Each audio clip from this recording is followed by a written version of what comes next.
I never deny. Yeah, I told you I would never fold, even in the cold. I never lose my hope back against the ropes. The sun's flower from the concrete is where I rose. It's just perspective, ain't no location for highs and lows. I can't believe the lie no more, the truth is in my soul. Holy Spirit, hold my pen, I'm writing with a ghost. The war is on, my hands are up, I'm fighting on 10 toes. I ain't come this far, fight this hard to make myself known. And I can't switch sides no more, the focus in the road, yo. And I'm trying to eat, yo. My plate garnished with goals. I keep my faith to Yahweh, keep subscribing to. Morning. Who do we have in? We got 5 of you. You up early, eh? I was going to talk a little bit about a few things today. The Eastern Passage shooting. Not sure if people are familiar with that. I kind of ran through it a little bit the other night with the Facebook post, but I'm going to go through that a little bit more because we have a little bit more detail coming out. Smoking weed. You're Loretta. Hello. Much love. Appreciate it. Christina, good morning. Hope everybody's having a good morning. All right, so let's see here. Should do this, right? Something like this. Birdie and Francis here. Also, Northern New Brunswick. Awesome. All right, so we talked about this the other day. This is from Kevin Wheeler, the son of the man who was shot by police in the Eastern Passage, RCMP. And the RCMP, of course, came out and said, oh, there was an armed man and we just took him out. Well, Kevin Wheeler had a bit of a different story to all that. And so let's look at this. Thank you, everyone, for your love and support during this very difficult time for our family. To say this has been extremely overwhelming and shocking would be an understatement. We would just like to clarify a few misleading and inaccurate statements that have been released by the media about our dad. Dad was sitting outside on the steps with a pellet gun in his hand, pointing it towards the ground, not police. The police did not try to negotiate with him at all or use any other avenues to resolve the situation. They asked him to, quote, drop the gun, and then immediately shot him 4 times. We have yet to receive a full police report, as it is now a murder investigation. Our dad was not trying to harm anyone and had no intentions of dying that horrific day.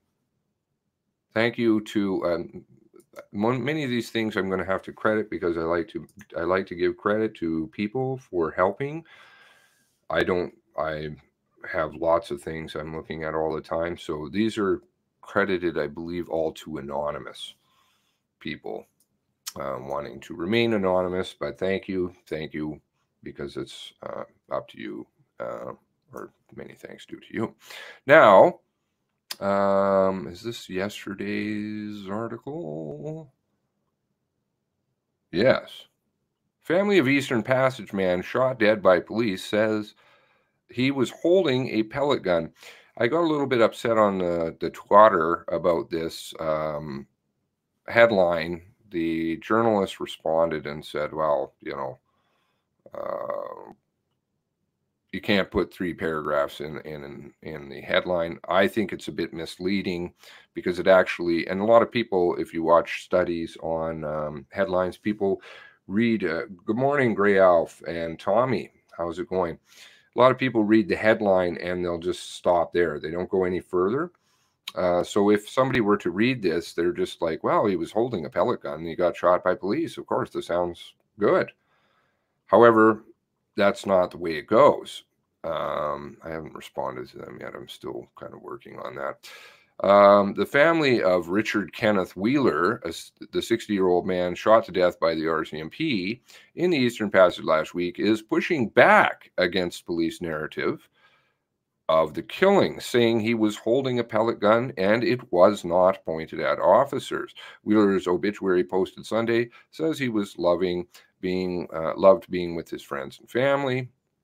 And we got kind of a rough sketch on who he is. RCMP officers shot Wheeler outside his mother's home on Howard Avenue in Eastern Passage Thursday evening, July 9th. In a news release, let's have a look at the news release. I don't know if I've read this. Oh, isn't that funny? I just was looking at something else about the RCMP and got a 404 error. These are not mistakes, people. Not mistakes. They just don't want people to know about things, so this is how they deal with it. You start getting into the freedom of information and how they're suppressing the actual previous requests on these things, really starts to get spooky. The Mountie said that they were responding to, quote, a call of an armed man who was uttering threats, end quote. Quote, when police arrived, they located a 60-year-old man from the Eastern Passage armed with a handgun outside the residence. The man did not respond to officers' directions, the release said. See, we always got to get the release, right? You're not going to ever have any face to these people. They're just going to have little pieces of paper. In the press conferences, even, they'll just read little pieces of paper, and that's about it. CBC won't air lengthy interviews. This is all a sham, people. And these people are against you. Not kidding, not kidding. From the top, right? I'm sure there's many, many good officers in here, but the top of the pile is a total disaster. Very compromised, very corrupt. Continuing on, Wheeler's son and daughter, Kevin and Caitlin, both posted on Facebook on Sunday. And so they posted the same thing, which we just read through on the Facebook. Nova Scotia Serious Incidents Response Team, the SHIT, as I like to call them, because they are seriously handicapped and imbecilic. What did I use? Imbalanced team, I think. Right, the SHIT, because 80% of it is cops and 60% of it is RCMP cops. So, very independent. Director Felix Cashionne, he was the only civilian, a judge, might have some positive feelings towards police. Who knows? I don't know. Different judges, different things. I know my grandfather was not totally pro-police, that it blinded him, but as a judge, but some judges are. Said in an interview with the Halifax, that's maybe why he got the job, said in an interview with the Halifax Examiner, he doesn't know what kind of weapon Wheeler was holding. Quote, the investigation just started, so I don't really have a lot of information, and I won't have a lot of information until I meet with the investigator. Okay, so the investigator is going to be a policeman, more than likely RCMP, who's been busy trying to get statements from various witnesses. I don't know, maybe they're intimidating them, who knows? I don't want to throw blind accusations, but they definitely have, let's think about it this way. I was thinking about it. If there is a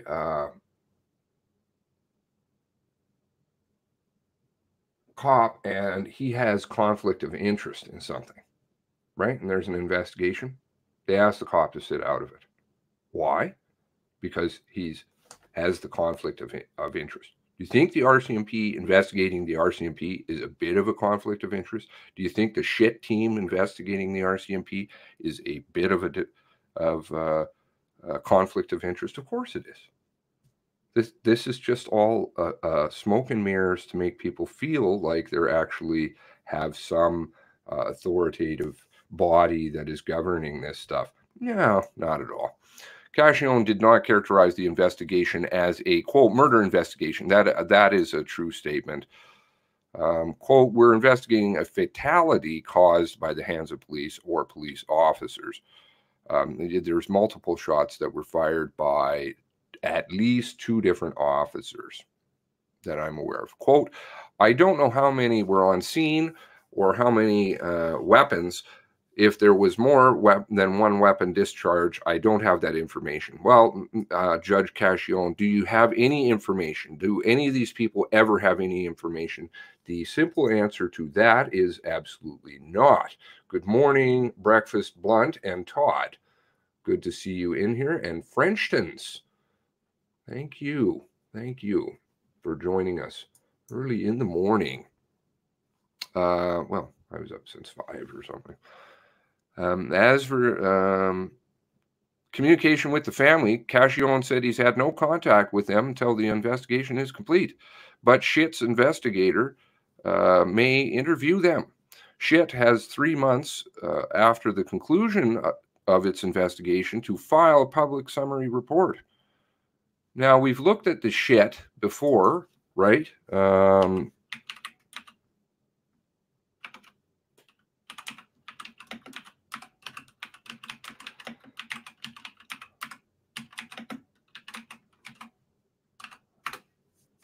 always like those people that always have things ready to go. Of course, I don't. Here's the Schitt logo, Schitt, right?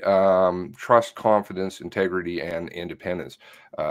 If anybody you have not seen the interview, which was a fantastic interview, and thanks very much to Sharon for sharing, standing up, and being proud, and sharing what happened down at the Onslow Fire Hall. I had a little bit of an introduction to that to kind of dispel the Schitt serious incidents response team and how independent it is. Now, if we go to a tab here on the Schitt, where is it here? I think it's the About Schitt. Is that it? No. Investigation. Oh, recent publications. Here we go. We can see that the Schitt is investigating a lot of crime by cops. Potentially, these are all innocent until proven guilty, but we see that there is a garbage pile of crime going on there, and that just doesn't stop. So let's continue on. Kevin Wheeler did not respond to a Facebook message requesting an interview. Frankly, probably he's going to come out now at this point in time and say that he's crazy. He probably attempted to murder his girlfriend, and he loves the RCMP. In fact, he's going to go and get a job with them, right? But he sues other police departments or whatever. So, Wake and Bakers. Chai, good morning. Bright Blue, how are you doing there? How you doing, Blue? And Linda, Charlie, wow, Paul, 33. God, I love that number. At least it's not the 44.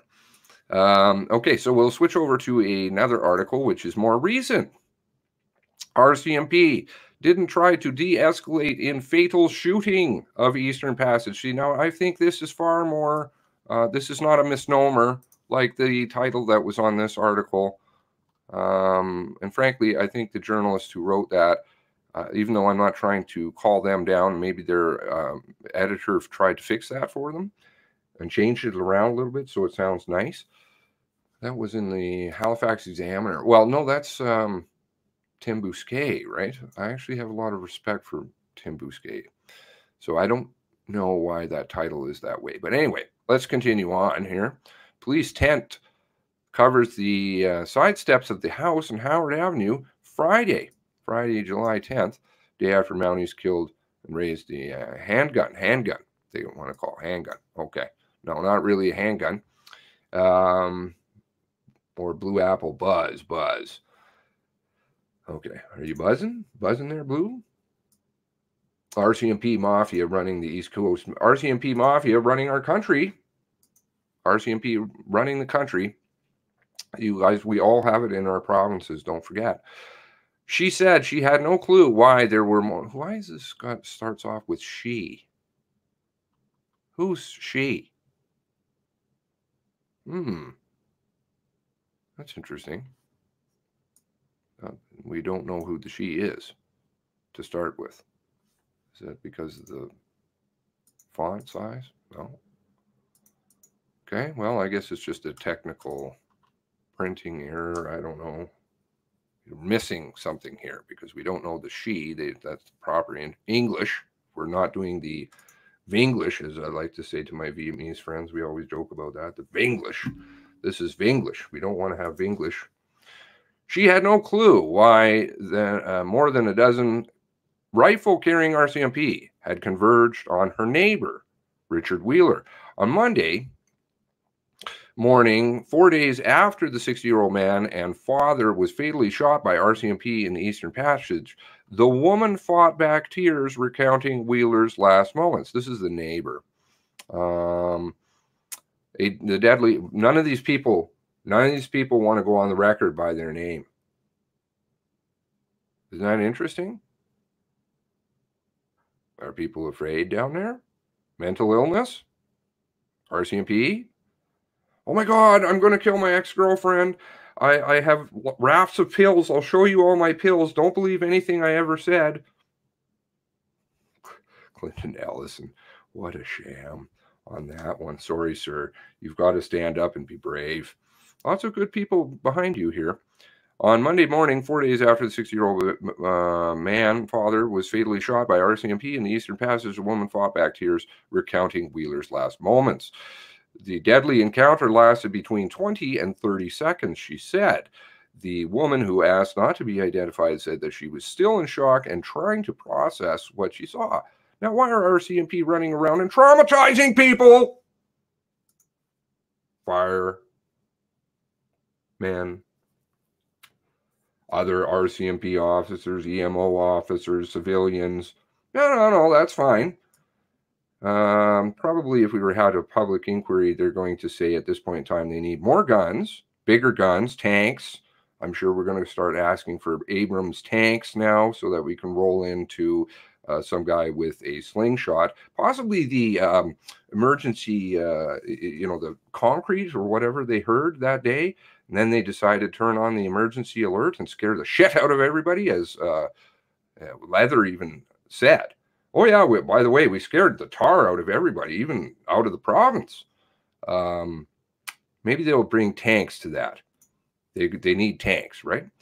The woman said she was at her Howard Avenue home Thursday afternoon when she spotted a team of RCMP members creeping up her street at about 4:25 with rifles ready to fire. Ready to fire. The woman said she saw Wheeler step outside of the side entrance of his home and sit down on the steps below about 10 seconds before the officers bore down on him.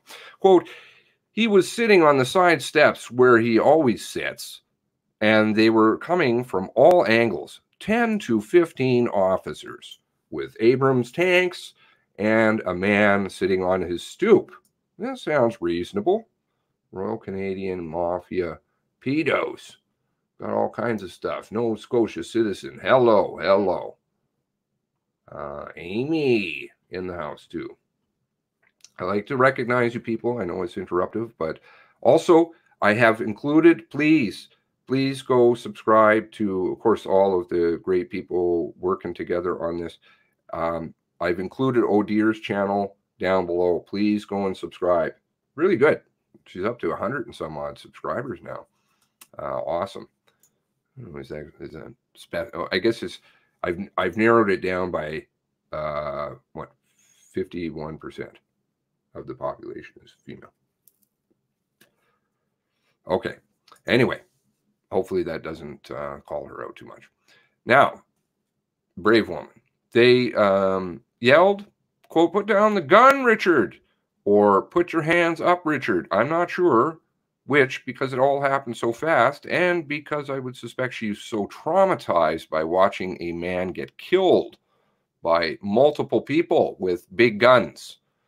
She said Wheeler responded by lighting a cigarette and then pulled out a gun from his waist area.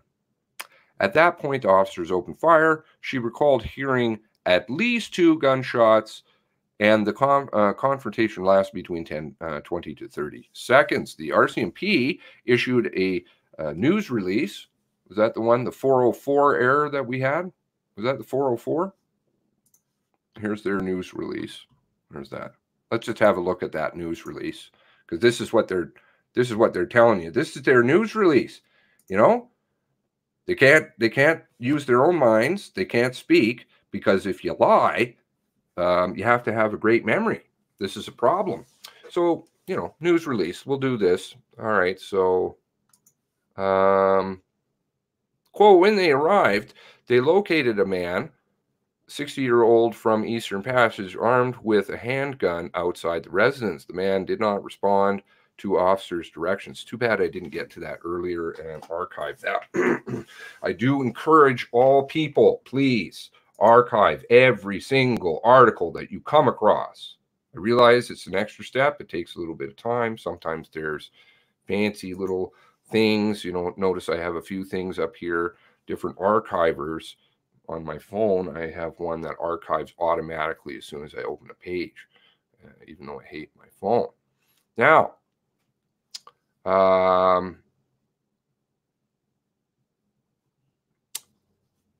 when police arrived, they located a 60-year-old man from Eastern Passage armed with handgun outside his residence. The man did not respond to officers' directions, the release said, which has now disappeared.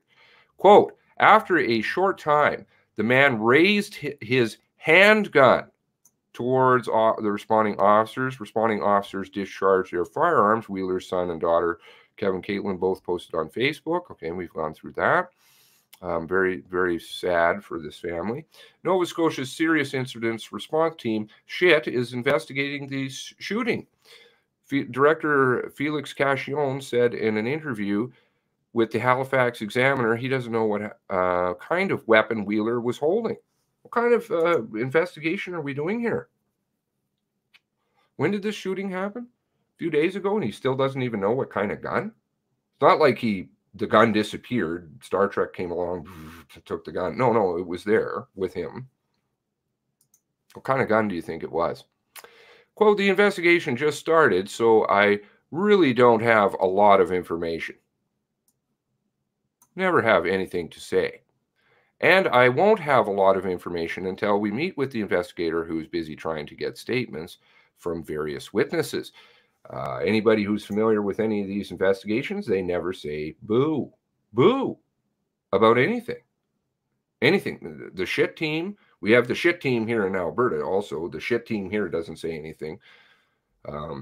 These teams, the one here in Alberta is quite big. And again, lots and lots of cops. That's what it is, cops. Cachillon did not characterize the investigation as murder investigation. Oh, shit, I'm on the wrong one. Sorry, my apologies. Pulled a gun out from his waist area. Jeez, what am I doing? Airsoft. There we go. That's what we're talking about here. Right at this point, officers opened fire. She recalled hearing at least 2 gunshots, and confrontation lasted between 20 and 30 seconds. RCMP issued news release, which disappeared last Thursday evening, saying that officers responded to a call with a man armed with a handgun uttering threats. Okay. And RCMP said officers attempted to de-escalate before shooting Wheeler. The woman said none of the officers attempted to calm the situation. She said their actions had the opposite effect. They went in with guns blazing. Pretty well, said the woman. I was home all day. I didn't hear any noise coming from the house. Nothing out of the ordinary happened. Sounds like a fire hall that we know.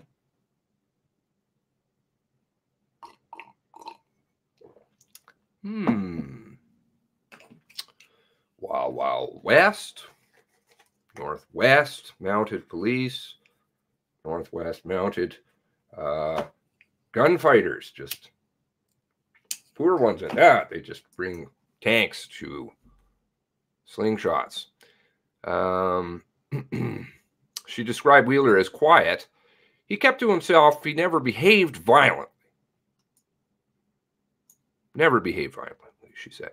Another neighbor who lives a few doors down, now, of course, this is an independent person, from Wheeler's home, said he also spotted officers with rifles in the neighborhood Thursday afternoon. The man who also didn't want to provide his name. Why? Do you think that they might be afraid of the RCMP? Why are you afraid of your own police force? They should be very friendly. No, no, not at all. Said that he'd been friends with Wheeler for more than 30 years. 30 years, and never known him to be violent. Police were all over the neighborhood, and I thought, what the hell is going on? He said. Seems like they were on a mission. Do. I mean, I should replay that little RNC. They had an advertisement campaign. RNC, which is RCMP. It's the same thing. They are the same, basically. They have red surge, everything, as far as I know. And the fucking advertising campaign, like the commercial spot that they have for TV, I mean, you think it's straight out of Afghanistan. These guys all run around with big guns dropped off of helicopters and crawling through mud. I mean, it's unbelievable. Are you doing war with Newfoundlanders, with Newfies? Come on, seriously? We're not doing war here in Canada with its own citizens. Sorry, but thanks for coming out. Thanks for coming out. Okay. Both neighbors said Wheeler had a significant alcohol addiction and mental health problems. Lots of people do. This world, because things like this traumatize them, traumatize us all. People do turn to drugs, alcohol, have mental problems because we get the shit battered out of us constantly from every angle on TV, print media, school, whatever the hell, movies. It's just nothing but violence, and the world is going in the toilet, and everybody's failing everybody else. Lots of people, certain people know this, so they like to give you drugs and alcohol. I understand that's to make a lot of money off that. It's a very good thing to have. Now, but he said Wheeler had attempted to get help. He said to me many times that he tried to get mental health support, but boy, there's next to no help out there in this province, is there? But Richard was looking for help, and he wanted help. But you can get those Abram tanks for, which don't go in, because the police officers won't go into Portapique, by and large, except for the really brave, good police officers, into Portapique until 4 a.m. They leave kids on the phone for 2 hours. Get real. Corporal Jennifer Clark. Oh, here she is. You know, remember this? Dingbat? Yeah. This one? Here she is. Maybe she's a very nice lady. She certainly doesn't come off that way in public. And if I was her, I would be deeply, deeply ashamed of my job. Deeply ashamed of my job. No. Protect. Serve. Their own. Corporal Jennifer Clark, Nova Scotia RCMP spokeswoman, wouldn't say how specifically officers tried to de-escalate. Would that be because they didn't? Their encounter with Wheeler? Clark said officers also used verbal commands to disarm the suspect, and that he was, quote, absolutely not responsive to that. Do you see, let's see, where's that again? You know how sure they are about their own, what they say? Oh, they delete it. They delete it. When you're a liar, you delete things.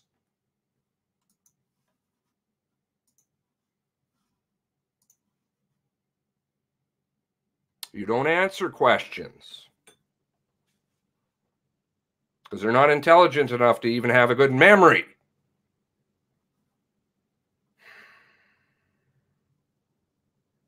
Clark said only RCMP national headquarters in Ottawa could provide information on training programs to officers. Oh, what is that? That's called obfuscation. Sorry, not my department. It's over there. I'm not answering anything. Always, never an answer.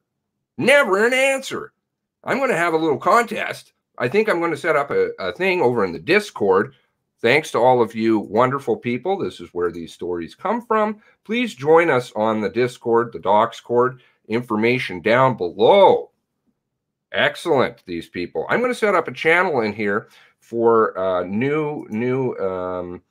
what the abbreviation RCMP stands for. What does it stand for? Let's see if we can come up with the most original one. Maybe we can, I don't know, get some kind of prize. Paul Blango book or something. That would be good. That would be good. I could see a lot of creative people in here doing some really super work, coming up with some really awesome names for these people. Clark said only RCMP. Well, Clark. National headquarters in Ottawa could provide information on training programs. On Monday, the Chronicle Herald inquired with the RCMP headquarters. Please, can you tell us something? Fine, Clark says we can't do it, but you can. For information on de-escalation training program for officers and policies around lethal use of force, but did not get a response.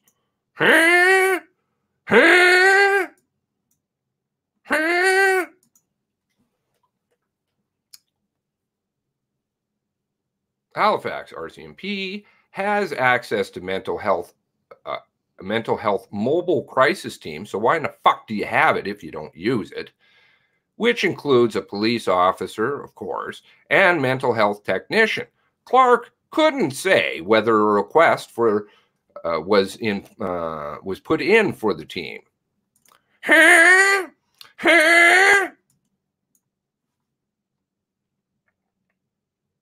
But she also said that the group wouldn't be part of the initial response situation like the incident on Thursday.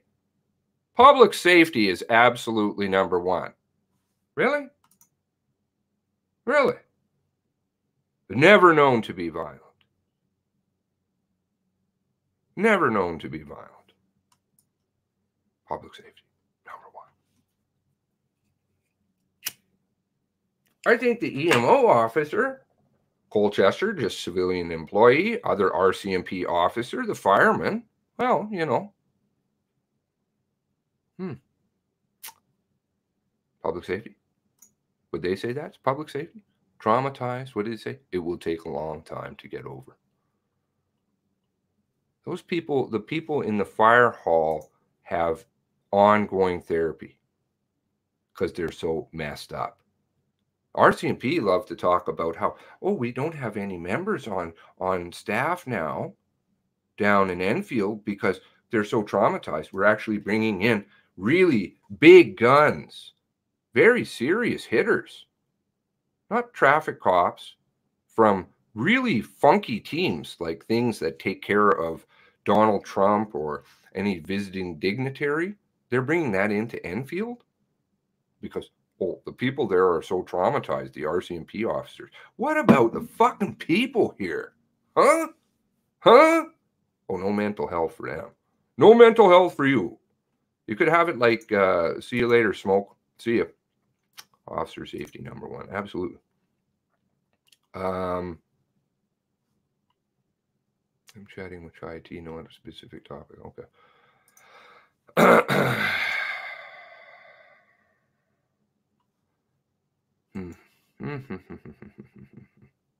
Number one, there are a number of calls where they can assist. That's not one of them.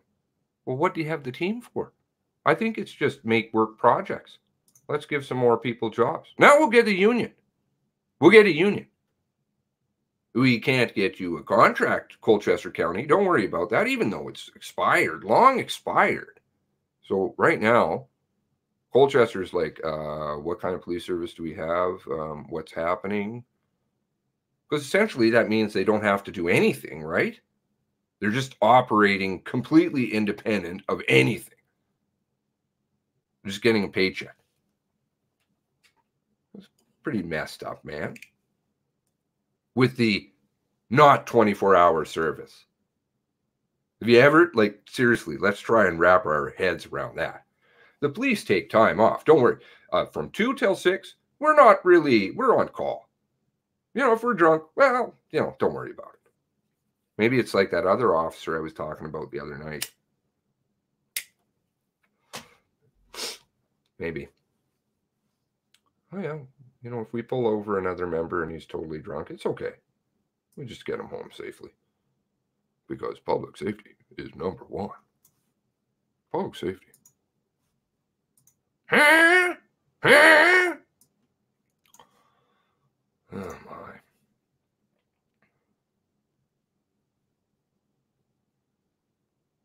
The serious incident response team, shit, the province's independent police watchdog, not independent, is investigating the incident. Not investigating. On Monday, Felix Cashillon would provide no details about the shooting. Should get a photo of him. He did an interview.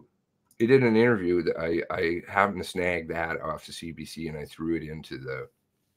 Oh, and that was a poor choice thing to do. He's a judge.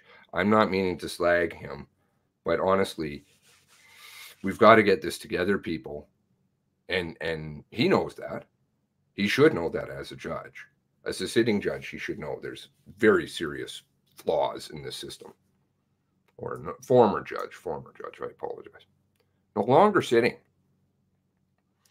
The RCMP media release. Oh, what was that media release? Can we see that again? Oh, sorry. We don't have anything to tell you. Huh? It's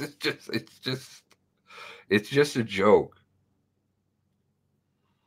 Somebody should do a story like that over here in the Examiner, in the Chronicle, and say, you know what? We can't even get their media release because it's gone. Media release on Thursday indicated more than one officer opened fire on Wheeler. But neither Cashillon or Clark would confirm that. Yeah, when's the bulldozer? We're going to get to the bulldozer. If my memory is good enough. Let's see if it holds up. Too much stuff.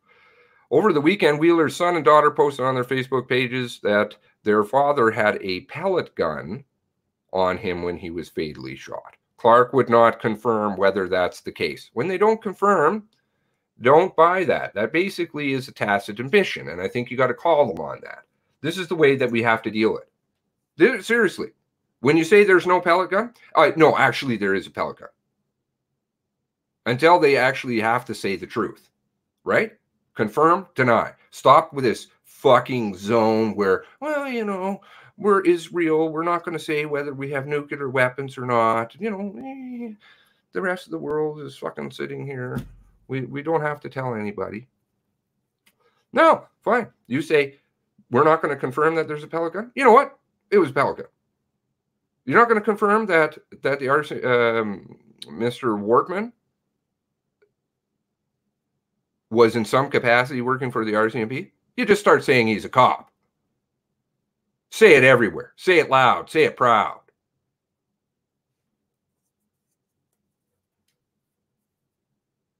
Because then they're going to have to come out eventually and say, well, you know what? Here's why. You put them on the defensive. Keep calling them.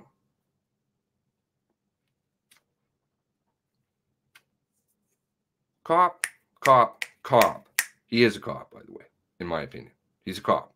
You drive a real cop car. You drive a real cop car. Fuck off with this bullshit about not a real cop car. Real cop car, new, brand new. You have a badge, which nobody asks any questions about. Hello? They admitted that. They admitted that. On the, let's see if I can find that. Because this one is an important one.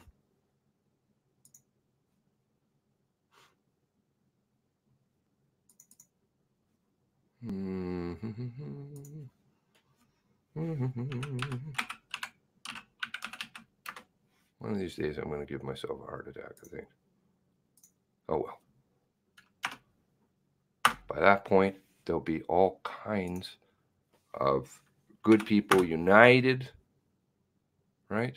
Let's see here. Police car, where is it? Is it this one?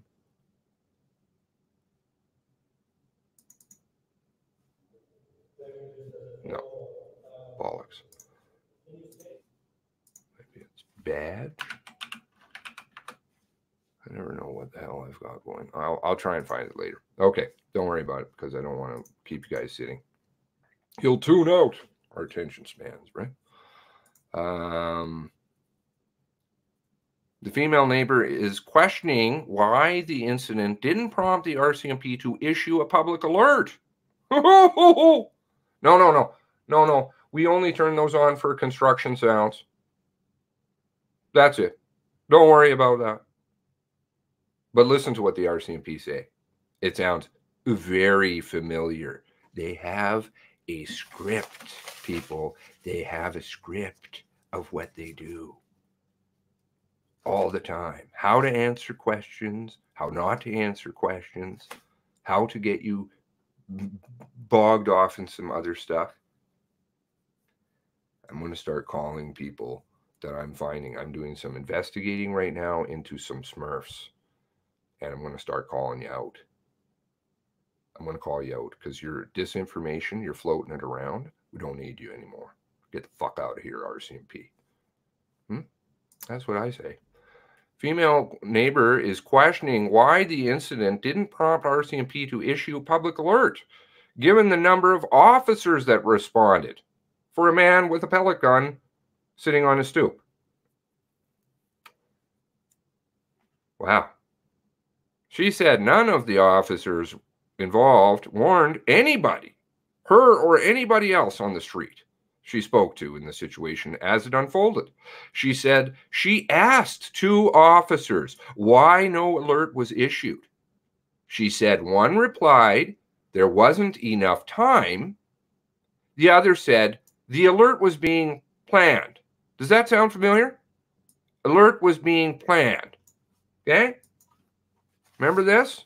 It's a script told you about.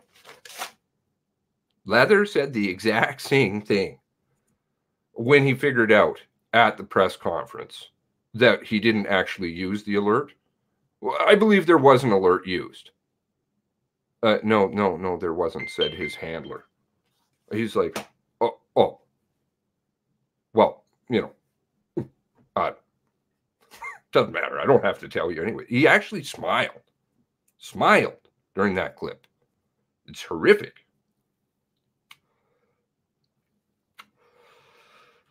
One day. Hey, Lynn, how's it going? So one day we're going to see. It's not Trudeau. Stop that. You got to go way up higher. These people are just following orders. They're shit. I agree. They're all shit. All of them. You got to go up higher. Follow the money.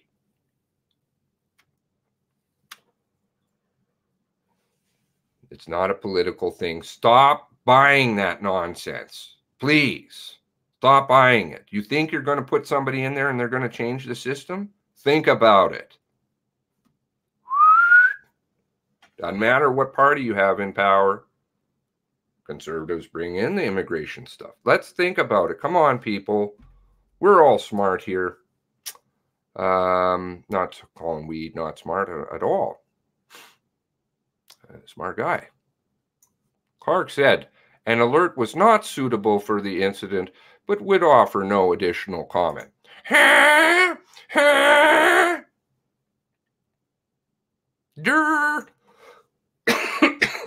I swear my voice is going to go one of these days. Another neighbor with their retardedness, which they'll be happy about, I'm sure. Another neighbor of Wheeler's lamented his friend's death, but supported actions of the police. The man, who also did not want to be identified. Well, if you support the police, wouldn't you want to be identified? Don't you think? They'll come and take care of you? Hell, you're saying that they're doing an amazing job. I guarantee you the RCMP will come and take care of you. Right?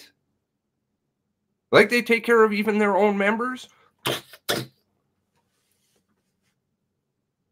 Fire them. Look at Mr. Campbell's ex-wife.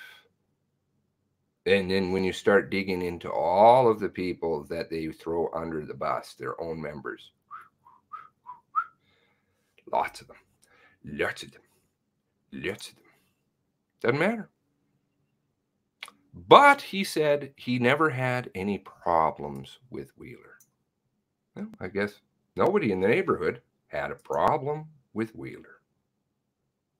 But Wheeler sits on his step. And he had a pellet gun.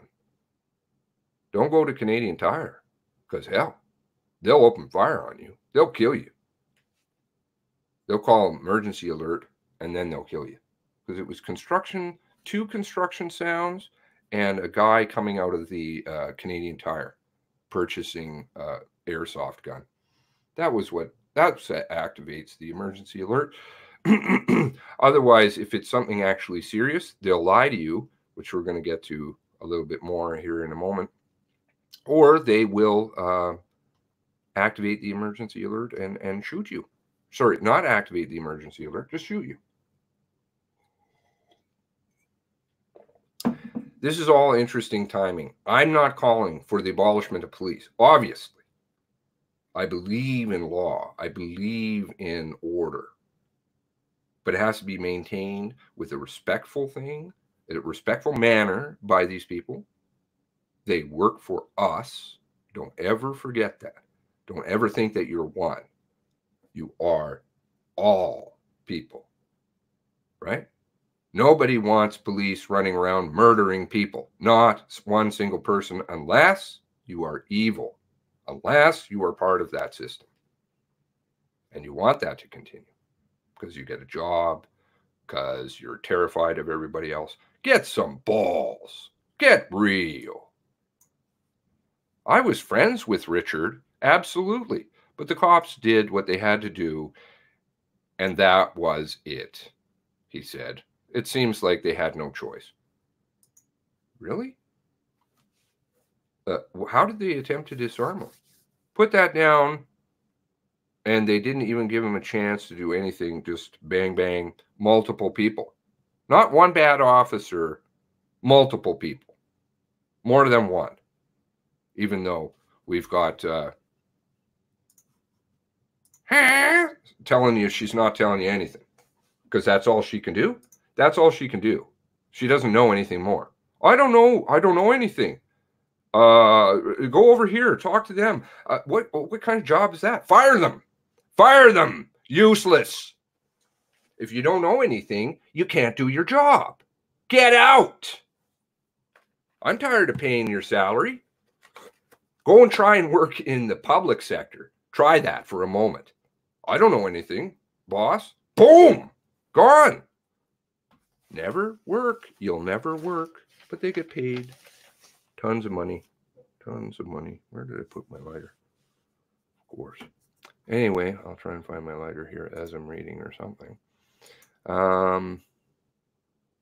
Now we're going to move into, let's see here. Okay, so we'll go to this one here. Okay, I talked a little bit about this one.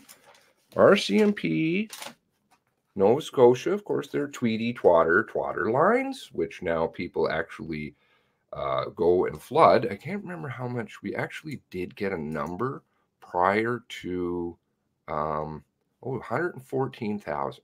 These are 114,500 terrified people. Prior to this incident, I believe there were 40,000 subscribed to this. 60 more thousand people subscribed to it, even though they don't monitor. I like the response. I saw actually what the response is if you type something into them. They say, well, we just don't monitor this. Sorry. Call your local detachment or whatever. I mean, what, again, another useless thing, but they have cats and dogs and, oh, here we go. Look at this. What do we have? Oh, buying lemonade. You're doing a lot here. Doing a lot, working hard. This kind of stuff. I do support this. Work within the community. You know, people are friends. But here you are with guns and bulletproof vests and all this shit. Come on, man. Come on, man. Do you know, I'll tell you, and people are going to probably, there'll be a couple naysayers. The only people who will naysay me, though, funnily enough, I think are RCMP officers. That's the only people I've had say anything bad to me, is somebody who actually works for the police. But even then, it's like one or two. I don't get floods of cops going, oh my God, you're a terrible person. They know that there's a problem. They know there's a problem. Paul Blanco talking about. But do you know that in Nordic countries, such as, let's pick Iceland for example, and I understand Iceland's very small, etc., but it still has issues. The reason it hasn't probably elevated to our issues is because they do things a little bit smarter than we do, right? Still going in the toilet. But if you're a police officer in Iceland, what they do is they have a safe in the back of their cars that they have to call in to the station and say, I need to access a gun, and they have to verify as to why. Now, obviously, we don't want to put people in harm's way, but this is smart. We don't have people running around because they have to justify why they need the gun. Other than that, they're investigating, and they investigate as a group, and they work things out, try and work things out without guns. You don't see cops getting murdered all over the place there. They do things wisely. Let's use the brain. No, got to run around, scare the tar out of kids. Look at this. We're big, we're huge, we've got guns, we've got bulletproof vests, we've got our sunglasses. I'm sure they're probably very nice people, but chameleons. What else do you have here? Oh, I don't even know what the hell that is. Like, what are they trying to do? We're soft and fuzzy and cuddly, but we also kill people all the time. Oh, pizza. Uh-oh. Oh, no. Oh, no.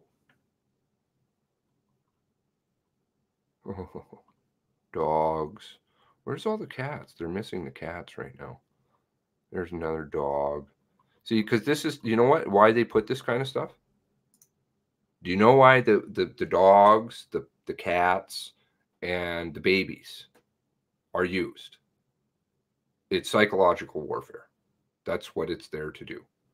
Because everybody's like, oh, well, you could, puppy, a baby, nobody could hurt. You know, like, what are we doing? You actually study all the stuff to do with the immigration stuff and things like that.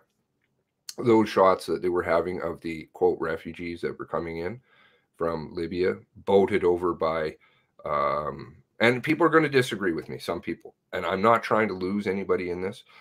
I would encourage people to go investigate that for themselves. Find out the non-governmental organizations, the, quote, charities that were boating people over from Libya. You get to a certain point, they have a nice little drop-off point, people come from Libya, all over Africa, and then they go up to Greece and Italy from these government organizations. Then you have the photo shoots where you have babies dying on beaches. Now, people die, 100% right. Why are they dying? Because people are telling them to go over there. Listen to the people in France who are like, I don't want to be here. I was told to go here. The app, I was telling somebody about the apps. Somewhere I've got that on my computer. The apps, it's fucking freaky, man. They give them phones preloaded with an app over in wherever, where they're actually kind of happy in their own country. They didn't want to emigrate. They didn't want to go anywhere. So it's not even a refugee thing. This then becomes like we're scouting for people. We need more people. Come on. So they give them an app on this phone, and the app tells them where they can get water, where they can get food, exactly how to apply, where they have to go to apply, the migrant route, how to get there to this office, apply with the UN and all of the things that you'll get. Now, that seems rather tempting to a lot of people. So they're like, oh, okay, I'll do that. And then they come and they find out, well, that's not what it's about. But that was just all they needed to do, was to change the demographics. Look at Israel. Todd will know what I'm talking about. Anyway, I don't want to digress into other areas, but honestly, this is not rocket science. It's quite easy, and it's right under our nose. RCMP were responding to a missing person in Coldstream, Colchester County. This search was in a densely wooded area, and the person was located safe and sound. Hey, I've never seen a missing person complaint result in roads being blocked off, cops with assault rifles patrolling neighborhoods, being patrolled to stay in as well as lock their doors. Well, that's apparently more than we got with Mr. Wheeler, right? Mr. Wheeler, no, they didn't tell anybody anything. They just go in for this missing persons. I remember a similar complaint under stated warning of firearms complaint, as there's 13 people. I love that little clip I put together too. I don't know. My humor is bad. Maybe people see it, maybe they don't. But I have the literal tweet that's going on, which is they say, oh, this is where you're going to find out information. You should have found it here. What was really being told to people at that time? As there were bodies all over the ground, confirmed. And so I have Campbell there telling you, and it's in the warrants all over the place. Because as soon as they responded, after they were done hiding in the woods, right? Hiding in the woods. Paul Palango. Hiding in the woods. The police.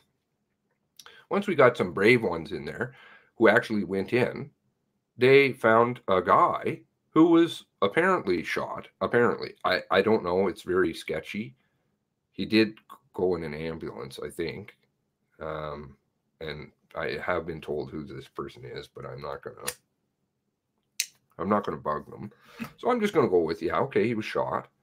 But he says, okay, it's Gabriel Wortman. He's driving a police car. He came up, he shot me. He's wearing a police uniform. Okay, you know all of them right away. What do they have? They have a cat doing the GIF, rolling around. Please lock your doors, Nova Scotia, because of the COVID. Meanwhile, there's homes burning. There's bodies all over the ground. There's RCMP hiding in the woods. People going in ambulances, right?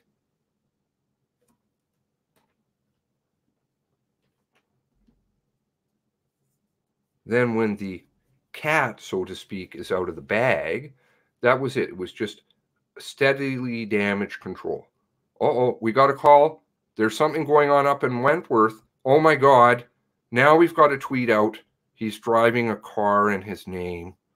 We've got to let people know. God damn it. We were going to try and bury this one. Nobody was supposed to know. It was supposed to be a firearms complaint or a missing person. Getting lied to. So we've got the Paul Palango's article here.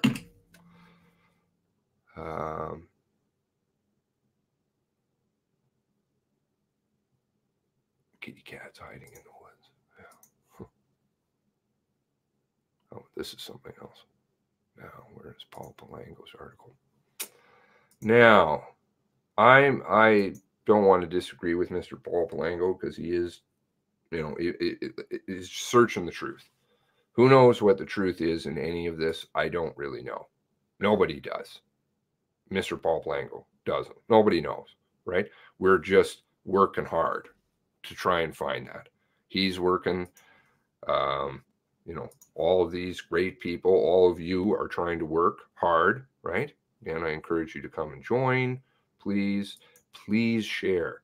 Listen to Tara. Tara is a family member. And I've heard this from other family members. But Tara was actually on the air saying, and that was of her own free volition, because she just was like, I need to take a step back from all of this. This is a situation I don't know if I want to get myself into the middle of on certain things. And why is that? Well, I think we know the answer to that, right? We've discussed that. So I'm like, yeah, of course I understand. Don't worry, we'll take up the slack over here. We're good. And so she said, I want more people to come forward. Can I do a video appeal? Would that help? Listen, you're listening to somebody who's lost 3 members of her family. Tara's family is not a big family, I'll tell you. It's small. She lost a lot of people. High percentage of her family gone like that. And she is essentially begging like I do. I don't beg for your money. I don't beg for anything. Likes, subs, you do what you want. If you like me, great. But I never sit here and say, oh, you know what? You need to like my video. You need to send me money. I don't care, because it's just about the truth. That's all I want. But in order to get the truth, I need help. I need those people who are a little bit afraid to come forward, to do like this, to send me those tips. And from me, a bumpkin out in Alberta doesn't mean a lot. From Tara, it means the world. And to her, it means the world, to all of those family members. Otherwise, they're just getting this. Huh?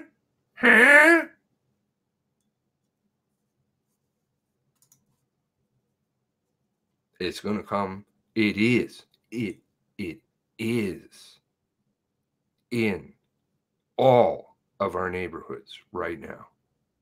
Don't forget it. Don't delude yourself. Don't put your head in the sand. It is everywhere. This is cancerous. It's a deep, deep infection. We built it. We gave that power away. We can take it back. Sister, how's it going? HM. Jim Kirk, what's up, Duck? All right, now, my diatribe. Why is this thing going over here? I don't want that. Now, we'll get back to Paul Palango's latest article. Why I said that and started that off was because I don't agree with the public inquiry. It's not going to work. It will not work. It does not work. It's a gigantic bureaucratic mess costing lots and lots and lots of money. And you get mountains of paper and basically nothing comes of it. But it looks good on TV. It's great PR. And we move along. That's what we do. We have it with the shit team over here. We have the public inquiry over here. They're afraid of the public inquiry. Don't get me wrong. That's why furries, whatever, he's a furry, I think, or something. Mark Furry, McNeil, none of them want the public inquiry. Why? RCMP. They have lots of vested interest in the RCMP. McNeil has tons of family in the RCMP. Furry is ex-RCMP. RCMP clearly are in the wrong in many ways. They're legally culpable right now for 9 homicides. 9. At the bare minimum. No tinfoil. No investigation. 9 people dead. 9. That's a big problem. But they don't want people to ask them questions under oath, because then and only then do they have to tell the truth. Apparently. Even then they lie.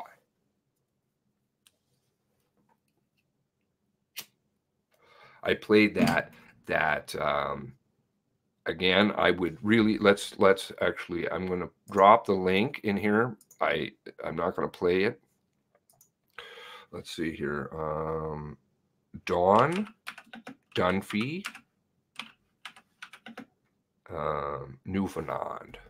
Newfoundland. I was saying I could. Oh Jesus! Look at this guy. Anybody remember this guy? Wow. Wow. Here's Constable Smythe. Oh my goodness. Oh my goodness. But there's a playlist. Here's the judge. Dead men tell no tales. Actually, let's watch this. This is good.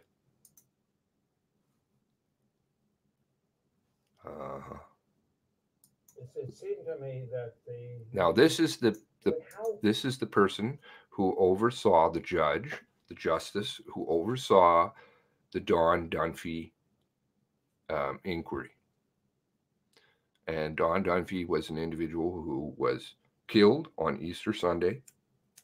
I'm sorry, I can't remember the year, 2015, for tweeting. Basically, that's all he did. He was a tweeter. He was very upset about a lot of things, but he tweeted. Who cares? You want to be upset? That's fine. You can tweet all you want. Oh, by the way, I'm sure I have some moderators in here right now. I do. I see some wrenches. I'm going to put this out here. I'm not making any accusations. I've seen somebody complain to me that their comments were being hidden. And I was like, really? Are you serious? So, of course, I went through and I found, yes. And there were a few individuals. Nobody, please. I respect everybody here. We're all on the exact same level. If you disagree with somebody, that's fine. Don't ever censor anybody on my channel. Period. End of story. Nobody gets banned. I don't care if it's RCMP and they want to come in here and say, that guy's a fucking idiot. Look at his greasy hair or whatever. That's what they like to do lately, I think. Never, ever censor anybody because this is the wrong path, people. Okay? Just ask. Please don't. Made me hella mad. Hell mad. Okay. Now back to more positive things. We're going to listen to Justice. I forget his name, but he's a very interesting fellow. Now, let's see. I don't know. Hopefully the audio will come through. I noticed somebody did something with the audio. Is this something here? Put camera, microphone being shared. Let's try it in the Googers. In the what do you call it? The other system that's dominating us. The tech indoctrination. What are the big concerns with how this investigation was handled? It seemed to me that maybe the Mounties accepted Go away. The account by Smythe without any real hard question. The big issue was, how did this happen? I mean, did this happen because Smythe was threatened? That's what's going to be found out. What's your theory about what happened inside? Well, dead men tell no tales. And oh, what? A dead man tell no tales. Hopefully the sound is okay. Oh, Maxwell is... and from what I learned about these people, that here we were dealing with two angry men. So you have to realize that Mr. DUNPHY had been fighting the government for about 20 or 30 years. And Dunphy, I know from my own sources that he was a man with a temper. And his daughter said the same thing. We know why Mr. Dunphy would be an angry man because of everything that he's gone through in the past and his relationship with government. But what about the officer? The thing was this, that I didn't have much history on him, but there was an instance one time when he got into difficulties himself. He could be aggressive. Oh. That was my impression, that this was a man who could be aggressive. Is there evidence of that from the past, you say, that you know of? Yeah, but just that's all in my report. I learned something about the deceased. And I also knew that from the evidence that Smythe was one who could have a temper too. So as I said, we go right back to that point, to angry men. What about the fact that no charges have been laid against Smythe? You have to have evidence to lay charges. So you get the evidence by investigation. So you have to investigate and maybe a polygraph, maybe a number of questions and answer sessions. What do you think about the fact that it was 4 shots? Well, that bothered me too. That bothered me too. Why? Well, it showed to me that there was an intention to kill. Ooh. There wasn't an intention to stop. Intention to wound one. There was no indication of any shots being fired back at him or something like that. The last shot was so close. You say to yourself, why? When you say so close? Well, I'm talking about 3 or 4 feet. Literally blew his head off. As close as I am to you. Top of his head. Picking up a gun and hit like that. And when, watch your head go wobble. The placement of the shots, you don't think were in? Well, there were a number of shots. There were certain parts of his body which were hit, but they probably would have killed him anyway. But the last one, I wonder about all of them. But were they needed? Or maybe he would have died anyway. I don't know. Where did the shots go? Some went into him. Some went through and into the wall. There's parts of it they were found in the wall, and some in him, in Dunphy, across his body and right straight to his head. Oh, there was no doubt about it that it was the intention to kill him. But the thing is this, that, from Smythe's point of view, that this is police procedure. Police procedure. Somebody takes up a gun or something and then threatens you with it, and then you fill them full of lead, as the Westerns used to say.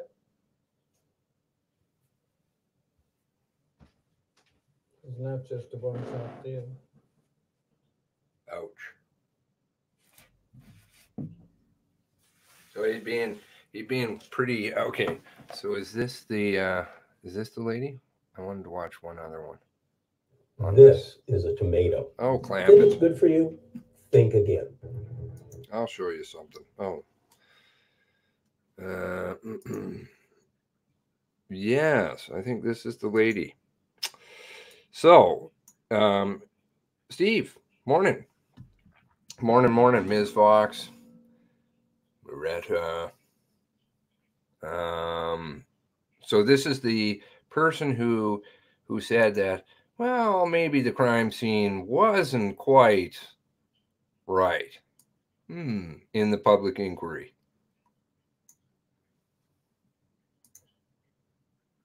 Hold on, I know which step. I think, I don't know if the steps were we had to use. I think there was a couple of tires or something we had to use as a step to get in. And we had to be very careful going in over the step, And It's 20 minutes long. we went in and there was a lot of cat food and stuff we were walking on as we went inside. So cat food spilled on the floor. On the floor, yes. She really softballs, this lawyer. There was a lot of cat food that we were walking on as we went inside. I'm going to ask to help you where you went in the house. I'm going to bring up a map of the house. P35.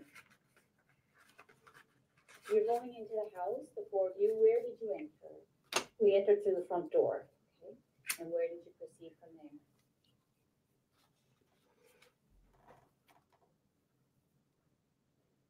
Okay, so you came in the front door. So you came in this area right. Lost my mouse. So you came in here through the front door. Yes. And where did you proceed from there? We went in that little front porch area. And we just went to the right in towards the living room. In towards the living room. Yeah. Did you ever go in any other areas of the house? No, we didn't. Okay. No. So when you went into the living room, what did you see when you entered? We didn't initially see, as you went in the front porch, you wouldn't have seen Mr. Dumphy because that wall was there, you know. So you had to kind of make a right turn and go in, and then he was in the chair there on your right hand side. Okay, and what position was he in the chair? He was sitting, just kind of slouched. I remember his left arm being hung over the left arm of the chair, and his head was just kind of leaning back against the back of the armchair.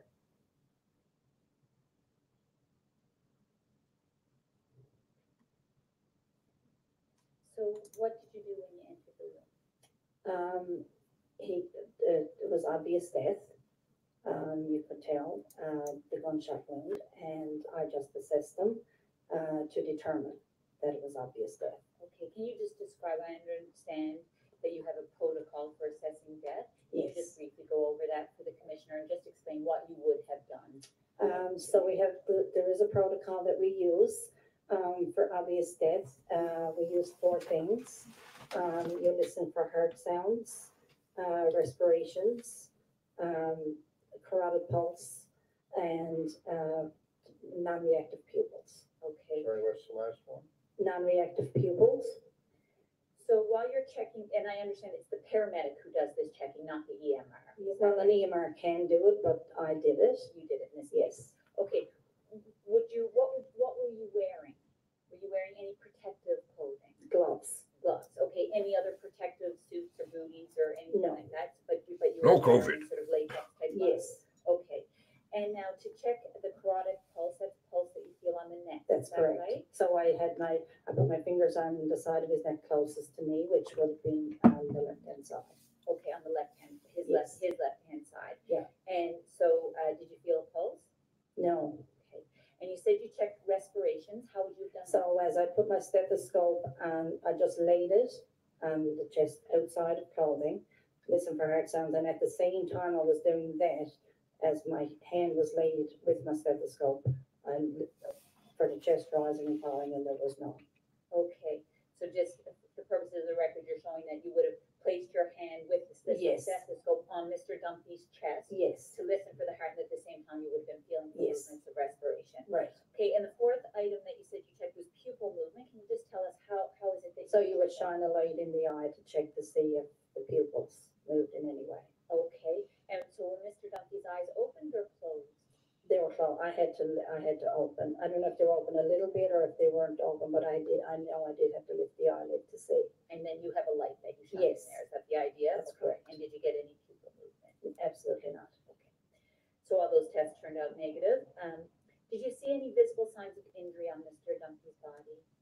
Oh, yes, I did, yes. Okay, just briefly, what were those? So there was a huge hole right here in the center of his forehead. There was also a trail of blood coming from his left ear. And other than that, I didn't look inside his clothing or anything like that. I didn't move his body whatsoever. And when I placed my stethoscope, I placed it outside his clothing, just right here. I didn't move any of his clothing whatsoever. Did you see any weapons in the room? Yes, I did. What did you see? I saw a rifle on the floor. Okay, can you just describe what position it was in, where it was? It was by his chair, the chair that he was sitting in, and I had to step over it, or I remember Okay, having this to is good. step over it when I went to assess him. And I can't remember exactly if while I was assessing him it was between my legs, but I do remember that I had to step over it. So I don't know if I stepped over it on the way to assess him or while I was assessing him. But I do remember that I did have to step over it. Do you remember how it was lying? What orientation it was in? Was it laying against anything? How do you remember? I think it was laid either against the chair or his foot, and I can't recall, like, because I didn't take a lot of notice of it, but it was either laid against, you know, how the little skirt comes out on the bottom of the sofa, you know, the chair, that if it was laid up against the edge of that, or if it was against his foot or something, it was tipped up a little tiny bit, so that, you know, but I didn't have to lift, but I remember having to step over it. Okay. And did you take any notes or anything on that day?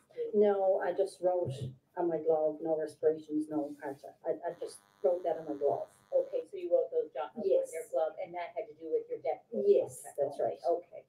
Do you recall any other weapons in the room? Not that I recall, no. Okay. And the gun, what type of gun was it? Do you recall? It had like a bolt thing, you know, that you would have to, bolt action something or other, that you would have to haul on. I know that. Okay. Do you recall any other details of the living room? Not a lot. She's We weren't in there for very paramedic, Steve. long. 5 minutes maybe. So, and my purpose in being there was to assess Mr. Dunphy. And that was my main reason for being in the room. And initially when I went in there, I didn't know what had transpired. And when I saw Mr. Dunphy and I saw the gun, I thought he had done this to himself. That was my initial, and I even said that to the 2 RCMP officers. And when I made it, they didn't make no response to it. So, and had I maybe known what had transpired, maybe I would have looked around and I would have made mental notes of something, you know, but I didn't know at that time what had transpired. Your first impression was that it was a suicide when you went into the room with really no knowledge? Yes. So I went there to assess Mr. Dunphy. I did that, and we exited the room the same way we went in there. And I didn't really, like, I can remember when I made my statement to the RCMP a few days later, they had asked me, was there a TV in the room? I couldn't even remember if there was a TV, because obviously my back was to it and I didn't even remember seeing it.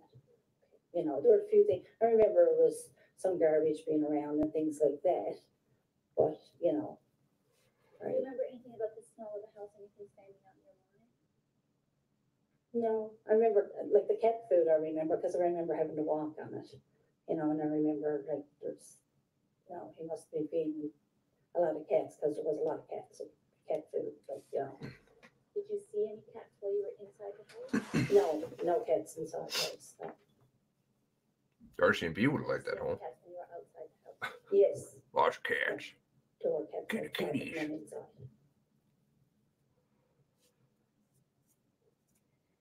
While you were there with Mr. Bishop and the 2 RCMP officers, did anyone else enter the house for that 5 minutes that you were there? No.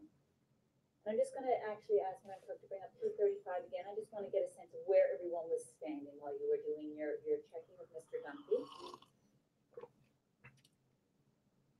So can you just tell me, Have some patience, please. where would you have It's been good. standing approximately, Ms. Manningham, when you were doing your work?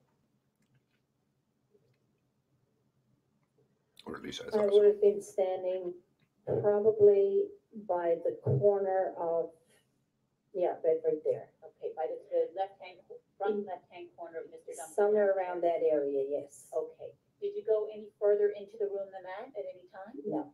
And where were the other three men who were with you? Where were they? Kevin was standing back by the very corner of where you enter the room, almost by the archway type. So this side? No, right by the chair. Around here, okay. Yeah. So on right by the wall. Okay, close to the wall there on the right-hand side of the door as you're entering the room, or the opening as you're entering Yes. the room. Do you recall there being anything down around Mr. Bishop's feet? Okay. I wouldn't be able to tell you. Okay, and where were the two police officers then? I know, I don't Okay, remember. turn it up. I Yep. know one of them was definitely still in the hallway because I heard him speaking and when I looked, he was there. Where the other fellow was, I really don't know. Did anyone go further into the living room, like right into the sort of the heart of the living room? I don't everyone? I don't remember. You don't remember. Okay. Did you see? I know you said you touched Mr. Dunphy's body. Did you touch anything else other than what you've already described to us? No, Did you see anybody else touch anything while you were in there? no. Do you recall if Mr. Bishop was also wearing gloves? Yes, Okay, and so he was. What about the two RCMP officers? Do you have any recall? I don't recall if they were or not. Okay, I'm going to show you, Ms. Linehan, a couple of photographs. These are confidential exhibits, Commissioner, so I'll ask that the monitors be turned off. But I'm just going to show you photographs that were captured. They were captured after you were there, and I just want you to look at them and see if there's anything there that you recall as being different from what you saw or not. So I'd ask to see C1 photo 40, please. And that's going to come up, Ms. Linehan, on your monitor. Can you see it there? Yes. Okay. So looking at that, do you see anything there that stands out for you as being different from what you saw that day? And if so, please identify it for the Commissioner. I don't recall that the blue tub that the gun is sitting on there now. Okay. I don't recall that being in the room. Oh, That's the blue one you're talking about? The Rubbermaid looking tub that's there? Okay, that the gun is laying against. Yes, All right. What about the position of Mr. Dunphy's arms? Any difference there? that's down by his side right now. And I can't say for 100% sure, but when we entered, Mr. Dunphy's arm was out hanging over the chair, the side of the chair. Which arm? His left arm. Thank you. Okay, so you recall his left arm hanging over the side of the chair. Yes. Did you note down any of your observations at that time? No. Okay. No. All right. I remember having to step over. I remember having to step over the gun when I went in. And I didn't remember not having to lift my leg very high to step over it.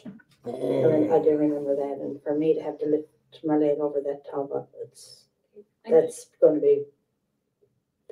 I'm going to show you the gun from another perspective in a moment. Before I leave this photograph, though, anything else there that you notice being different from your memory?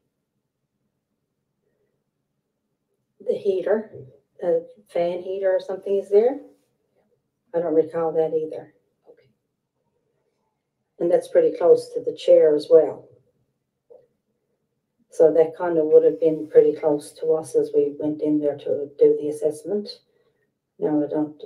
And like I say, maybe it could have been there and I didn't see it when I walked in, but I don't recall seeing it. All right. Are you finished with that photograph then? Yes. Okay.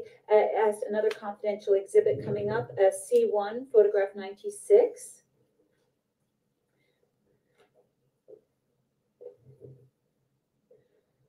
So, Ms. Linehan, is that up on your screen there now? Yes, it is. So this is a photograph that's taken more of the view that you would have seen, you know, from the perspective that you were approaching Mr. Dunphy to do your work. Anything there that is different from how you remember it?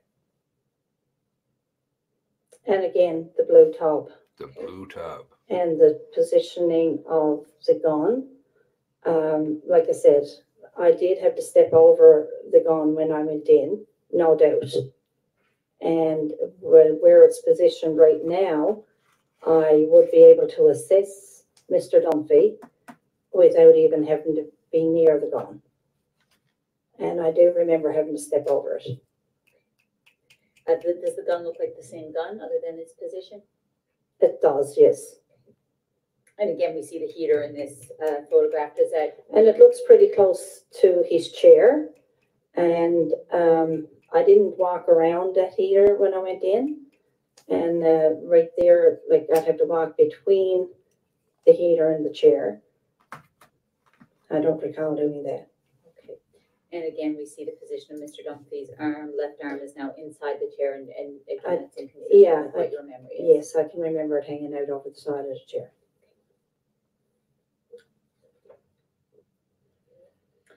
All right, so after you finished assessing Mr. Dunphy, did you leave the house then immediately? We did. And did all four of you leave together as a group?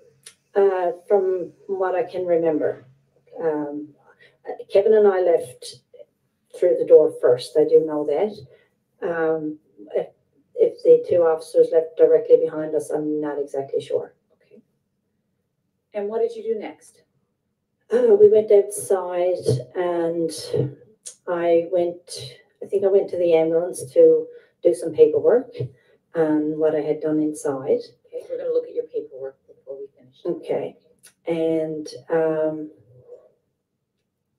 I think, I can't really remember how it transpired, but I don't know, somebody said that I was to assess, I should assess Constable Smythe. And so I did that, but that was just shortly after that. Shortly after we came out of the house. Shortly after you came out. Now, at that point, did you have any knowledge of who Constable Smythe was or what his role in? Yes, I found out just shortly after we left the house what had happened. Okay, so and I can't remember who told me. I have no idea. I'm guessing it was one of the officers probably, and we came out and. I really don't know who told me. Okay, but what did that person tell you? That he was the one who had shot Mr. Dunphy. Okay, and did you understand him to be a police officer? Yes, well, I knew because I had seen when we came out, when he was in the driveway. Okay. And I knew he was a police officer. Because of his holster, you yes. said earlier. Do you remember if there was a weapon in the holster? No, I can't remember. Okay. All right, so did you do an assessment of Mr. Constable Smythe? Yes, I did. And where did you do that? In the back of the ambulance. Can you just explain to the commissioner what you would have done? I just checked his vitals. Okay, and when you check vitals, what are the vitals you check? I checked his blood pressure, his heart rate, and his oxygen level. Sorry, what was the last one? His oxygen level. How did Constable Smythe appear to you? What was his demeanor? What was he like when you're doing this? He was okay. He spoke when I asked him his name and date of birth and things like that. He just murdered a man. Blew his head right off. He's fine. Okay. Yeah. We didn't have a big lot of conversation or anything, you know. Okay. Anything else that you can remember about his appearance or demeanor? No, all I knew when he was in the driveway, he looked really, really cold. And that, you know, and he wasn't wearing much, and it was really cold that day. And he wasn't wearing much warm clothes or anything. And did he have on a hat? No. Okay, but the key point, the key takeaway from that is the position of the gun moved, and she was very adamant about it. And of course, that's going to be something you're going to remember, right? And if you listen to the other ones, I'll get you the playlist. I'll drop it in here. Let's see. Search. the Don Dunphy stuff, because it's really interesting. You can hear this fellow here, the RCMP guy, and he's clearly lying, and on the stand, and they're supposed to tell the truth, right? But they clearly lied. Let's see here. How do I look for this best? Oh.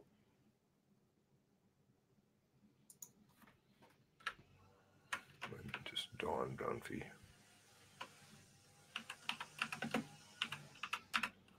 Oh no, somebody's weed whacking. My lawn guy. There we go. So, how do I do this? Very interesting to listen to. I'll drop it in the chat right there. Now, why do I say this? Because the gun moved. The gun moved, and there's a lot of different other interesting things in there about the RCMP investigation into the RNC, which then had to be investigated by the shit here in Alberta.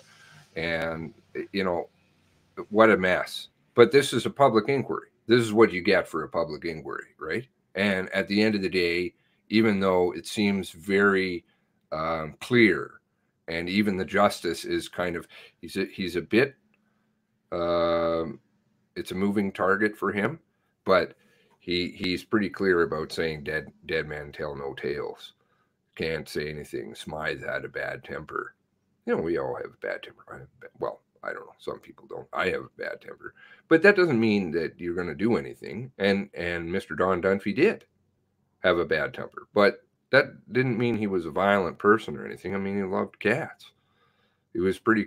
And he had no guns. Nobody who knew him knew he had a gun. And they all went in his house all the time. There was... All of a sudden, there was lots of garbage everywhere. And then there was... things moved around, and of course the gun, which is the most important part. And this was the defense that Mr. Smythe had. Well, you know, I had to shoot him because he had a gun. Well, I mean, the gun is just completely impractical. He had this big, gigantic, long rifle, apparently, and you know, Smythe's getting questioned about that, and they're like, you know, that's really, like, the gun literally almost would be touching him. I mean, crazy. Anyway, very good story, but you can see how things move around and get changed. Now, where were we? Why we need the public inquiry? Public inquiry not going to do anything, but gazoo. Why we need a full public inquiry into Nova Scotia massacre? Is it crazy idea that Nova Scotian mass murderer was a police informant? I think we need to be a bit more harsh with the language and just cop. He's a cop. Consider the historic context. While he was an RCMP informant, Danny Kane killed 11 people. This is the kind of people that they have working for them. Oh, there we go. How about ask his ex-wife how great the RCMP are? We are now about to enter our 4th month since the horrendous weekend of 1819, when 22 people were murdered in unprecedented rampage in Nova Scotia by a madman denturist Halifax Examiner is identifying as GW. Why are we doing this? Please just call him his name. Doesn't do anything. What it does do, though, is keep it in public consciousness. If you call him Gabriel Wortman, which is his name, so we'll use his name, because it doesn't make him a hero. I don't understand that. From the onset, we've known 2 things. Gabriel Wortman was a psychopathic. Haven't seen any evidence that he was formally diagnosed with this. I've seen one claim, I believe. Look at the cast of characters here. Not a big cast of characters. Revenge-seeking maniac. Again, is that a diagnosable thing? Revenge-seeking maniac. Where's the therapist? Where is that coming from? Is that right up there with the Injustice Collector? Oh, yeah. RCMP committed an epic failure of policing since acting in a disturbingly secretive manner. Yeah, I would go more with this one. This is not a afternoon from the UK fraud corruption UK #1. Oh, and we've got Jay Monte. Hello. Hello. Oh, goodbye. Well, good friend there. We're not talking about epic failure. This is what they want you to think. This is what we're talking about here. Secretive manner. They're very calculated, planned. Trying to cover up for Mr. Gabriel Wortman. Why? Probably because he's a police officer. The RCMP story from its first press conference, April 19, and afterward is that Gabriel Wortman had cleverly planned out his murderous mission and diabolically able to defeat the mighty force of the Mounties in every turn. Okay, you have to say to yourself, is there a cognitive disconnect here? Do you think one man can defeat the Mounties with all their Abram tanks and big, huge guns and GPS tracking, and we have him pinned down and we know exactly where he is? No.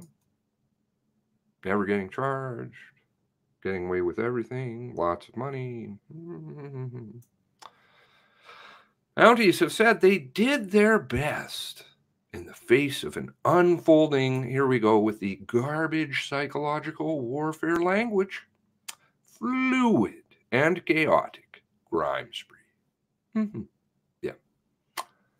The bullshit language they love to get people off on. Oh yeah, I guess it's fluid and dynamic.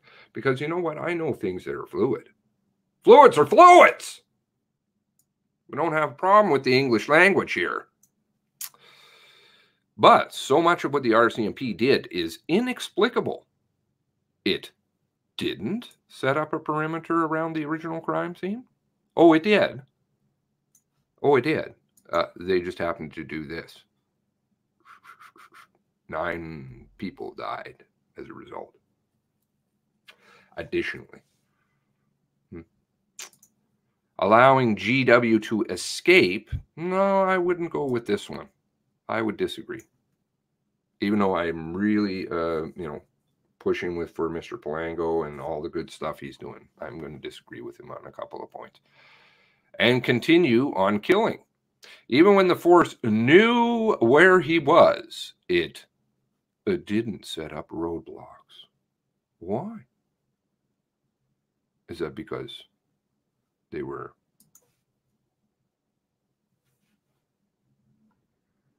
I'm not saying that they were trying to have people killed. What I am saying is that people died, and they definitely could have stopped it. And they didn't.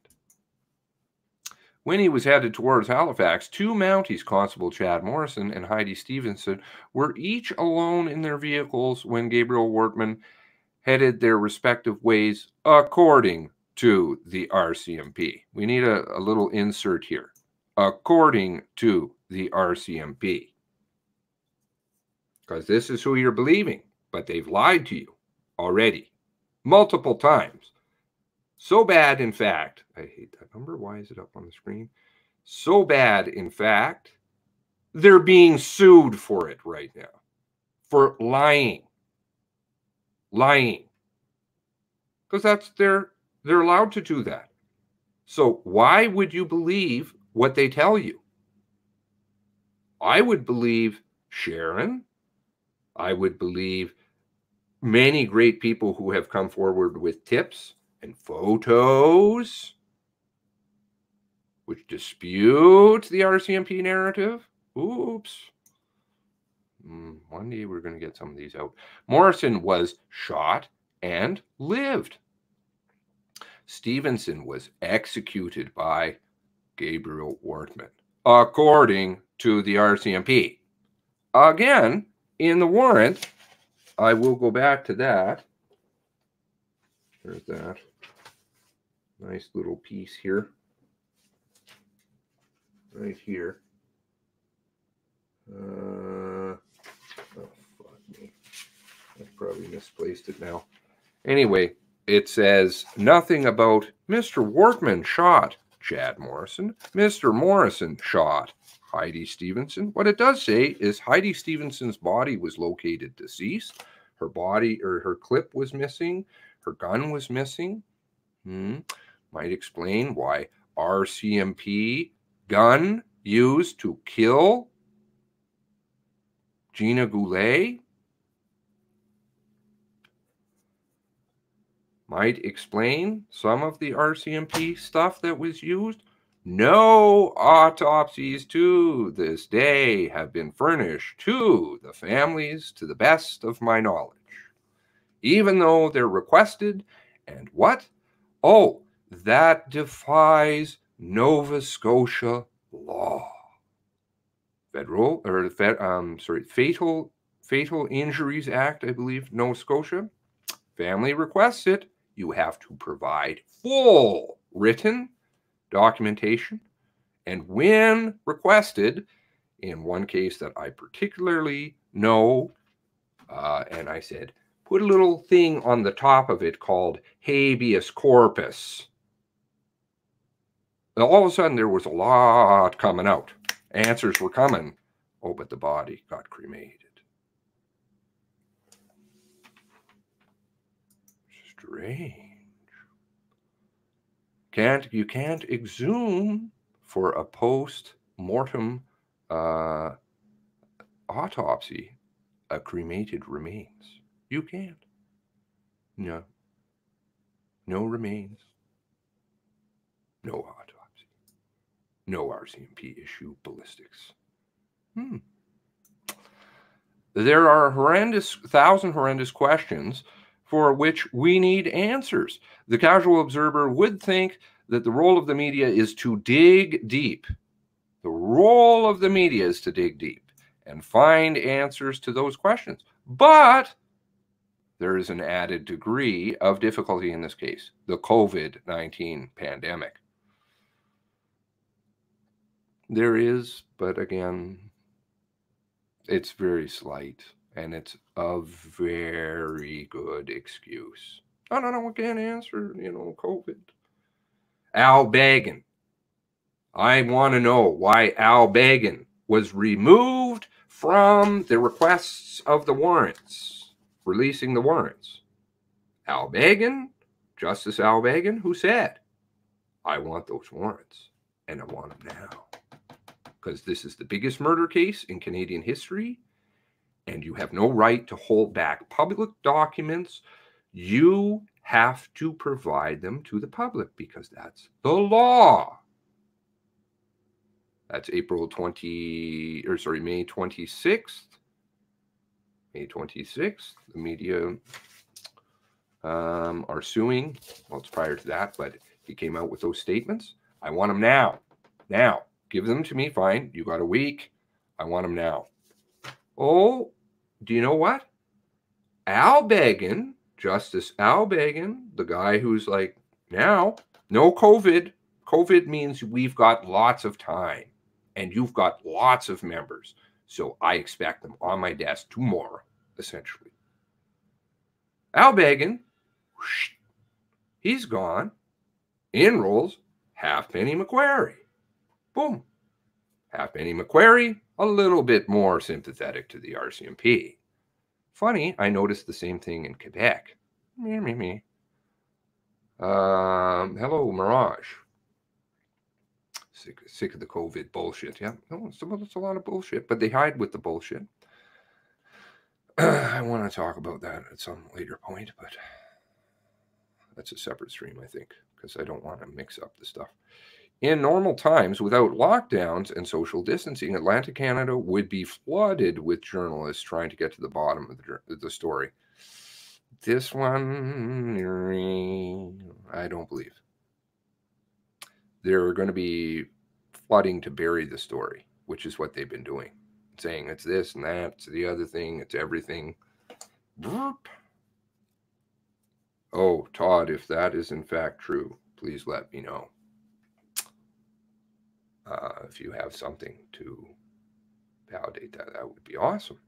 In this case, however, None of that has happened.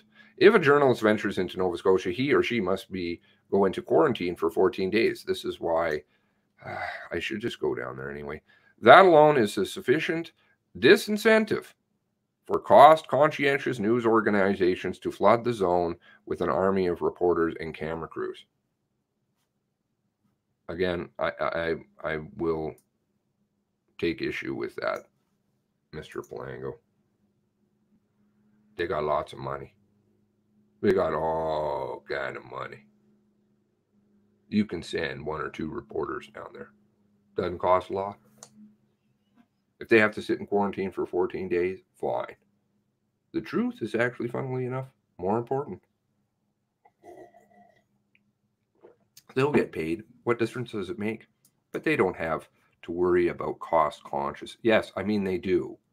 But that's the excuse that they use. But they got all kinds of money. If they want the truth, they're going to publish the truth.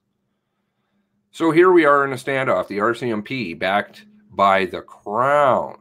So the RCMP backed by you and the provincial government and the federal governments. See, this is a cognitive disconnect.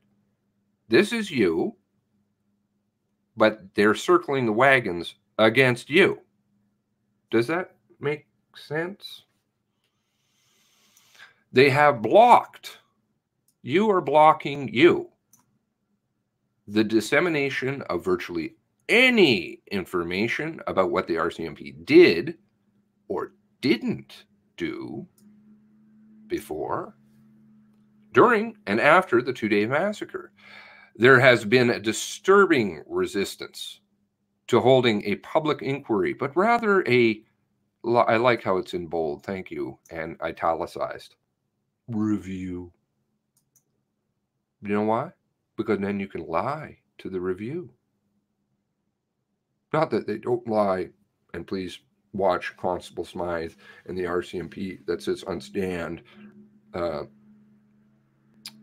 the DUNPHY inquiry. Lying in there. He lies. He gets busted. Which means no testimony would be offered.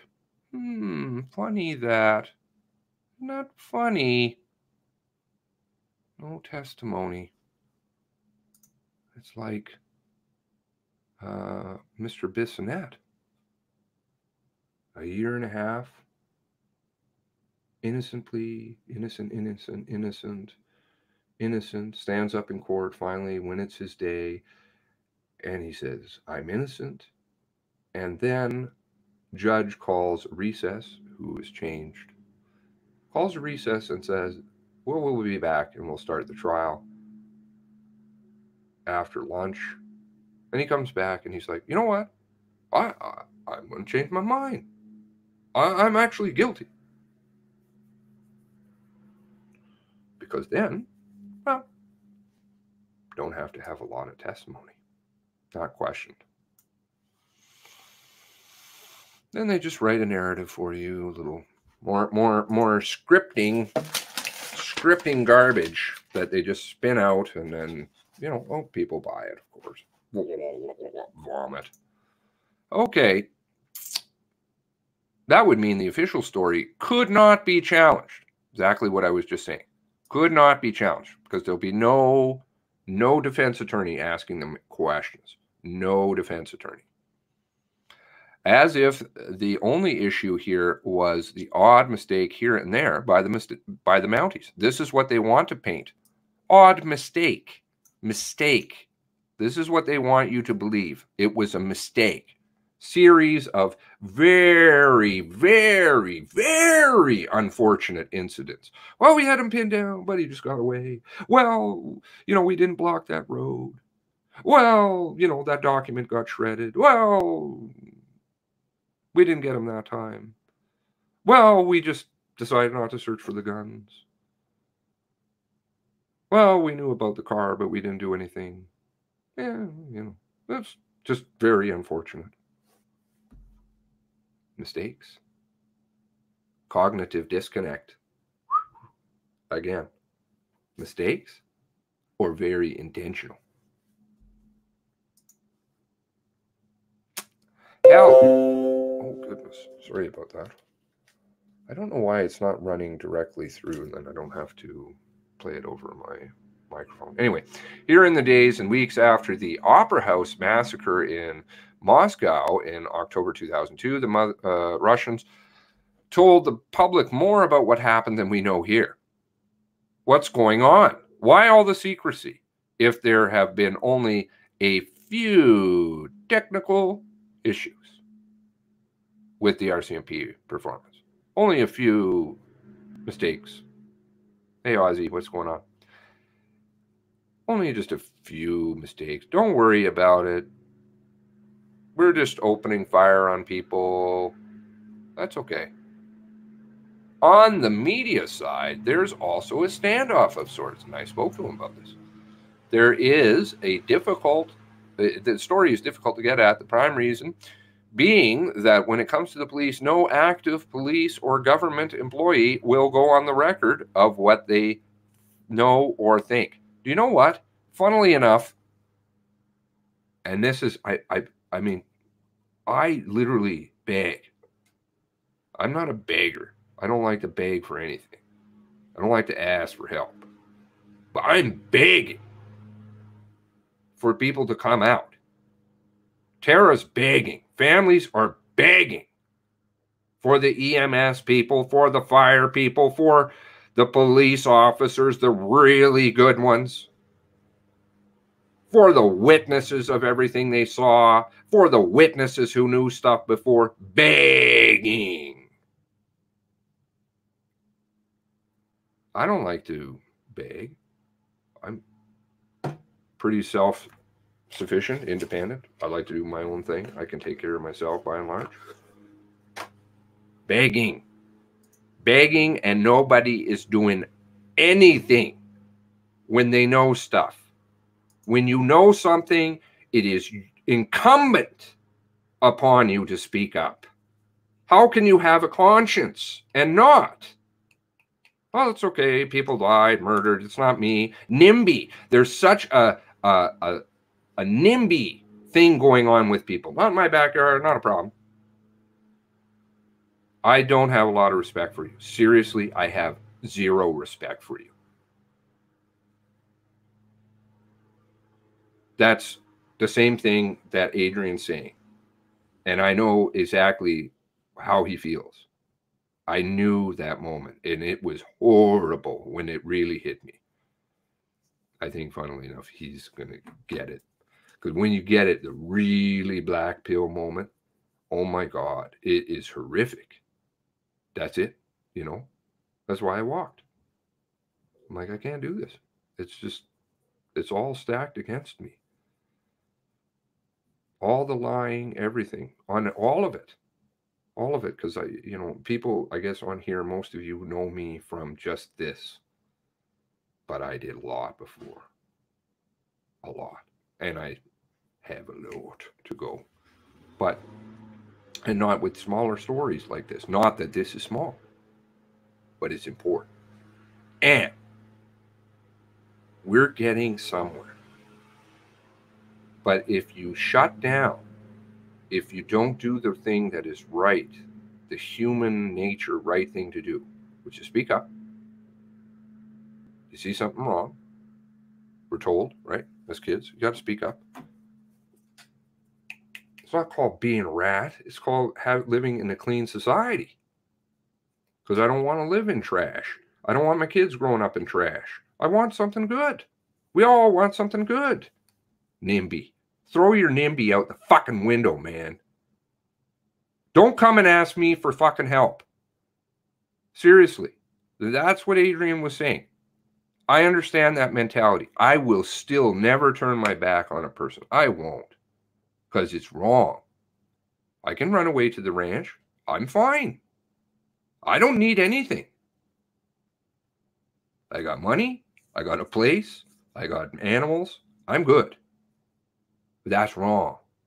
Instead, I sit here in the city, which I detest, talking on technology, which I detest, because it's important for all of us to get together. Because I'm not going to run away. I don't run away from fights. But if it's not in your backyard, that's fucking bullshit, man. Seriously. It will be in your backyard.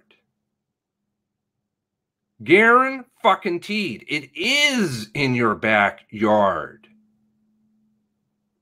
The RCMP are just in Nova Scotia, right? And just Nova Scotia has a problem because, you know, they have a separate RCMP that takes care of all of Nova Scotia. It's like RCMP 2.0, but really the RCMP 1.0 is running fine. What?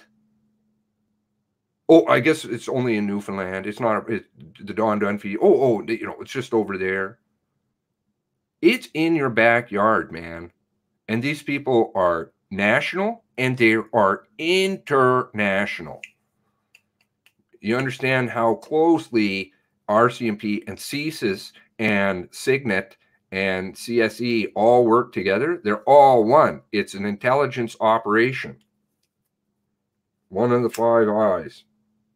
One of the 6 eyes, as Todd clearly knows. People will become more aware of.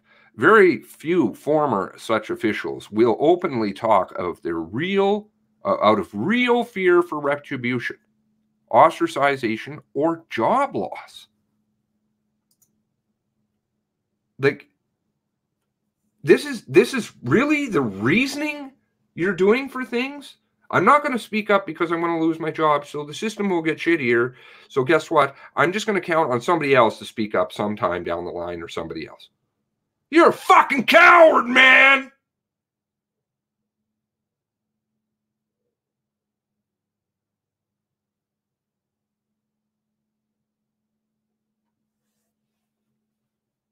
That's not the way we are. That's not the way we're supposed to be. We've been conditioned that way. Don't fall prey to it anymore. Don't. Speak up. We have names. We have faces. I'm not hiding behind any mask. I'm not hiding behind anything.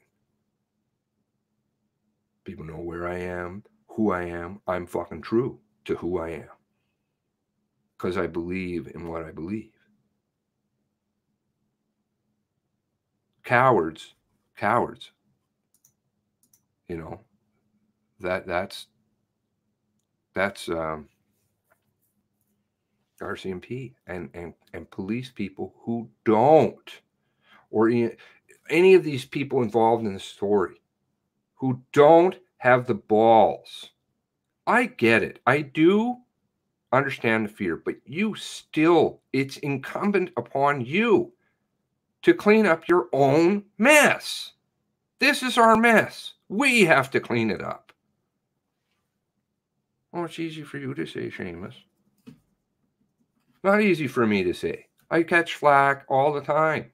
It has a cost, but it doesn't matter. Truth and goodness and righteousness prevail. Not bullshit, coward, evil behavior. Dirty consciences, people who don't speak up, because you have the option of doing it anonymously. You don't have to do anything. When you send those tips down below, those pictures, whatever, you have a conversation with me on the phone. Nobody's anonymous, man, in this world. Get out of here. Ooh. But we're anonymous to an extent. And frankly, that business about being that forward really scares the shit out of them. My God, there's a guy. He has a face. He has a name. He has a city that he lives in. Everybody knows who the fuck he is. He has a phone number. What is he hiding? Can we intimidate this guy somewhat? Try. Bring it. Bring it.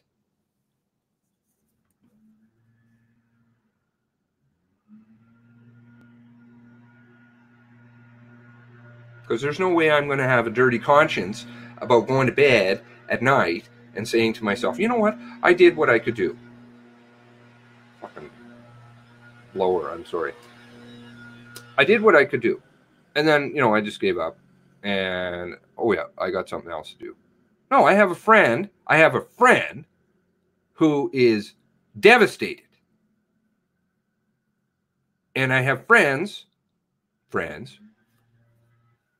that I don't really know at all. And some I don't know at all.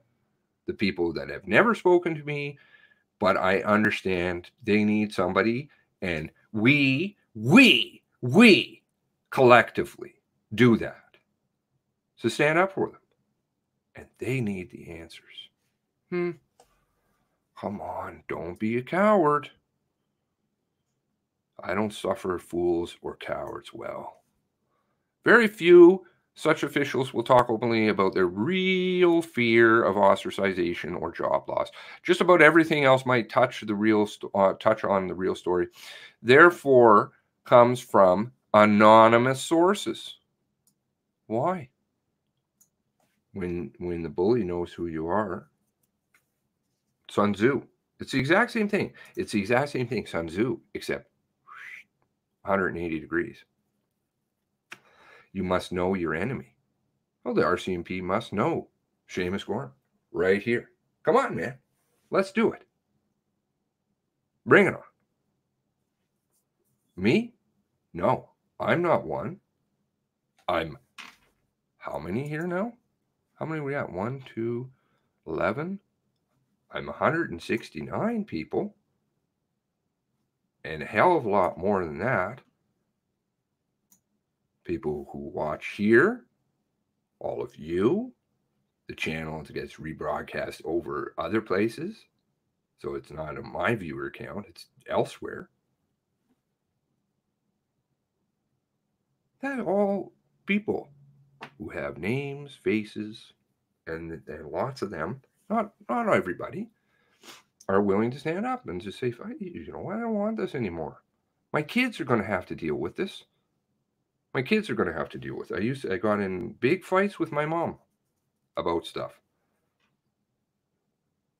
She used to say to me, terrorism will never touch my life. I'm like, really, Mom? You don't think so? I'm old. I'd appeal to her, listen, you got to do this for your grandkids because it's important. You got to stand up. You know, back then I was really not red-pilled into truly what's going on. I thought I understood. I understand now. I was getting misled. This is an evolving journey. I know where I am today. It probably will grow. But I said to her, you know, it's going to touch you. No. What about your grandkids? Oh, I can't, you know, I'm just one person. All the bullshit started coming out that I hear. I'm just old. I can't do anything.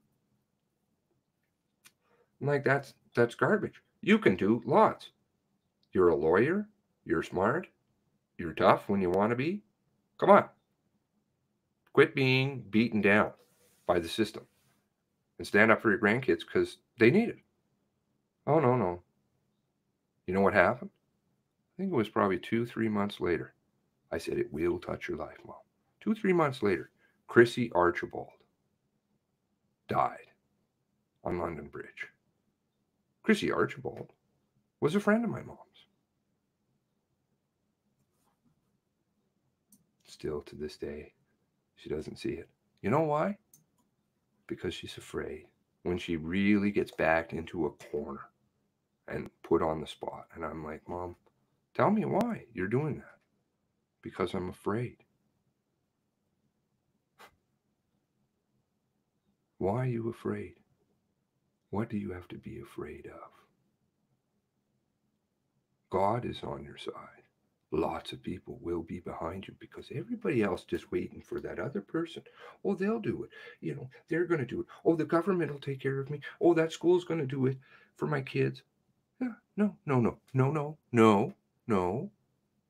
It's called personal responsibility. It's called humanity is my backyard. All of us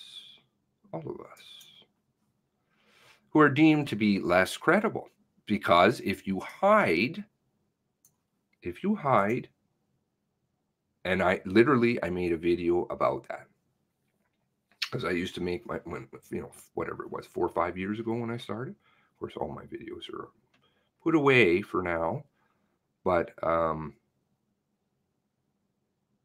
my first few videos were done with just voiceovers. That's it. Not live streaming, by the way. I never live streamed really at all until this.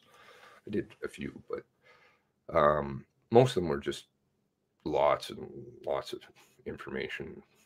Pause, reading articles, highlight, and just narration. But then I was like, you know what? This is not the way to do things.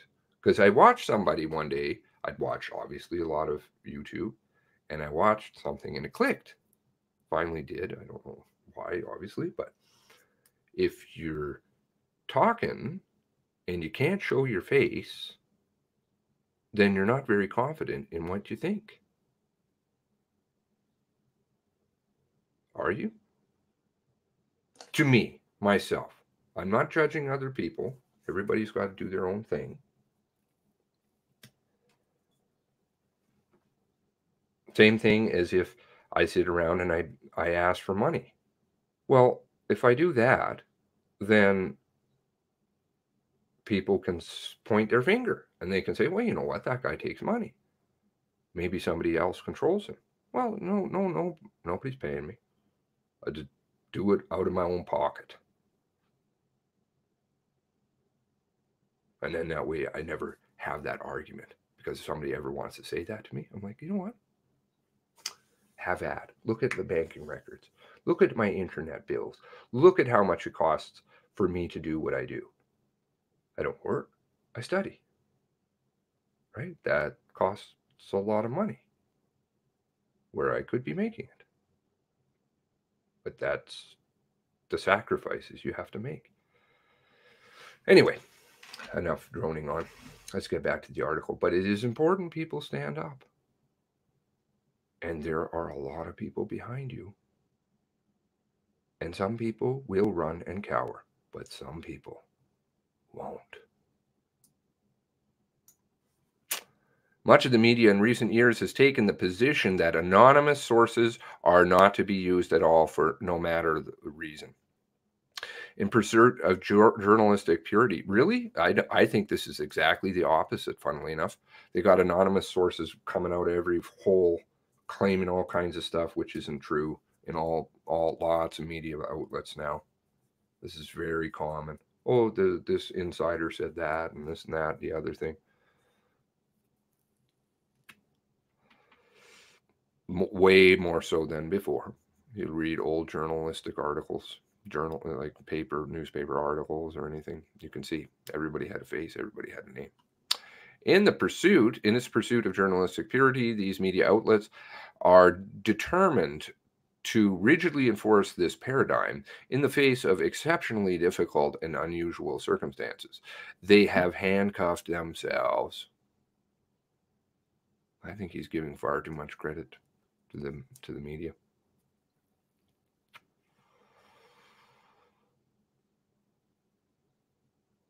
Yeah, speak to the people around you. Speak to the people around you. Grassroots. It's grassroots. Isn't it? It's organic. Nobody's funding it.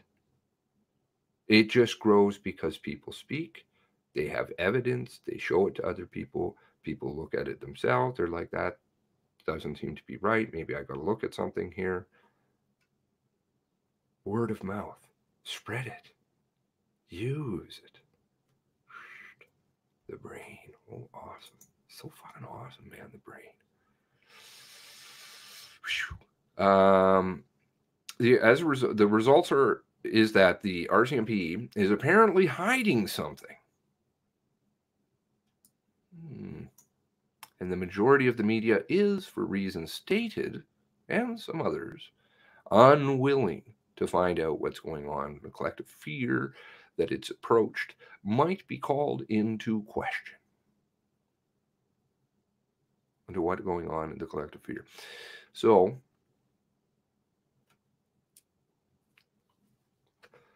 That's the other part of this puzzle. It's owned. It's all owned. It's the big, gigantic, different tentacles. The media is just one. Pumps you full of stuff. The government pumps you full of other stuff. But they're all the same because you keep going higher up the pyramid. You find it. Todd knows. I know some of you know. Steve knows.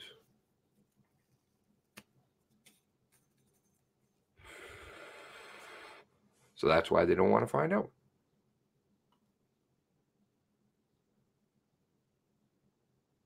Sometimes ridicule works. You do sometimes shaming people or just asking themselves to look in the mirror. How do you have a conscience about that? What if it was your son or daughter? How do you feel about use that same weapon? That one's a really, really good one, guys and gals. I'm not being disrespectful. It's a fucking awesome one. You know how they use the kids on us all the time, the kids and the cats?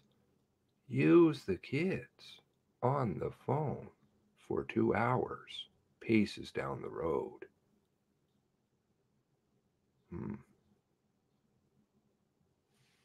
Ask them how they would feel if their kids were sitting on the phone for 2 hours with 911.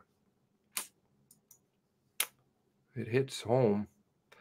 And a majority of media is all that's left to report, therefore, is pretty well anything to do with Gabriel Wortman and his behavior, what I call the monster tale. There we go. He's a psychopath. He's an alcoholic. He's a woman beater. He's this and that. That's the articles you read. That's the article you read. DC, yeah. DC is an old watcher.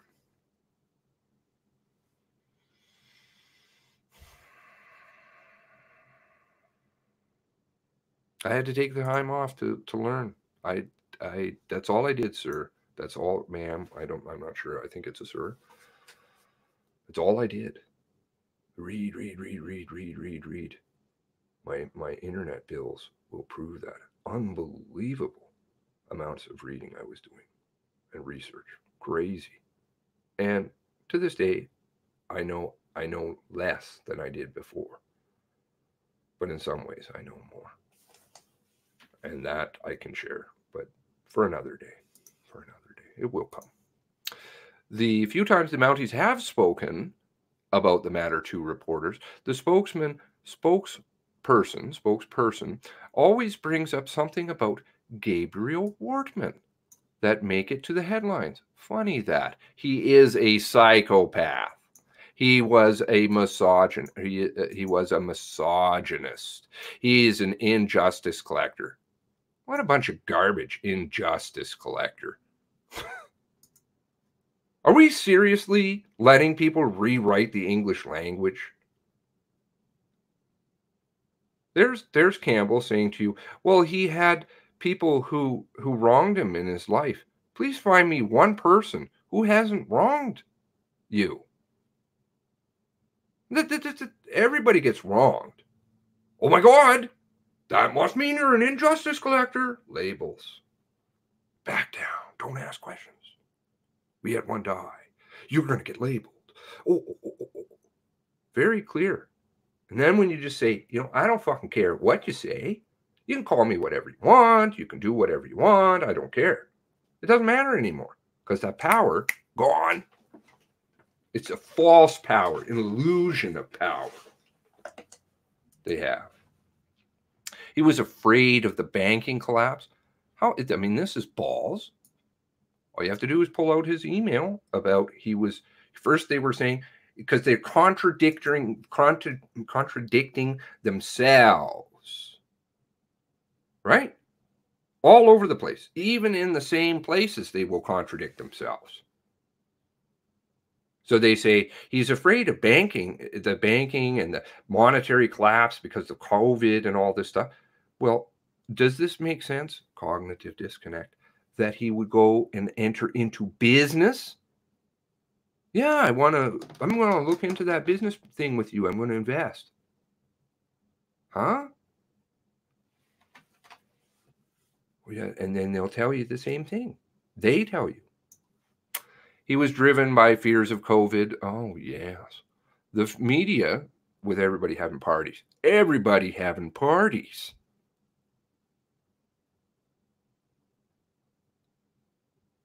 Down there. Parties. Tara will tell you. They're having parties. Nobody's afraid of fucking goddamn COVID.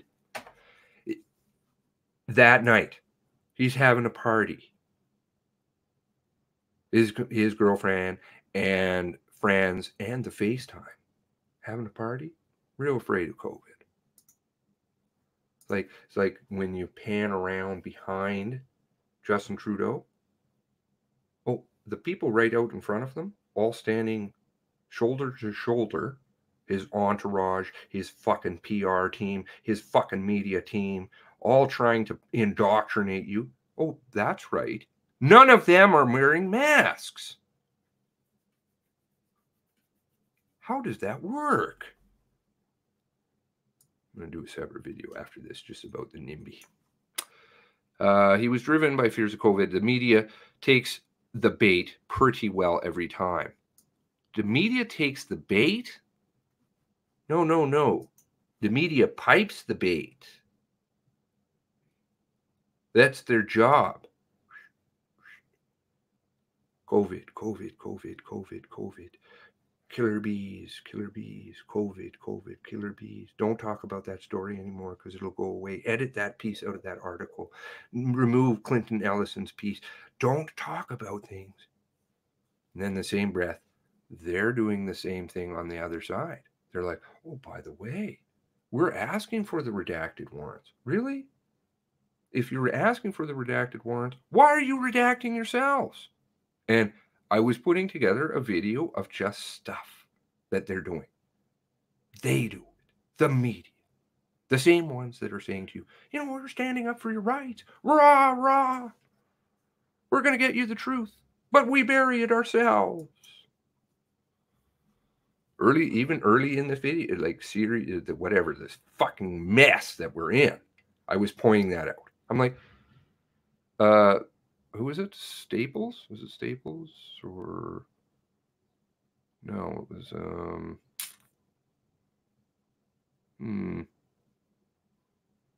I can't remember his name. And I showed 3 different articles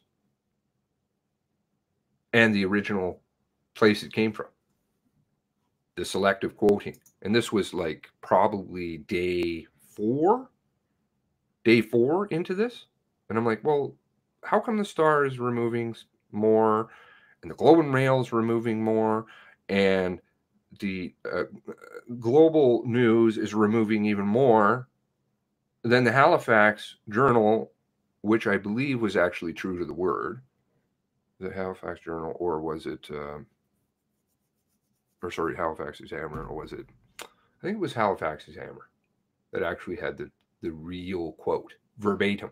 They didn't take little bits and pieces out to make it fit their narrative. Remove the girlfriend driving around the car. No. Meanwhile, there is no discussion about the real underlying stories. The performance and practices of the RCMP. The real underlying story. From the late morning of April 19th, I am on the record as having been suspicious about what's going on with this case. Much did not make sense to me. In my personal experience, there is a logic to stories and purported logic to this that the story does not scan. How many fucking 100 hours have I streamed now? Since the first day. Because as soon as Tara called me, I started looking. And I'm like, big problem. Of course. I know it's going to be. And right away, I'm on down in the States on the radio, here streaming. I mean, I'm like, this is fucking bullshit, man. You all are getting fed loads, even with the little bit we know right now. And many of the predictions or the claims that I was making at that point in time have come to pass as fact. And I've made some that are still outstanding.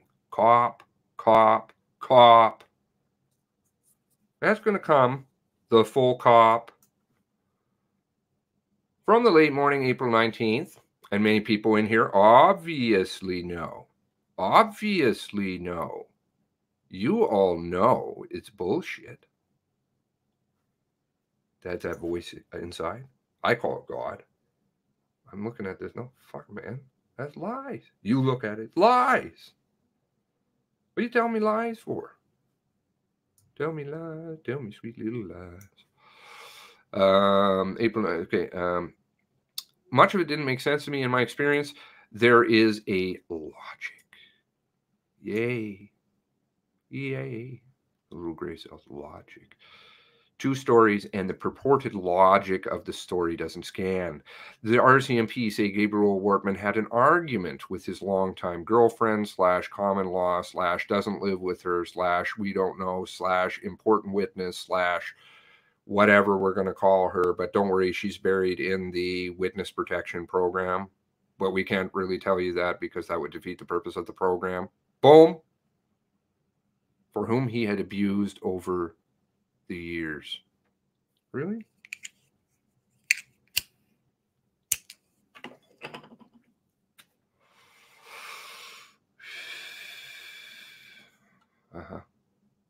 In fact, they had just celebrated their 19th or 20th anniversary together. Of course, they're together for all these years. If she wanted help, she can go and get it. If she wants help, she can get it. There's no shortage of help. You know, the friend who came out, who started the GoFundMe for her, which disappeared like that. It said, you know, she was going on about how abused. She was abused and things like that. And I was like, well, if you're abused and you're her friend and you did nothing, what are you? Oh, that's right. Coward. But people don't do that. They would have speaked up. They would have spoken up. They would have speaked up. Listen to my English. I'm almost as bad as their fluid and dynamic and whatever else trash they want to spin. The police said that Gabriel Wortman handcuffed his girlfriend in the back of one. Let's see what he does. I haven't read this article. In the police back of one of his old, just ancient, not real replica police cars, loaded up with gasoline and guns, and went to murdered 13 people. Somewhere along the line, the girlfriend escaped. Look at this. He does. Here's one point. Freezing cold night, and hid in the woods for approximately 8 or 9 hours. As soon as Clint Ellison came out and said, I tried to find the weather. I couldn't. I did ask, and I did say, I think I mentioned something about the weather before, like it would have been cold or something. But as soon as he came out, which was what, the 22nd, that's 3 days later, I'm like, okay, so you're saying she's hiding in the forest and Clint Ellison's freezing his ass off after a few hours? No problem. Excuse me. Squeeze me. That might have happened. But in the history of style crime, the perpetrator usually kills his partner first and then moves on. He doesn't save her for the end. Okay. So, again, something else that we've all pointed out over here, right, for a long time. And there's the other piece, because I don't think he's got that here. I'm just scanning ahead a little bit. No. So let's think about, she's in the back of the car. She's crawling through a cage, which people can't do because that doesn't really exist. And they're not big enough big enough for people to crawl through. But somehow she's small enough to get through there. And she's crawling over piles of guns. Really? Piles of guns. Here she is. He's out of the room because, I don't know, he can't see. And she's going over top of guns in the front seat. Logic. Grace House. As I was pondering this in early May, I received a disturbing tip from an anonymous source who I'll describe as a male. He was obviously distressed. He said he had never done this, but he felt compelled to let me know that the RCMP was actively trying to hide the real story. The media is actively trying to hide the real story. The government is actively trying to hide the real story. And many lemmings are buying it. I ran through the gamut of stories I had already heard about Gabriel Wortman, that he was a terrible human being, that he was a smuggler, cigarette smuggler. I love this one, cigarette smuggler. And he had reputedly killed someone in the United States. Maybe, maybe not. But I mean, why are you shields up? RCMP shield up? Let's talk about Gabriel Wortman. He's that bad guy. Don't talk about us. He's an injustice collector. You know, that means now, because he's an injustice collector, guess what? We did zero wrong. Anything that we did wrong, well, because he's an injustice collector, that negates it. It, in fact, doesn't even negate it. It means that we did nothing wrong because he was an injustice collector, because he was a cigarette smuggler, because he was an undiagnosed psychopath, because you had a woman come out of the woodwork a month later who, what? Went to a interesting women's group and said, what? Who then lived in Halifax for years, but funnily enough was terrified because she had to move from Portapique years, but then moves to Halifax. And I'm worried I'm going to see him in the store, but I lived there for years. And she comes a month later and she doesn't go to the media. She doesn't go to the media. No, where does she go? Oh, she goes to Ms. McDonald's group. That was one of the first posts I put in Discord. All about that group. I'm like, who does that? You're now living in Western Canada. You know of some little tiny group which does women's slavery or something? Very sketchy group. I don't know what the fuck. Nobody knows who's funding them. They're, quote, privately funded. They don't deal with anything to do with Canada, as far as I could see. It was stuff to do with, like, they went and talked at the UN. These two women, that's what it is. Two women. Now, I'm not saying you shouldn't have groups representing women. In fact, I think you should have groups representing women, boys, everything else. But whatever. You don't go and try and seek out some little tiny ass weird group. You go to the media and you do it right away. Or you go to the police right away. And then if the police don't listen to you, then you go to the media. You don't, you know what? I'm going to phone down. I'm going to find that little, maybe there's something in Truro. Maybe. And I'll do it a month later. Because that makes sense. Oh, yeah. And at the same time, we'll have a dump of photos from the contract, from a supplied. I love that. You look at the photos inside the warehouse. To the best of my knowledge, it says supplied as the photo credit. Who's supplied? Is that somebody who has no name? Who supplied it? And Mr. Jowdry. Oh, yeah, a month later. Yeah. She came to my house.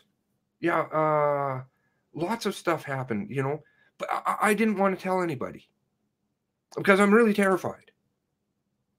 But you're terrified of who? He's dead. Just like we have an active investigation into a dead man. So, should have the active investigation into the RCMP. Not by the RCMP, not by shit Nova Scotia. CERT, shit, same thing. And not by shit Alberta. You should have it by the people. And the people, as I have said, I believe since the beginning, sue them. Sue them. And I'm hoping I'm getting through to some family members, people who may watch this, and word of mouth, because that's the only way that I am able to get my message out is with you. Because that's hopefully some of the responsibility that you can share by saying, okay, maybe you should check this guy out or whatever. He goes on for hours. He's got a dirty mouth, whatever. But he kind of does know what he's talking about a little bit. We're all helping him. We're in it together. Come and join us. And if it doesn't tickle your brain, go away. Maybe you can hang out with Ahmed. What was his name? Momar. His name always changed. Like they always do. There's always a bunch of them. Momar Belkadir. You can hide out with him on the beach in Tunisia, like Officer Lee in Toronto, or Lisa Banfield in this one, in Tunisia, on the beach. You can go hang out on that beach with your head in the sand or up your ass. The real issue, he said, was what police are hiding about the previous knowledge of the gunman. Make requests about Gabriel Wortman and what police knew about him.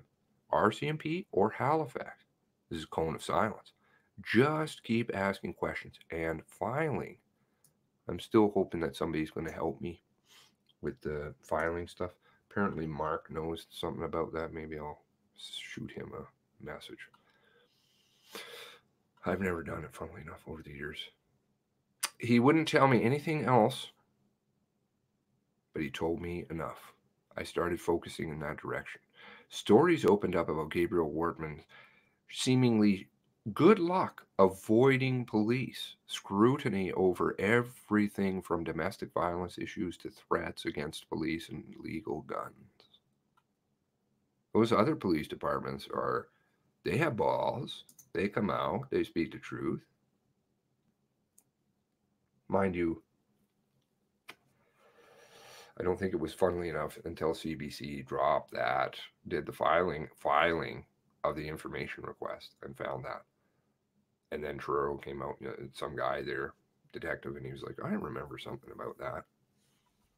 Some of these things, they just get misplaced in our memory, right? I think. I like to think. I trust. Stories opened up about Gabriel Wortman, okay, seemingly good luck scrutiny over everything domestic violence, illegal guns. Sources emerged from disparate places. I think he means that's not from different places, maybe, in the law enforcement community and elsewhere who were offering bits and pieces of the possible story. I was told Gabriel Wortman had a connection to biker gangs. That seemed implausible. Why would a Dartmouth denturist possibly have to offer to Hells Angels, for example? The reply I got was unexpected. Quote, he had hydraulic presses and mold making equipment enough to make used in drug manufacturing operations, one source said, confirmed by another. He could also get drugs that they would use to cut with their own. He would use nitrous oxide. I hear they like using that stuff at their parties. Okay. I'm not so sure about I don't know about your guys' stuff. Maybe you can drop that in the comments here or in the chat. I'm not convinced 100% on this Hells Angels stuff. There's lots of people, I'm sure, who live around me. Well, not lots, hopefully, but there's probably, I can definitely think of one, who is a criminal. That doesn't mean that because he lives on my block, I'm associated with him and I'm a criminal. No. And the person who did it is very, Griffin, right? Well, okay, so he gets busted once in Edmonton with some guns and drugs. Lots of people get busted once with guns and drugs. It doesn't mean that they're Mexican mafia cartel, Hell's Angels, super lord. He doesn't seem to have any friends. I'm not saying he doesn't have friends. I'm just saying we haven't heard anything about any other associates. He's just by himself. And then as a result, after he gets out of prison, he moves home with his mom as a grown man with his mom and works in a print shop. Anything I know about laundering cash, you're not working for the business usually that you own it. And then you falsify the employment records and you say, I'm employed there, and you cut yourself a check. You wash your cash. That's what you do. You don't work as a print shop guy. You don't make a lot of money working as a print shop guy, as a super Mexican mafia cartel super overlord. Do you? Maybe I'm unfamiliar. Perhaps I should get into the printing game. Wow. The tips kept coming. A member of the legal community told me that Gabriel Wortman hung out with, quote, a heavy-duty criminal who was part of his drinking group. We at McLean's eventually identified him as Peter Allen Griffin, a Porta Beach neighbor who was a longtime friend of Gabriel Wortman. Griffin, who had spent time in prison for drug trafficking offenses, had been linked to Mexican cartel and MS-13. Brutal El Salvadorian gang. Fucking MS-13. They always bring that one out. I don't know why. Street gang. They are bad, but I mean, really. Street gang gone multinational. Griffin had applied the decals to the fake RCMP car and Gabriel Wortman used in his killing spree. Question, as we have always posed, unless you're printing brown ones.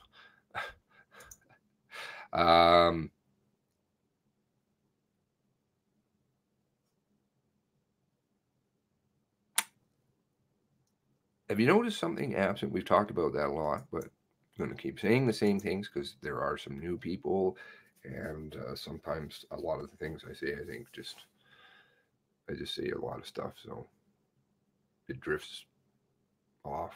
But have you noticed how nobody's ever gotten charged? Nobody. They know who gave them the uniforms. That's Halifax Police Department. That's RCMP. Two sets of police uniforms. Two. And multiple pieces. The badge. Oh, and the printing. You know who did all of this stuff. The one member who never did anything. You know who did all of this. Question. Why have you not charged anybody? Answer. Very easy. Very easy. Because then there's a trial. If there's a trial, that means there's a defense attorney. A defense attorney who is going to try to rip their story to pieces and defend his client. That means a lot of people have to go and get questioned on the stand. This is why nobody has been charged. Right? I'm repeating things that I've said many times. I'm sure most of you have all heard it. That's why you won't see any trials. Just this ongoing investigation forever and a day until you forget about it and the next one happens. Level of violence points to MS-13, Hell's Angels, not active in Nova Scotia from what Tara is saying. They just really went underground. One guy went to jail for one of the main guys, apparently. There is a lot of bikers there. I'm not disputing that. But in speaking to Lindsay Jones with the Globe and Mail, she apparently visited with certain people, and nobody knew who the hell Gabriel Wortman was. I said, well, are they going to really say if they did? No, they wouldn't. But I think it's a bit, you got to watch for the red herrings here. I'm going to get you off looking other places. The real focus is the RCMP. And the real story is going to come out with the RCMP. But you have to nail them down, and you have to sue them.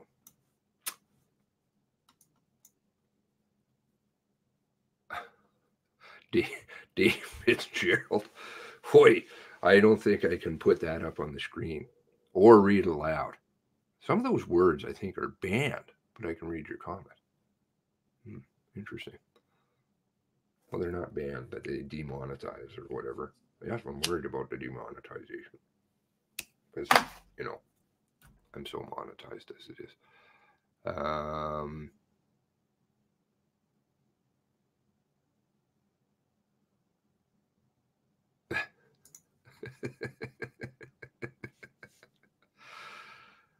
Yeah. Yeah. I mean, just the plethora of garbage. It's just so, it's so terrible. Floating around everywhere. Everything and anything they can come up with. Let's see here. Other sources close to the investigation focused on grenades. These are these phosphorus grenades. One of the words consistently redacted from the RCMP information to obtain search warrant is a single word in the line, which includes firearms, ammunition, explosives, chemicals, and something blacked out. I believe that was searching my memory banks. Probably Blue Apple that brought that up originally. Almost ready to start about the phosphorus grenades. I'm like, okay. I was told that the grenades are actually phosphorus grenades. Why were they blacked out? Grenades are linked to bikers. They've been looking for them for months. One source said, well, does that mean that they found them? People can look for things, doesn't mean they found them. And again, why not throw that word in there? I think, funnily enough, there's a lot thrown in here that is redacted just to get you off looking something else. Not saying that that's not true. I'm just saying there is going to be absolutely 100% red herring nonsense to try to confuse, and then they get you with the disinformation campaigns that they're rolling out. Identifiable people need to be called out. It's fine. They have 7,000 other accounts that they have.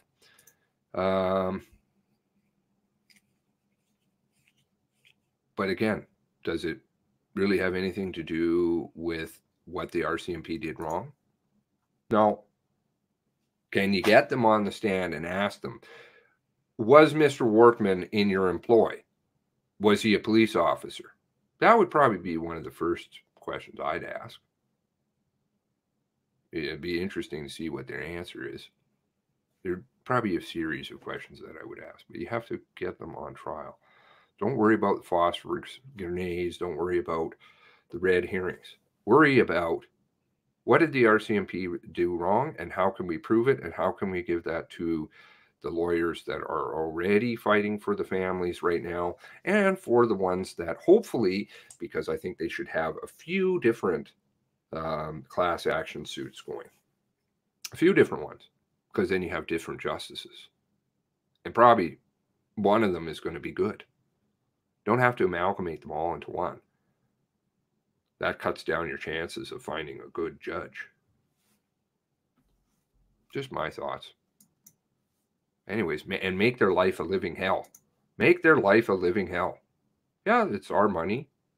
It's our lawyers, but drag them all the way through court all over the hell's half acre. They can't do anything then but focus on this case. And that's all that's going to come out in the media then. How many cases do you have? Oh, well, we got a few. that case over there is doing that, and this one's doing that, and this one's doing that, and that's who's over there. Lots of different angles then you have going. There's a stream of tips coming about the force, inside the force, about strange going-ons regarding the files. As my first source had said, things are being hidden. One solid source who knew about the world, or how the world worked inside the RCMP, said this, quote, "They have deliberately delayed things." Really? So that they can pasteurize everything. I wouldn't be surprised if electronic equipment and phones they found are in the lab right now being cleaned. Oh, I believe that was, again, a request that we said right away. Please don't turn your information into the RCMP, because it will get deleted. It will get cleaned. And you'll never see it again. There were some smart people who got some photos that they made backups of, and the RCMP got the originals, but they don't have all the copies. Oops. And they may not be known publicly yet. Oops.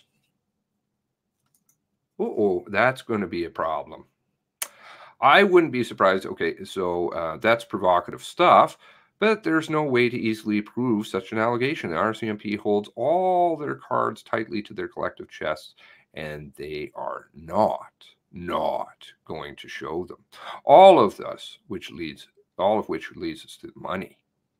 In pursuit of Gabriel Wortman's connections, both Stephen Mayer of Maclean's, who wrote an excellent article, what was it, 6 or 7 things that RCMP did wrong, mistakes that they've made, and I heard differing accounts of Gabriel Wortman receiving either $1 million or $500,000, which was delivered to him in a Brinks truck. I went on the Rick Howe Show Talkfest in Halifax and asked for the public's help. Someone inside, which was very nice, somebody, remember, there was a couple of people who actually mentioned this channel on air. Maybe it'll get mentioned again. Maybe it'll get around. So that's good. Advertising, free, word of mouth.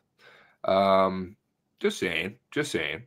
Someone inside responded that they had a tape of Gabriel Wortman with $475,000 at the Brinks compound in Dartmouth. The money was being routed to Brinks in the unusual way from CIBC Intria, which is wholly CIBC-owned subsidiary, which provides money to ATMs typically.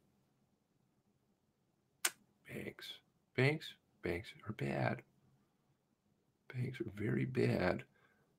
The path of the money took was sufficiently curious. We asked the RCMP about it before publishing. It did not reply before press. Where's that lady again? Let's see if we can find her. I like that picture of her. She's awesome. There we go. Derp? I have it named Derp. Derp? We don't have an answer for you. Derp. Derp.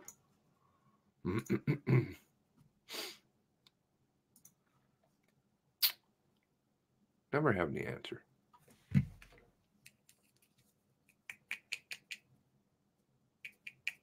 We sought the opinion of knowledgeable police sources who confirmed that the transaction was typical of an RCMP undercover operation. To them, Gabriel Wortman could be a confidential informant or agent of the force. Why don't we just say it? He's a cop. How about that? Put him on the defensive. Start throwing around all kinds of blind accusations. Not well-founded, even some of them. Start making them. That's well-founded. Calling him a cop, well-founded. And start just using it. Gabriel Wortman was a cop. Gabriel Wortman was a cop. Gabriel Wortman was a cop.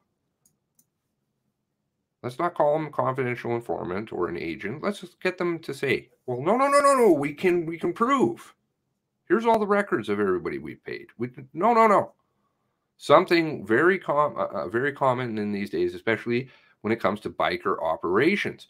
We also obtained the RCMP manual on undercover operations, which stated that the RCMP could lie and deceive and do, except before a court, if asked about such operations. Mr. Big operation, Mr. Big operation. Undercover agent, Mr. Big, loved cops, but also hates cops, wanted to kill cops. Yeah. Right. There you go. There's another one. Completely contradictory. He's making threats against the police, but he loves cops. He wants to build a car so that he can honor the dead police officer, but he makes threats against police. He wants to, yeah, right? Really? Anything and everything, but people will buy it. Over the next 10 days, RCMP spokesperson Darren Campbell spoke twice about this matter, once to the Vancouver correspondent of the Toronto Star and then to CBC reporter Elizabeth McMillan. This is a very, very important piece on that side of it. Why? The RCMP does not reach out to talk to people. They are on the defensive. Darren Campbell reached out to Vancouver. Why did he reach out to Vancouver? Because he used to be in Vancouver or the Lower Mainland. So he knows the reporter. So they're going to write a fluff piece for the RCMP. Not that they don't have pretty much 99.8% of all reporters write that, but extra fluff. But it isn't because people are asking them. It's because they are having to answer. They have to defend. And once wasn't good enough. So then, now we're going to do the lengthy interview. Lengthy. To which they got all the family members somewhat hopeful. Maybe we're going to get some answers. We'll send an email around. Please watch. It's going to be on tonight. Nothing on. Remember that stream? Nothing. How about all those family members who are sitting, waiting on the edge of their seat? Can you give me some answer, please? Because you fucking lie to me and you don't tell me anything. You don't give me an autopsy report. You don't do anything. You can return bodies in cars. You can have bodies towed around in cars, which is the next piece of the puzzle I'm going to go through after this. This is a fucking long stream. But that's what you can do. And then you seal down. Frank reporter, immediately banned. You ask questions we don't want to answer. No. Even in the interview, I love the lady. She's like, no, we're going to phone now. Or the CBC reporter who phones up and then says, we're getting cut off here. You guys aren't allowing us to have our follow-up question. So I'm going to ask the follow-up question from the reporter before that you cut off. And then shut it down. Shut her down. No, we're finished here. We've got lots of busy things to do, like the investigation that we're not doing, which is what we're going to talk about. But Elizabeth McMillan, who I thought was playing for the right team, I have very serious questions about now. She may have, it may be unknown to her. So maybe that might in fact be true. Is she the one that actually conducted the lengthy television interview? The filmed video interview? who then said, well, you know, after days and days and days of sitting on it in the cutting room floor with the lawyers, for sure, with the RCMP, because you can guarantee Brenda Lucky had her friend who was somewhat below her, all the fucking government lawyers in and PR campaign in that cutting room. Don't say that. Those little gray cells people, those people on that Discord, those people on the Facebook, they're going to fucking pick up on it, man. They're going to take a video clip. They're going to start publishing it all over the place. Then we're going to have to answer some more. Okay, you know what we'll do? We'll just, after days of keeping people waiting, saying, oh, we'll get it. We're going to do it. Oh, yeah, it'll be on Monday. Oh, we'll publish an article. You'll never see it. Me.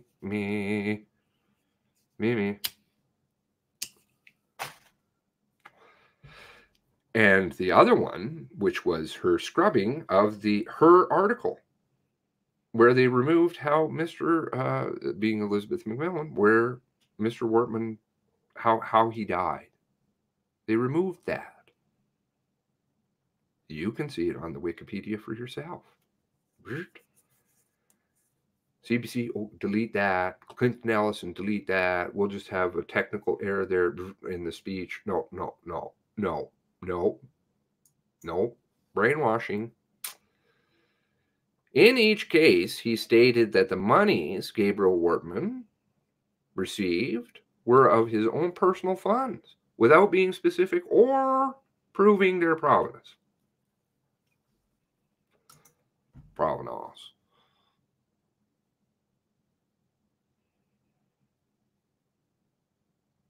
Well, let's see. Don's a denturist. Used to practice down there. It's a pretty small community. People don't make that kind of money. His family seemed so well off, Gabriel Wortman's, that they had to give up a child for adoption. That's how well off they were. So he's not getting gigantic inheritances, I don't think. Even though his mom and dad are still alive. His dad who has to reach out to CBC. There you go. There's another one. That's going to go in that video. All these different little things where his dad says, well, I told the CBC reporter that. And Frank reporter is like, you talked to CBC? And he's like, yeah, I talked to them a few days ago. Have you ever heard anything from CBC about having a lengthy interview with Paul Wortman? No. Who pays CBC, by the way? Would be the same people that pay the RCMP? Would that be you? So are you hiding things from yourself? But that's called real internal dishonesty. That's not called rigorous honesty at all. That's called lying to yourself. Personally, I don't like lying. I don't like lying to myself. I don't like lying to you. I don't know about you guys in your life. Lying to me is detestable, abhorrent, in any way, shape, or form. White lie, you can take that. No. If I look bad or say something wrong, I want to be told right away. I think that's one of the first lines I used to say to girlfriends when I would date them. I would explain my life to them, the bad of my life. And I would also say, you know, I am very honest and I need that in a relationship. So if you ask me, you look fat in those pants, I'm going to tell you. Because that's the way I am. Sorry if that hurts your feelings. But I want you to give that to me too. Because it holds us to a higher standard ourselves. And then we give it to our kids, and the kids see it. And they're like, you know what? No matter how much trouble he's going to get into, he tells the truth. I can tell the truth too. Maybe his girlfriend hates him. Yeah, they don't. They love you for telling the truth. No, I don't say that. But I'll say if somebody looks, doesn't look their best. People want to look their best. In each case, sorry, back to this. Dragging. He said the RCMP was still investigating the RCMP transaction. I think there's something wrong with the printer or something. Still investigating. There must be something wrong with the printer. Still investigating the Brinks transaction. Still investigating. Hey, Point. What's going on?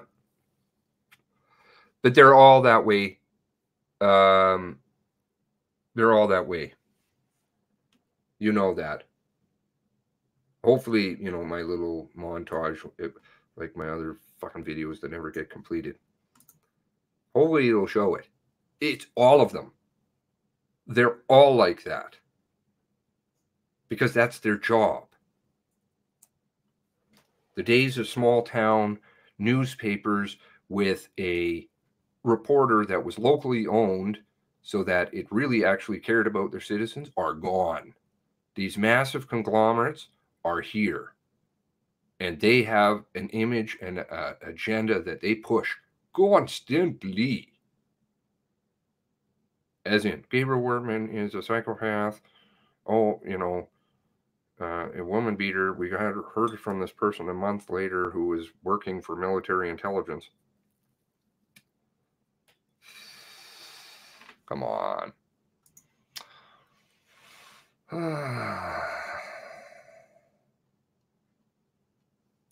What is there to investigate? Oh, nothing, of course, nothing to investigate, nothing.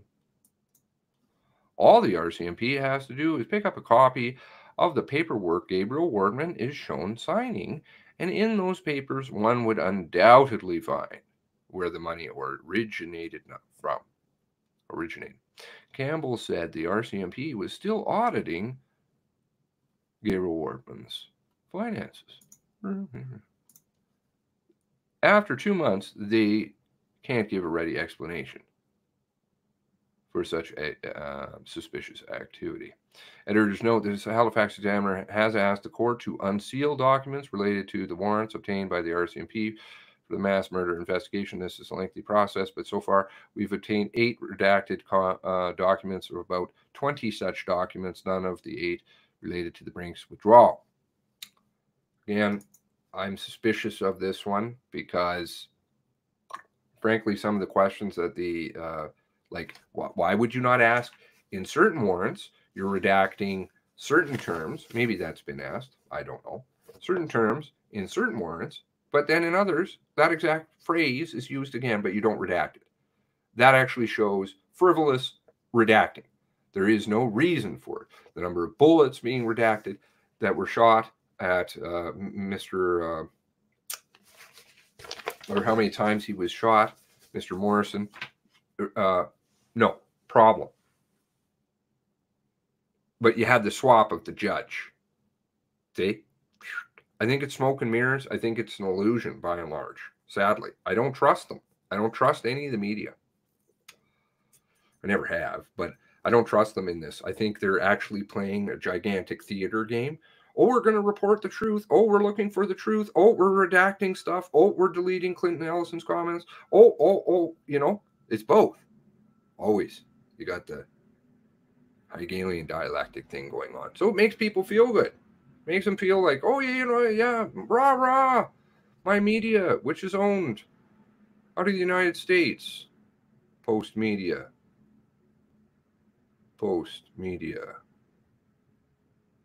The real chair of CBC.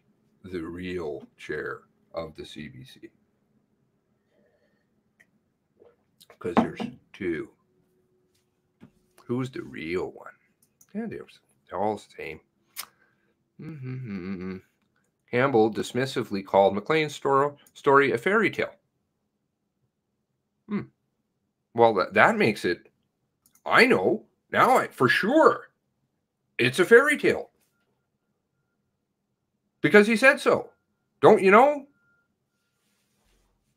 Don't you know? Jim Carrey voice. Somebody used to say I looked like Jim Carrey. I'm like, what? It's a common way to cast a shadow over legitimate suspicions or facts. Donald Trump has perfected it. I'm just not going to touch even that. Like, why? In our democratic society, which operates on the rule of law, which doesn't, citizens expect police should be truthful about their public statements, but the RCMP in recent years has shown that when it threatened, is all too willing to shade the truth. I don't know if that's just recently. I think that might be a bit longer. In its most high-profile cases, I actually don't know this man, so I'll have to look into that. Oh, is this the fellow out in Poland, or the Polish guy? Yep, out in the Vancouver airport. The RCMP right now are getting sued in this one by their own member for throwing them out of the bus. Yep, the Polish guy. Poland. Okay, so I do know. Mayerthorpe, Spiritwood, not so familiar with, it's not ringing a bell right now. Moncton, and now the Nova Scotia Massacre, being forthright almost seems anthemic to the Mounties. Got all kinds of big guns out of the Moncton stuff. Oh, that's the recommendation of the public inquiry on that one. Oh, we need more guns, bigger guns, which we don't know how to use because we're a danger to ourselves and to the public, according to high-level RCMP, who doesn't want to go on the record, of course. Today, there is even more at stake for the force than ever. It's under extreme threat of having an enormous, unwieldy structure dismantled. Yay! Yay! Yay! Bye. I'm sure we can make some new pony ride, and we can give them red jackets and get rid of all the trash at the top. Just saying. I liked it. You know, remember the old $50 bill? I love that. The horse pooing. I miss our old money. It actually did something. I mean, even though it was just paper then, too. The city of Surrey, where the RCMP has the largest single detachment, wants to create its own police force. Bye-bye. By next summer and send the RCMP packing. A similar story has been unfolding in Red Deer and in the province as a whole. Yeah, I think we still do have GRCs running around here. I don't see them very often. We have the Alberta Sheriffs now. I had to deal with one a while back. He was very nice. Very, very nice. Very polite. Very kind. Even though I did something bad. The city of Surrey, okay. If Gabriel Wortman was found to be an RCMP agent of any kind, I don't know if he's soft-soaping people to get them ready for the cop stuff, or he's worried about a liability thing. I think he's... because Gabriel Wortman was a cop. That would be the death knell for the force as it is now constituted, not only in Nova Scotia, but all provinces outside of Ontario and Quebec that hire the Mounties for municipal and provincial policing and all of their international spying garbage like Project Wide Awake 2.0. Added onto all this is the accusations of racism within the force, to which they admit and do nothing about. All of which brings us back to the story at hand. Did Gabriel Wortman have a special relationship with the RCMP? This is one important question. Very important question. But what about the fuck-ups? Based on intentional, to hide, based upon what we know, some of which has already been published. Here's the scenario. Sources say it is entirely plausible. Okay, I'm going to be interested in hearing this. I'll try not to say anything and then talk about it afterward. To fully appreciate this, the reader must understand that it is widely accepted in the policing community that RCMP's investigative skills are generally deficient in difficult cases. To address these deficiencies, the RCMP has adopted two techniques to help gain convictions in difficult cases. The first is the Mr. Big. Thank you. Sorry to interrupt. Thank you. How long have I been saying Mr. Big? On the phone with Lindsay Jordan, Globe Mail. In such an operation, RCMP undercover officers stage what might be called street theater performances to lure a suspect into a confession. Mr. Big is most often used in high-level criminal, almost always an outlaw biker who seeks the services of the suspect. To gain entry into the criminal organization, the suspect must first confess to all crimes to Mr. Big. Once the suspect does, he or she is arrested. The RCMP has touted itself as a master of this technique, proudly boasting in its past that police forces from around the world have sought its advice on how to stage similar type stings. The courts, on the other hand, have been less enthusiastic, describing Mr. Big as entrapment and rejecting case after case. Because what do? I'm interrupting because that's the first end of the first scenario. Entrapment, they are seen to become criminals doing these things. There is way more than just bikers. Who's very, very, very wealthy man who they ran a Mr. Big on. He was just a businessman who has shady ties, very shady. The casinos down in the Caribbean. Or the United Nations gang out in BC. Lots of Mr. Big operations. It doesn't just solely reserve for bikers, but it is highly criminal and very much about entrapment, because people will say stupid things and claim things that they aren't just to look big themselves. So you get a lot of lies, and they've used it over 350 times. It has cost taxpayers billions of dollars for false convictions, cases thrown out, and criminal police forces where they believe that this is the appropriate way to do things. The Canadian technique, I believe it's called also. The Canadian technique. Frankly, I don't want my country associated with trash.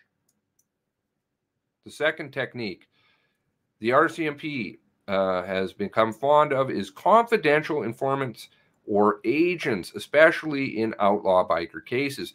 Punch the words of bikers and confidential informants into the search engine, and cases abound in Canada about such relationships. The RCMP has publicly stated that it likes to rely on confidential informants because it gives the police easy, reliably cheap, and reliable access to targets and their activities.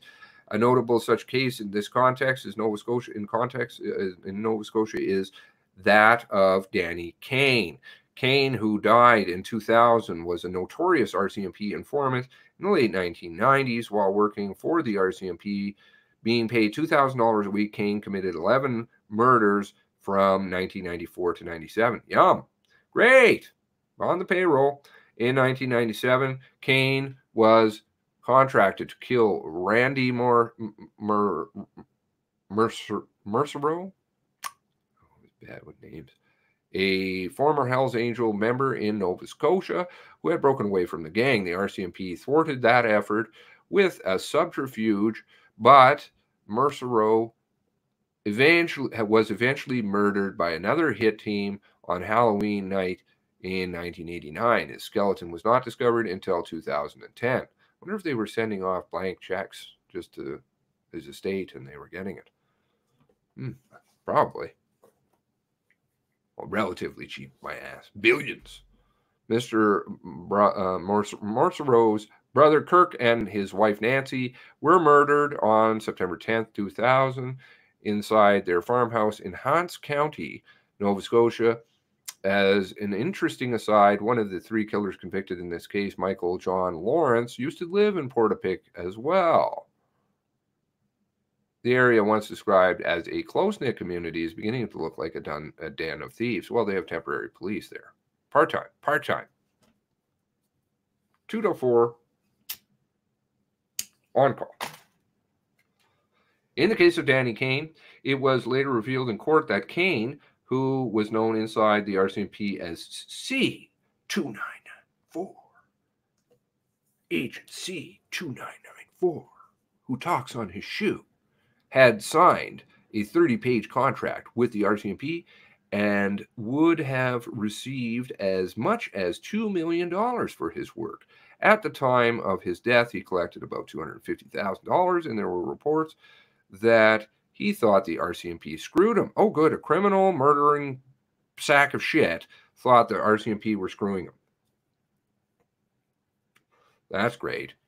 While it might seem like a lot of money, a more recent biker informant, Sylvain Boulanger, I don't know, signed a contract in 2007 with the force that it would pay him $2.9 million over the course of the agreement. Yay! Very inexpensive, right? Something that is entirely bothersome about the Gabriel Wortman is the collection of RCMP uniforms and paraphernalia. Add in here badge. Do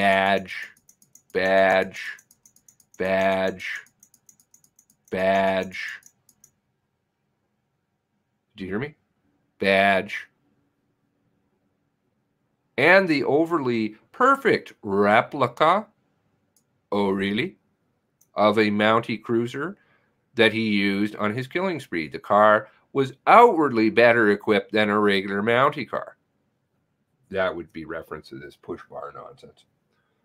Not nonsense, but yet in the Gabriel Wortman case, the RCMP has done everything it possibly could to deflect the focus away from that real issue. It has specifically said that neither Gabriel Wortman, who owned the car, and another one like it, through the mysterious New Brunswick company, Berkshire Broman,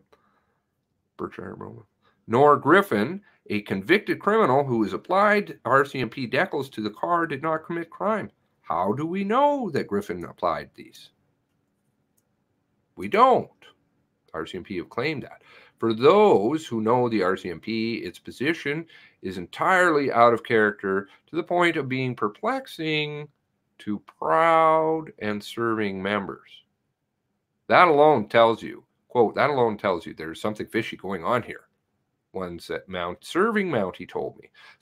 Superintendent Campbell yawned that the previous McLean story was a fairy tale. But I'm not going to tell you why. But what if it wasn't? Based on what we've learned so far, and off the record, from our own confidential sources inside and near the RCMP and other enforcement entities, I'm going to drop this in here. I believe I've already archived this, so we're all good. I'm just sorry. I should have done this a long time ago. There you go. Confidential informants near the RCMP is just so you want to file it away if you don't have it. Confidential sources inside and near the RCMP and other law enforcement entities. Here is the more complete scenario, possible scenario. All right, let's see. The RCMP has shown through its Mr. Big Stings that it is into theater. Over the years, the RCMP has relied upon disgruntled bikers to infiltrate their own gangs. The tactic has been used to the point of exhaustion and has become regular newspaper headline fodder. Gabriel Wortman, a motorcycle enthusiast who owned 13 bikes. I believe he owned actually a lot more than that, but maybe only at the time of his death he had 13. Was a perfect operative. He was professionally, supposedly unknown to police, and the kind of person who could travel back and forth across the border with seeming impunity.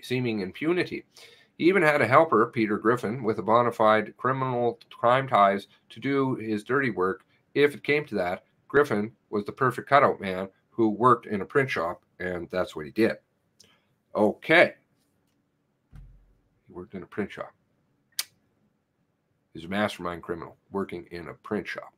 And Griffin and his family knew a little bit about the work of confidential informants. According to a source close to the Griffin family, Griffin's grandparents were close to Randy Mercero, the person we mentioned before, the late Hells Angels, who informant Danny Kane had been contracted to kill. While Gabriel Wortman may have been supplying equipment and drugs to the gangs, the ultimate prop for the RCMP tool bag was the fake police car, number 28B11. Did the number have some significance? Okay, if we go into the good, I hope we're not going to go there. GW could employ doublethink in his ruse. While it looked like he was an RCMP fan, he could tell his targets that he has actually duped the police and really working for the bad guys. The car was a perfect cover he used to all his legal purposes. Meanwhile, the car was likely fitted with camera and mics. I'm going to interrupt here just for a question. Why, if he's working for the RCMP, does he have to get a fake police car? Because probably he could get a real one. Right? Okay, bro, don't use that cardboard box. But here, we've got an extra one.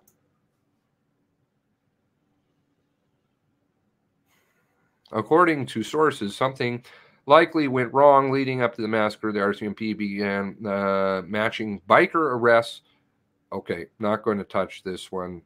Muskie? Oh, actually, somebody told me this is how I'm supposed to say it. I've never said it, but Muskie. I got advised early. Nova Scotia, Halifax, and New Brunswick. If his cover was blown, I'm just going to say it Muskie because that's the shortened version. Gabriel Wortman's life was over and he knew it. Or it could be something similar. Other confidential informants have complained over the years that the RCMP underpaid them for the work and didn't keep their promise. Who knows? Oh, God, they're sounding very reliable, too. Just total shit bags on all fronts. Finally, the RCMP, good words. They're good for their word. The RCMP has made headlines by releasing part of the psychological profile. Oh, yak. Yak. If that doesn't make your stomach churn, we have a profile of a dead man. Oh, here we got the words. Gabriel Wortman, in which he was labeled an injustice collector. These people they're so humorous. They have to, like, honestly, if I was sitting back as an RCMP member and I was watching me laughing at my organization, I would feel deeply offended. But I'd also probably start looking at why are people laughing at me? That's offensive. Let's start offending. I like offending. Offending's good. You're laughable. You're humorous. You blow. Oh, where did she go? Where'd you go? You disappeared on me? Aw. I thought I had good timing there. I laugh at you. I laugh at your whole crew. You're laughable. Maybe your uniform looks okay. Maybe you can ride a horse, possibly. I don't think many of them can, which is sad. Perhaps you can write criminal reports. I don't know. I don't think so. But you're laughable. I wouldn't want to work for an organization that was laughable, personally. And if I did, I'd want to clean it up. So I'd do everything I could. Anyway, continuing on. Injustice collector. He killed a number of people who disrespected him and likely fit the description. What is the describer? I'm just going to look and see if in the latest DSM, let's just see, DSM, where are we on DSM 5 right now, I believe. Let's see here. Can we access this? DSM 5 search.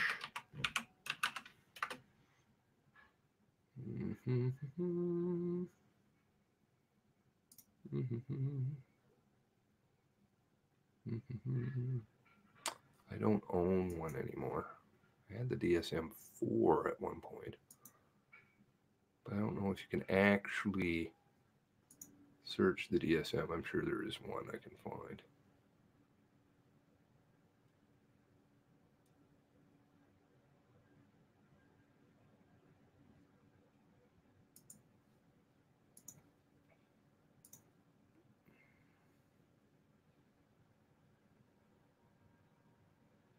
Let's just see. Find injustice. Oh! Uh-oh. Oh, that's right, because it's diagnosable. Don't you know? Everybody knows the injustice collector exists. The garbage collector, injustice collector, it's fluid and dynamic over here. He killed a number of people who disrespect and likely fit that description, but there are some who suspect there's even more to the story. If Gabriel Wortman felt that he'd been betrayed by the RCMP, then there is the possibility that in his rampage, he was ultimately directed at the force. He was dressed like a Mountie. He drove a Mountie car, and he killed 22 people with the intent of getting revenge on the force in the most terrible way possible. He dressed like a Mountie. He drove a Mountie car. He had a police badge, i.e. he's a Mountie. Moving along, rather than the fairy tale, there is plenty of smoke here to think the worst. The Nova Scotia, and let's go with the worst. The Nova Scotia and federal governments have floated the notion that all that is needed here is a review of what the Mounties did, perhaps with a restorative justice approach that would be conducted largely behind closed doors. No one would be compelled to testify or answer questions under oath. No one would be compelled. Remember, said they can lie. We talked about that a lot. You're going to try and make it something else. That's not good enough, as many individuals and influential groups have argued in recent weeks. The only way that we might ever know what to happen is to air everything. What's that? What that?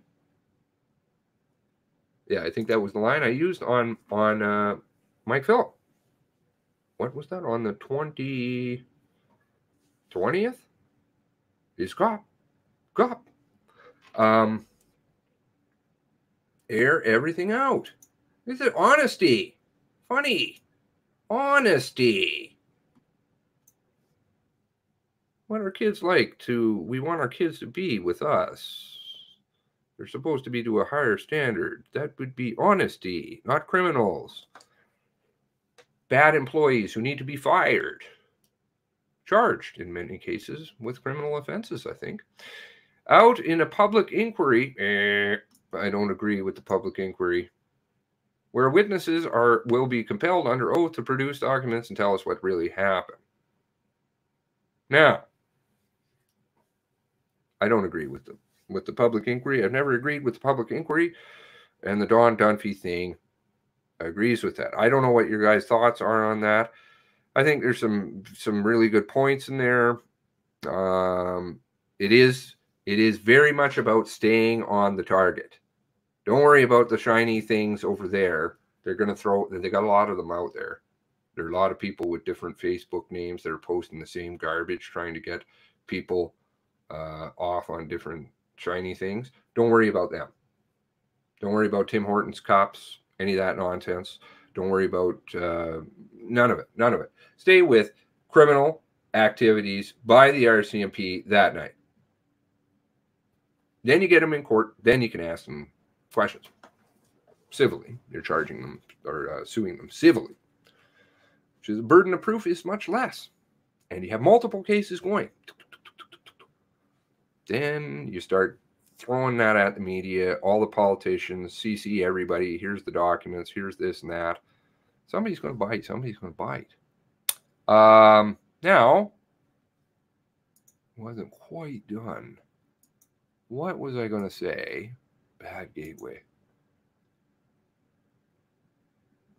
Oh, sorry about that, RCMP. I also do archive everything that you say. Oops. Sorry. I really hope you don't fuck up. Because if you do, there's going to be a problem, and it's permanent. Permanent. Now, I wanted to thank you to Anonymous, also for Anonymous person for this, because the point here is very clear. Police identify a woman found dead in Dartmouth home. Story is tragic, but there's a real point. Members of the Halifax Regional Police on forensic identification scene service walk towards Linwood home, Dartmouth, on Sunday. Police are still at the residence investigating. This is the important piece. When did this happen? So what day are we on now? Tuesday? I always forget days. Tuesday. So something happened on Sunday, and one lady dead for unknown circumstances. Sunday. We're on Tuesday, and here's what we've got. They're still there, and they're still investigating. How long was it to deal with Portapique? We're not exactly sure even about Portapique, but we can go with the ones that we know. We had the backhoe immediately into Wentworth. I think we had a couple of photo shoots with the Booties guys, one or two, but the backhoe was still in there demolishing the crime scene as the fire was still burning, and the fire guys are still putting it out. Okay, so that's not 2 days. Okay, let's move along. Now, do we go down to the Shoob? The Shooby, right? Gigantic mess at Shooby. You have a dead police officer, one of our own family members, dead, who's just found deceased with a gun, missing and clipped. A motor vehicle accident between two police cars, one which they're trying to say is fake, which isn't. But a motor vehicle accident involving police, let's say that. We have arson. We had Joey Weber supposedly killed. And Joey Weber is a mystery. He's a very important part of the mystery. That's why he is entirely removed from the story in the warrants. Please try and find me somebody else. And I know one of the persons in the Weber family emailed me and said, we noticed it right away too. He was gone. Campbell didn't want to talk about it. Oh, drove on. No, he just had the car. Okay, so we had that. Arson, we had murder of a police officer, we had an accident with a police vehicle, we also had the murder of a civilian. Apparently he was, I don't know how to say that, but he was burned up in the back of one of these police cars.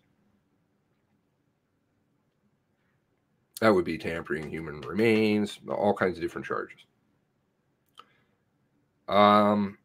That's a fairly major crime scene. That was done in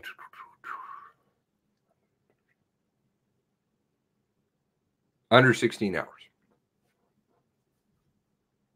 Police are still on scene. Okay? Gina Goulet's house. How long did it take to clean up that? We had photos with no tape, which were taken 16 hours later. I believe that O'Deer found a photo. I think it was O'Deer found a photo. Great video. Again, subscribe to their channel, please, below. Working real hard. Coming up with some good stuff. Came out with a video yesterday. My eyes aren't good enough. I'm hoping that we can connect so I can see what I can't see it, but I know other people can. My girlfriend saw it, so I don't know. It's probably just my eyes. That was done by 11 o'clock the next morning. But it was done so well in Shuby that they went back there 2 months later and they're investigating it because they had to close down the road. I'm not sure how long it took to clean up the big stop. I'm sure that's a good question. Somebody else probably knows. And if you do, please drop that in the chat or in the comment section below. If you have, I don't know, photo stuff.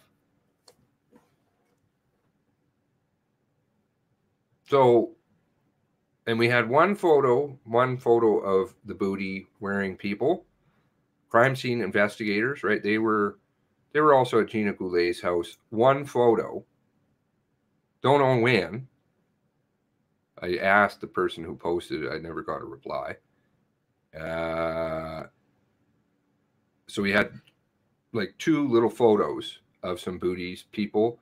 But, you know, crime scenes just totally getting demolished. We had the application by the RCMP to have a bulldozer come down to Port Pick area and immediately bulldoze those areas. And then people weren't supposed to go around. Please don't come around this area.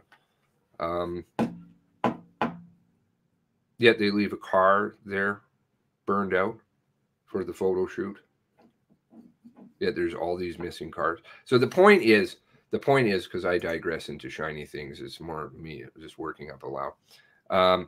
Police are still investigating because I asked Mr. Josh Coulter, former constable with the Hamilton Police Department.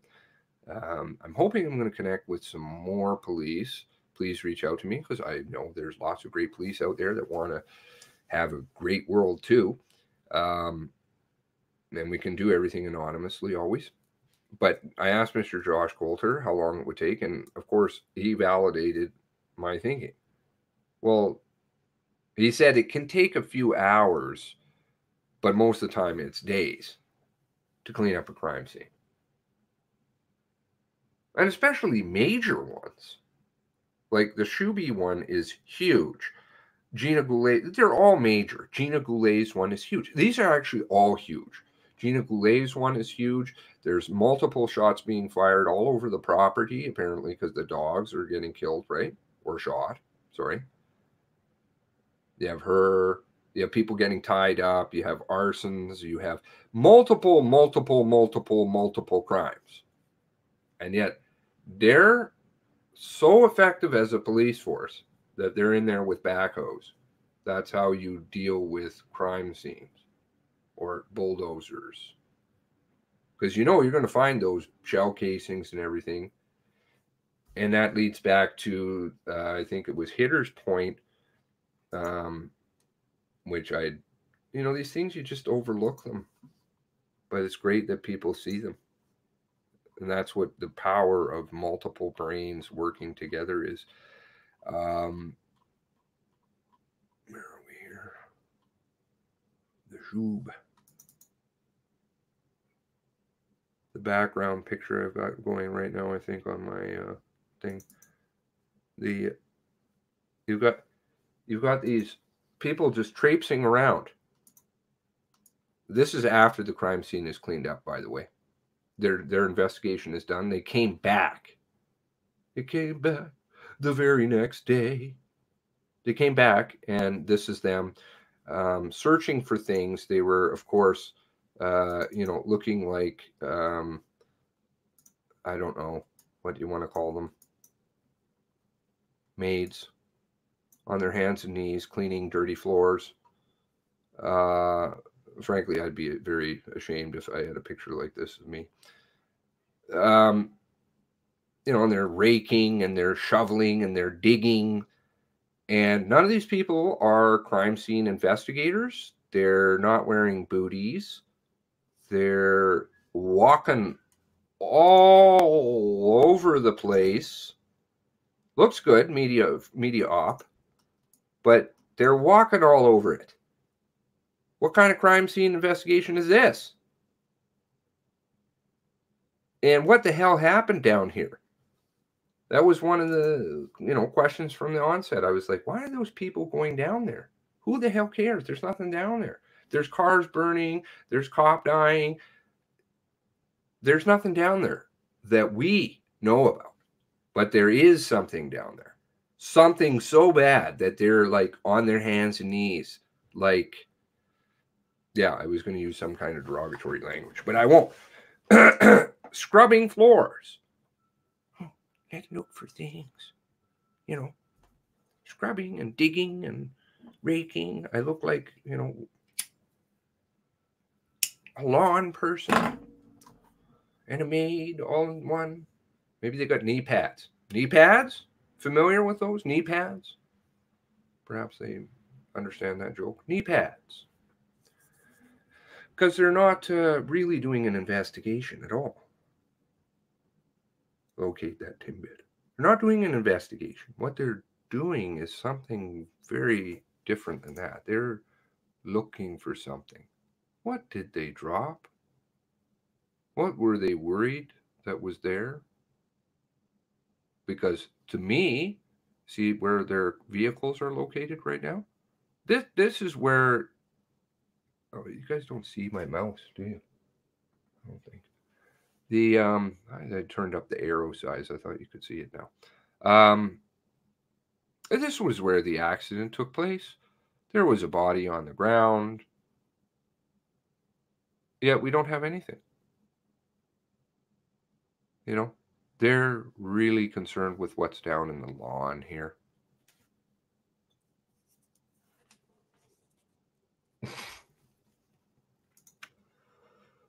Gabe's RCMP badge.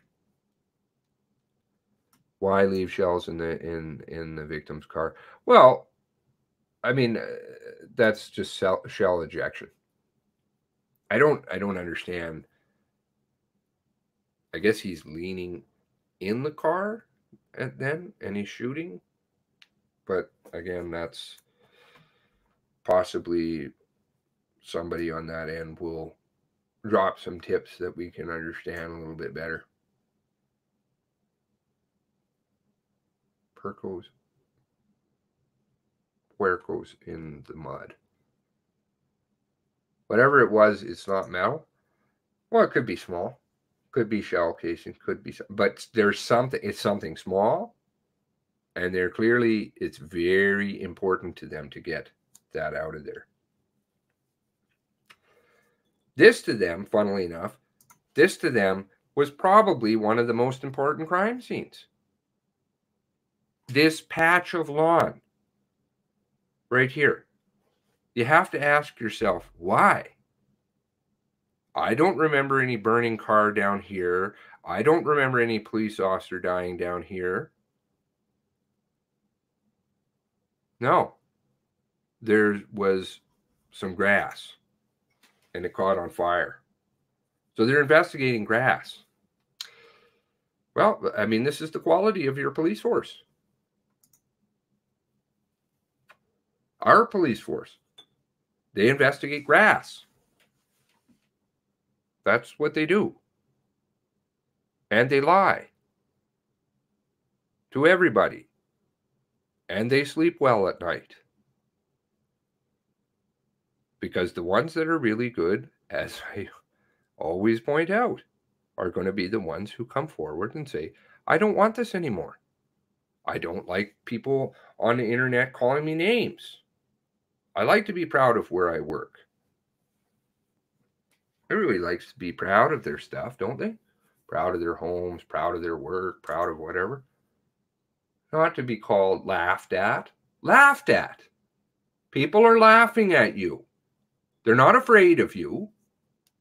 There are many people who are, but the ones that are awake to that illusion, that it's an illusion, what are you going to do?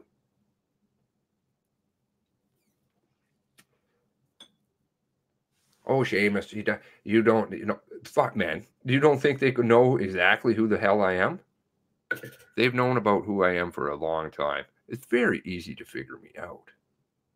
I'm not a big secret.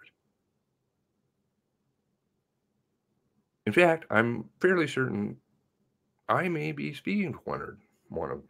Maybe, just maybe. Now, you got my phone number. You have my IP address. What are you going to do? They don't do nothing. They don't do nothing because they can't do nothing. Because it's a huge can of whoop ass if they do. This is fake fear we're all feeling. Laughing. Yeah, laughing. 2 people in divert cruiser, driver, passenger, shooter. Yeah, I'm still not understanding this picture stuff.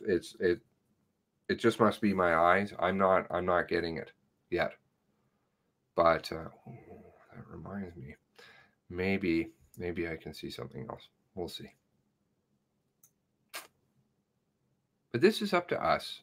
It's not the other guy's problem. It's not NIMBY. Oh, somebody else will do it. Shit will take care of it. Shit Alberta will take care of it. Shit Nova Scotia will take care of it. Nobody will take care of it. People who will take care of it are the people who are dropping off food for the families, right? Stepping up to the plate, volunteering where they can. And the people in groups such as ours.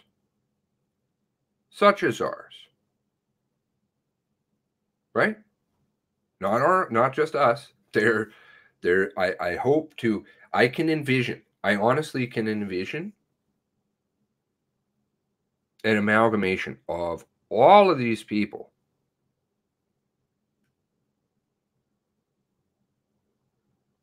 And somebody is going to come forward, I'm sure, and step up to that role.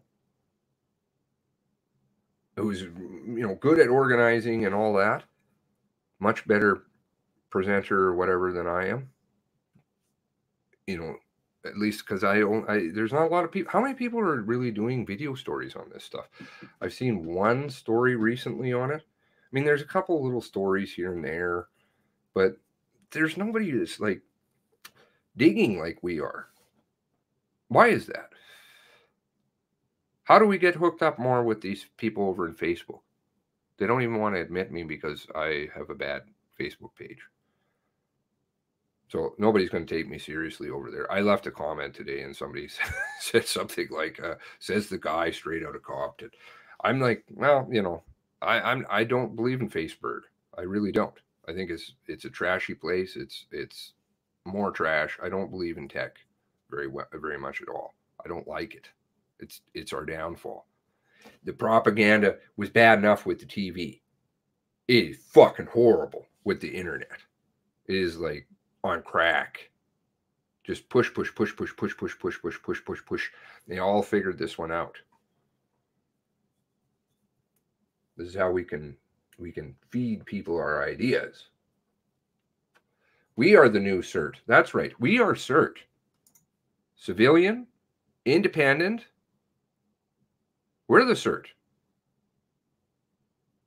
We don't ask for money, but you know what? You can give us the information. And through it, all of these great people, all of you great people, and here in the chat, and the ones that watch the videos, and the ones over in the Facebook, sans the RCMP Smurfs, which are rampant. But the ones that are really busting their hump, you guys need to be very proud of yourselves, very proud. Because you're blazing a trail that few are ready to take on. But you understand the severity of this. You understand that this is far bigger than a Nova Scotia shooting. Far, far, far, far, far, far bigger. And the ramifications of it are really wide. If the RCMP get their ass severely handed to them on a platter, do you think that people in government might begin to have some questions too? They're going to wake up, and people are going to wake up to what's really going on. Not our country. Not our country. We gave that away. We gave our media away. I lose people because of that. We gave our country away. We gave it all away. I am in that boat. You are in that boat. Nobody can sit here and say, no, not me, because we did. But we're taking it back. That's awesome, man. Not pessimistic, not black-pilled. I am black-pilled for sure. But, they want the new speaker, they call that, what is it, incel now? Incel? This is incel. Black-pill. They changed the definition of that. Yeah, right. I'm part of incel. I hate women. Kind of like women. I like one woman. She's good. Because you'll definitely give me a tongue lashing, pinch me or something. So anyway, CBC reported about puppies in Nova Scotia, commented how cute RCMP killed a whole lot of you Nova Scotians. Don't forget. Oh, I would love to see that. I can throw that in my intro. I would love that. That's right up there. Government is corrupt. Government is owned. We're owned. Not out of Ottawa. Not out of Ottawa, Aussie. Look bigger. DARPA life log. Bing! What's that? I don't know. DARPA life log. Anyway. I did want to talk about something else, but I don't want to. It's not necessarily related to this. It was more about the COVID stuff and the brain washing that's been going on. Maybe, well, all right, I'll just throw it in here. So, okay, I was out yesterday, and how do I say this? Trying to be protect this person's anonymity, even though they didn't ask for it, but I don't want to dox them. That's not me. So anyway, this person was speaking to me, and I've spoken to this person a number of times. They're not a friend or anything, but they started talking about a few. We talk about a few different things periodically. I just see this person once in a while, and once a week or something like that. And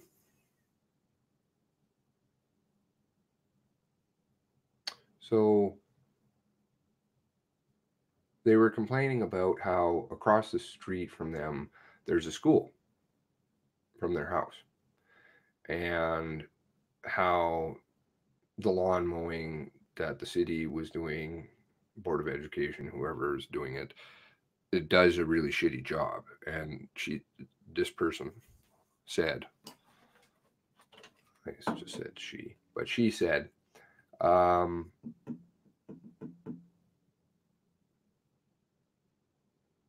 you know, if I was that principal, I would phone and complain about the lawn. Now, I've visited with this person a number of times, and they are one of the people who believes in the mask wearing stuff very much buys the stuff that's pipe fed into them. They're quite reasonable on, not reasonable, but they're very in their ways, but they do have some very good thoughts on certain things. And so I said, well, that's a problem, because they were complaining one day when I saw them about seeing some 3 younger men playing football or something in the schoolyard. And they're like, those people, they're not wearing masks. They're going to kill us all, blah, blah, blah. And she was just getting furious about it. And I, of course, just tried to say nothing very much. Just a little bit here and there. So when they said to me yesterday, oh, well, the person doesn't clean up the lawn, and if I was that principal, I would definitely call the Calgary Board of Education. I said, well, that's a problem, ma'am, because there's no school. And she said, oh, yeah, there's no school. Yeah, that's right.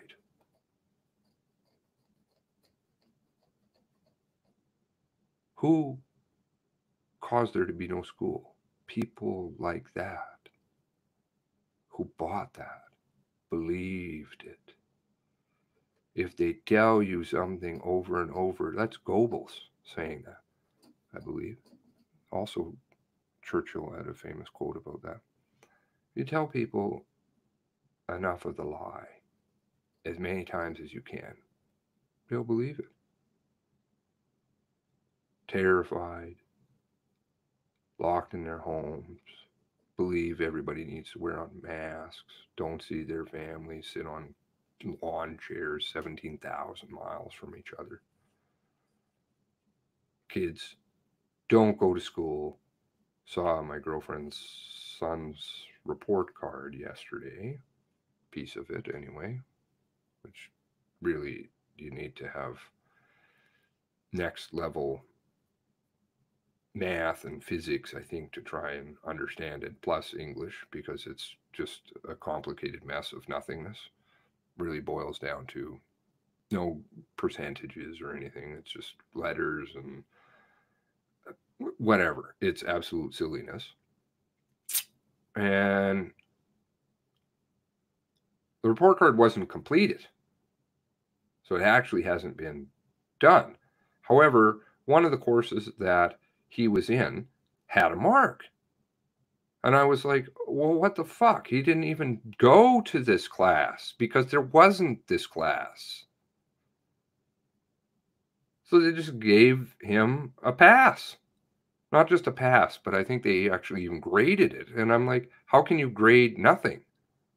You can't. You can't. So the same person, I digress, but the same person was talking about how somebody they knew had done some work. Somebody in their family had done some work, younger person had done some family or done some work, and they, for their job, and it's quite expensive what they do, the finished product, and somebody had phoned and complained to the business originally and said, well, that must be one of those fucking white people that did that job. And then also phoned them and phoned them personally. Somehow they had their cell phone number and phoned and apparently said something much worse. And the way they originally told the story was, it sounded like they were going to be a customer, and they're like, no, I don't want to be a customer because that person's white. But then I subsequently learned, no, they had bought the steak, eaten it, and then they wanted the refund. I'm just using that as an analogy. They wanted all their money back for no work, for all the work that had been done. because they thought that they could say that this person was white. And so this family member, the one I visit with, said, well, you just give them the money back. And so this person also has said to me on many occasions before about how there is no possible wrongdoing that a refugee or an immigrant can do. And of course, I find that a bit befuddling, because I'm of the mind that there's lots of cultural differences that we all need to embrace and accept. And then the other part of that is all segments of society, including Irish people, as in me, right? White people, have problems and do bad things. So when they said to me, oh, it must be one of those, must be one of those fucking white people who do that job, I said to her, well, it must have been a white person that said that, of course. The cognitive disconnect, I could see it going on throughout the conversation. It's very sad to witness, because people's minds are broken. There is, I think, screw the injustice collector, there is diagnosably, probably in many cases, very severe mental illness in this world, because brains, I can picture them, are misfiring. They know what they see, and they're like, no, that's not true. I'm being told everything from CNN that that's not the way it is, or something. And they can't understand. Same in this, we've talked about this before, right? Or I have.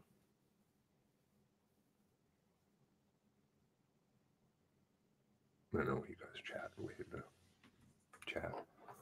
The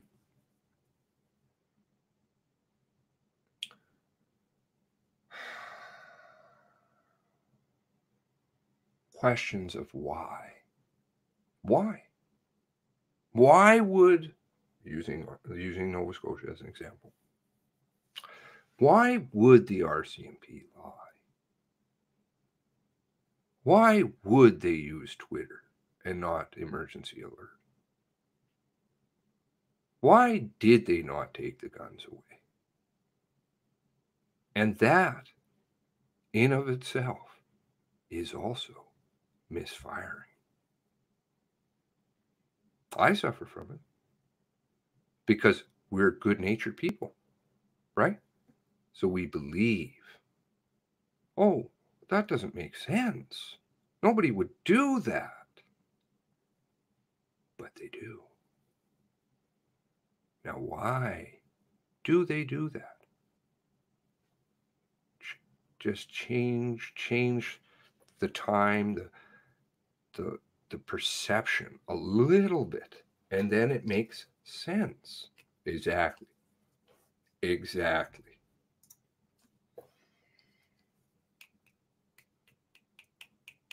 Why would they not want to investigate? Why would they sit there and stonewall you? Why would they openly lie to families? Why would they return cars with bodies? The why? You know where the why is coming from? The why is coming from a very good place in your heart, because you're good. But there are people that are sheer, utter evil.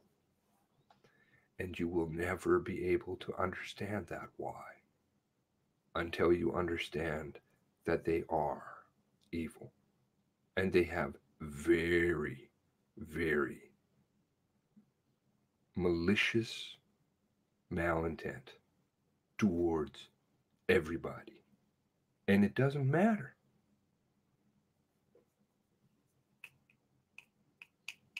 Voltaire. My grandmother used to say to me when I was small, she said, "This is wrong time for you. I feel badly because you should have grown up in a different time." People respected philosophy then. Nobody cares about it these days. Understanding and accepting that there is an adversity in this world that is truly, truly evil. It knows no bounds. It doesn't care who it hurts. It doesn't care what sin it commits. It will sit there, bald-faced, lie. It could stab and kill people. It wouldn't care. It can go to sleep at night, and it's fine. And you are the one that suffers because of that.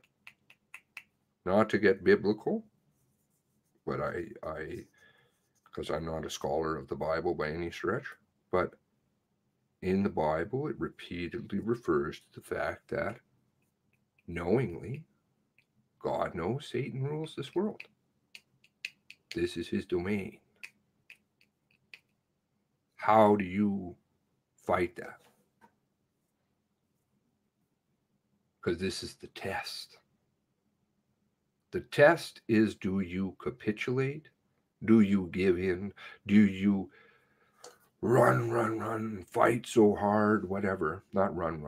Fight so hard. Eventually you're like, I can't anymore. Or do you just keep going?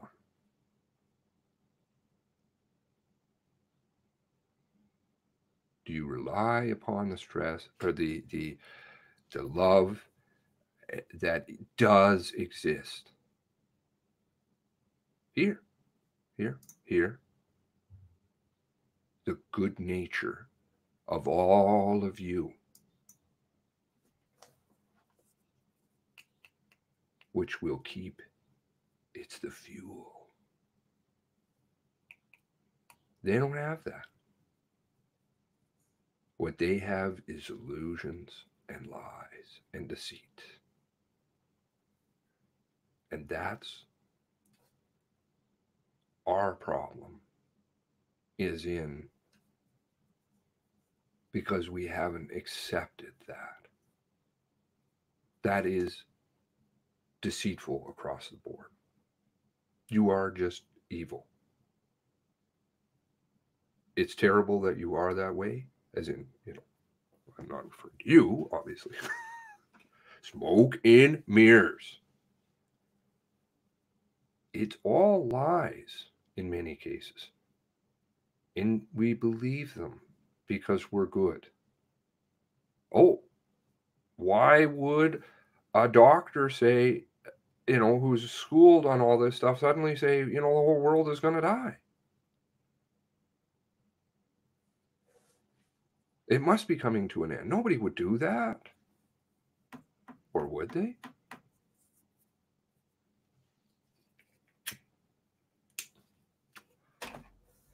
I responded to something. I don't think actually I ever sent it off. I was in the process of writing it, which is unfortunate. It's probably sitting in my unsent, so I can maybe pick it back up and send it. But it was good. Because the whole COVID thing, how much money has that cost? How much money has it cost this country?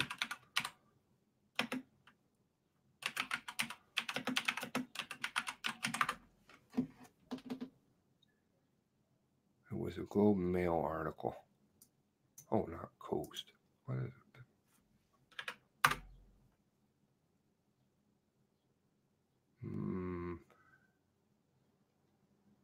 Okay, so these are very early articles, not including a lot of stuff. Now, there was a piece in the Globe and Mail. I was hoping that I could see that, but I didn't. $250 billion believe this is, funnily enough, is this the same guy? I don't know. They're piping out the same thing everywhere, right? So, exactly. 250 billion. But this doesn't include hardly anything. And this is back in April. But don't worry, we can afford it. The Globe and Mail article, I'm not sure if this one is same. We're going to have a look here. It looks very similar. Maybe I should just read it. And you see if the cognitive disconnect keeps going for you. Because let's think about that for a moment. Debt.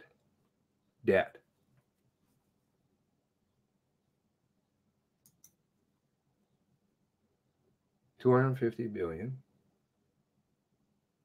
This country is in debt up to its eyeballs. Mr. Trudeau got asked a question a little bit challenged the other day. Challenging questions, as in 2 + 2, are difficult for Mr. Trudeau because he's a puppet. He's given his script, as they always are. What was that special, or that Mr. Harper and the Australian PM giving the speech? They give the same speeches. Always do. Doesn't matter, because it's all of it, right? So let's see if this makes sense to you. Think about it in terms of your household income and you and your understanding of debt and interest payments, which they call misnomers, big lying and deceitful things, smoke and mirrors, such as service payments. That means interest payment. The pandemic will cost us more than 250 billion. But don't worry, we can afford it. Again, I would say, look at the date. Look how Mr. Trudeau keeps pushing. I wish I had that screenshot. I'm going to have to go and find it. All the people not wearing masks around him. He doesn't. None of them do. We are, of course, running up one heck of a bill to fight COVID-19. And you might be wondering, how are we going to repay it? Be assured that we will pay it, and probably sooner, and with greater ease than you can imagine. Yes, 250 billion in emergency government spending on COVID-19 at the federal level alone is unprecedented in Canadian history, and that number will increase. By how much depends upon the duration of the crisis. Mr. Trudeau keeps talking next year. Well, it's not Mr. Trudeau. They all do. Second waves and bubbles are in bathtubs. That's what they are. Not. I want to see if I can get the Globe and Mail one. I don't know if this is the same one. Let's see.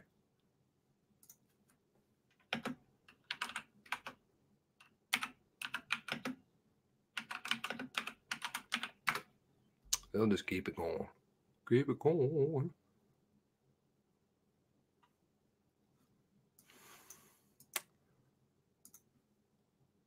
Box. If I can't find it, that's going to be unfortunate.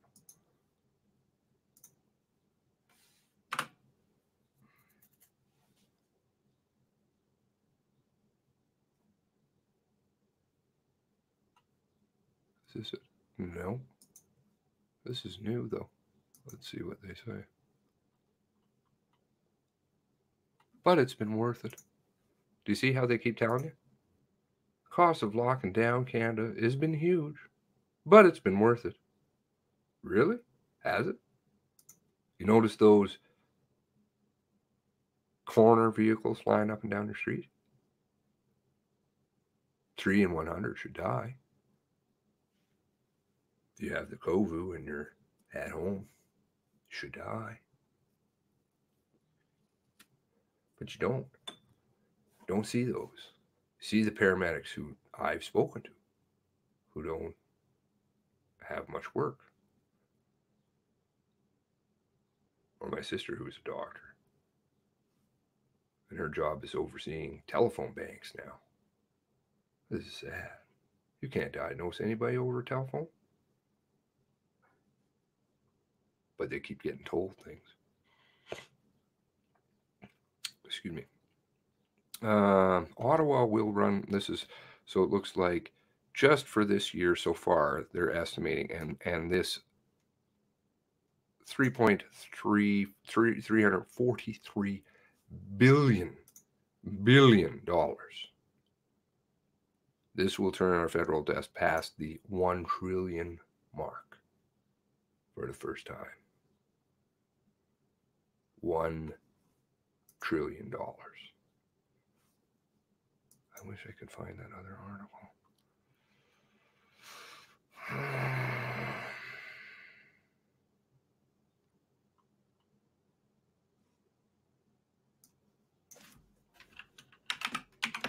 Because I had my girlfriend read it to me while I was driving yesterday.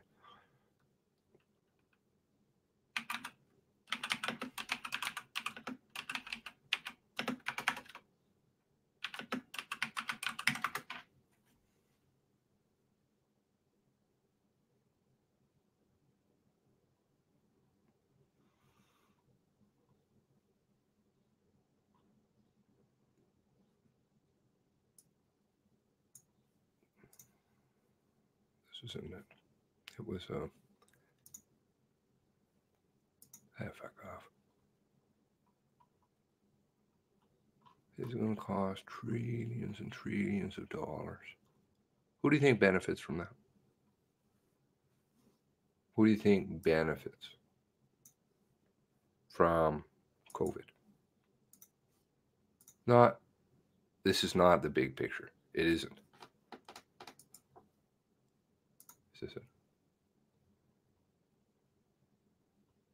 Okay, this is it. Scary piece. How is Ottawa going to pay off its COVID-19 debt? Thinking about your home, your use of a credit card.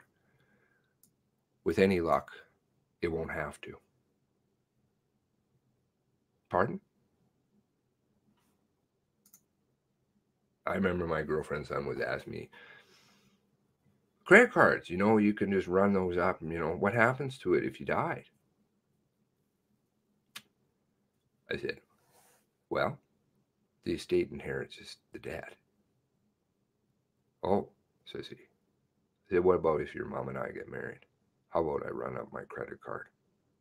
I don't even really use them. I don't like credit.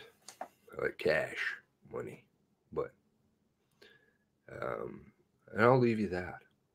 Would you like that? Oh no, says he. I don't want that. No problem. I'll fuck off.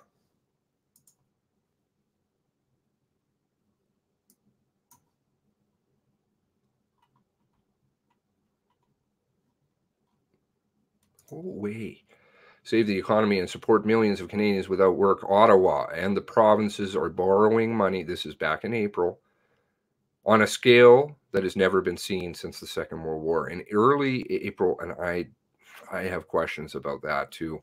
In early April, the International Monetary Fund estimates that Canada's governments will ring up deficits worth nearly 12% of our GDP. That's more than $250 billion. Now it's at 343 just for this year. Or at least 10 times last year's combined federal and provincial deficits.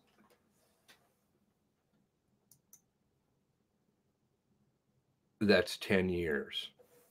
And now we're up to 43. My math, don't quote it. It's about 14 years worth of debt in 1 year. Who's winning? Who do you think's winning? Don't worry, they tell you don't have to pay either. And that may be an understate the pandemic's final cost. It doesn't include such things as federal commercial rent subsidy program announced last week, because they always are announcing new programs all the time. It makes no provision for Ottawa sending additional aid to provinces and cities. It does not include the likelihood of a major new spending being needed for testing and tracing. And the bills may grow if the battle against the virus and the economic fallout last longer than predicted. You know, if I was in the futures market on that one, I would buy futures in COVID, because COVID's going to go on a long time. Certain people really like COVID. Really like COVID.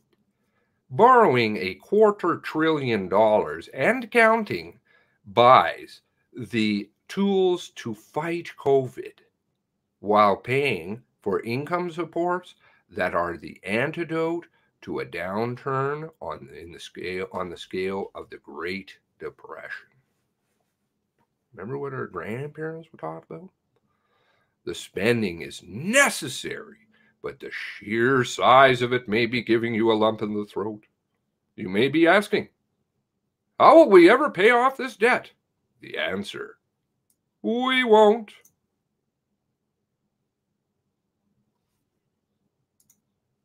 Does that make sense? Can you die and leave a credit card bill unpaid?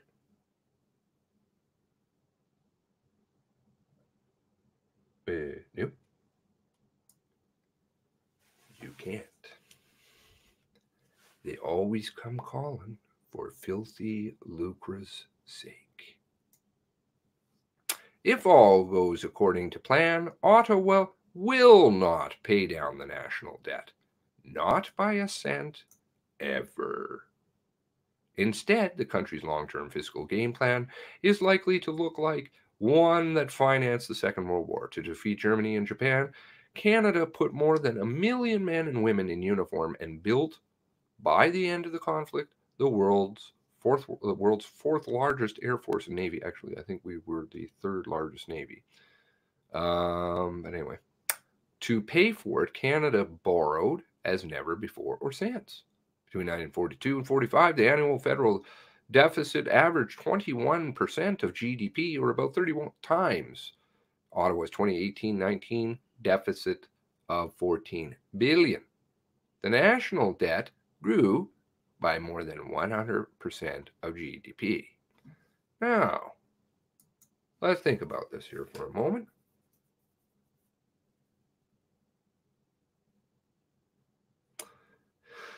When World War II was going on, was there a boom? Of course, they like that too, wars, because wars do the same thing. But was there a boom in the employment sector? We borrowed money, we built armaments and things for our country, which of course we just let go in the toilet. But anyway, we built things. That money went from the government into people's pockets. It's like keeping the money in the community. My family taught me, better to pay you than pay somebody else, because it keeps money in the family. It's a good thing to do. However, COVID doesn't provide employment, except in some make-work fake jobs. What it does do is provide unemployment. So there's nothing being produced by COVID. In World War II, there were people buying weapons. There were countries, all kinds of funny things going on, Land-Lease program, all kinds of great things, which I won't get into. But the idea that the money was circulating actually was kind of a good thing. I don't agree with war in any way, shape, or form. They're fake and they're made to enrich other people and rain terror and trauma upon others. All of us, meaning, and make other people, certain people, very rich. But there was a cyclical process. This is not something that puts money into your pocket for goods that can be sold and or used. Nobody's making masks. I mean, you have a few people out there, doing that or whatever, but there's nothing being made. What it is it causes a great deal of debt that gets left to our kids, just like the credit card. But let's listen to them bullshit some more. A lot of people imagine that a country runs a deficit one year, then it must run an equivalent surplus in the following years to pay off the debt. That's what might have happened with a regular person who takes on big debt. Yeah, that is what happens. But national finance isn't household finance. A person's lifespan is constrained, as is the capacity for the income growth. A country is a very different creature. Really? You think so? Or are they just trying to tell you, don't worry, debt is totally different when it comes to government? Because it ain't. Downgrading bonds, can't borrow money, can't provide services, just like you can't go and buy that brand new car. Because, well, you don't have the money. Once upon a time, there was this interesting way of thinking. It was really quite phenomenal. And it may sound totally ludicrous to some. But our grandparents and that day and age, they weren't hit with Protocol 4. Oh, sorry, I didn't say that. They weren't hit with materialism and this idea of spend what you don't have. They lived by and large within their own means because that's the way to live. If you can't afford something, you don't buy it. Maybe it sucks because Mr. Jones next door has a brand new boat, but you don't have debt. And maybe if you save your money, well, you can do all kinds of interesting things. Back in the 1950s, it was totally normal for a mechanic who worked, I always like citing this example, but a mechanic who worked at a municipal bus company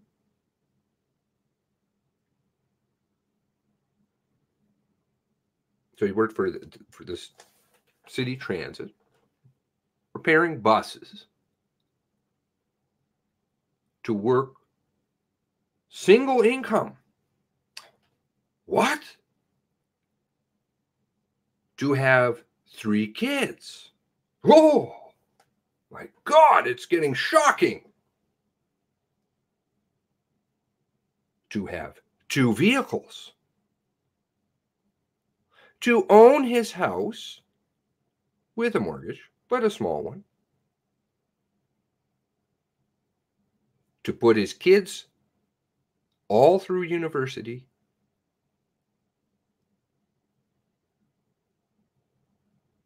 To be able to retire. To go on vacations here and there with the family. To try and do that today. Average kid costs, I think what they estimated at now, $300,000 each. This is why you see the population of the first world going in the toilet because many people cannot afford to have kids. Very intentional.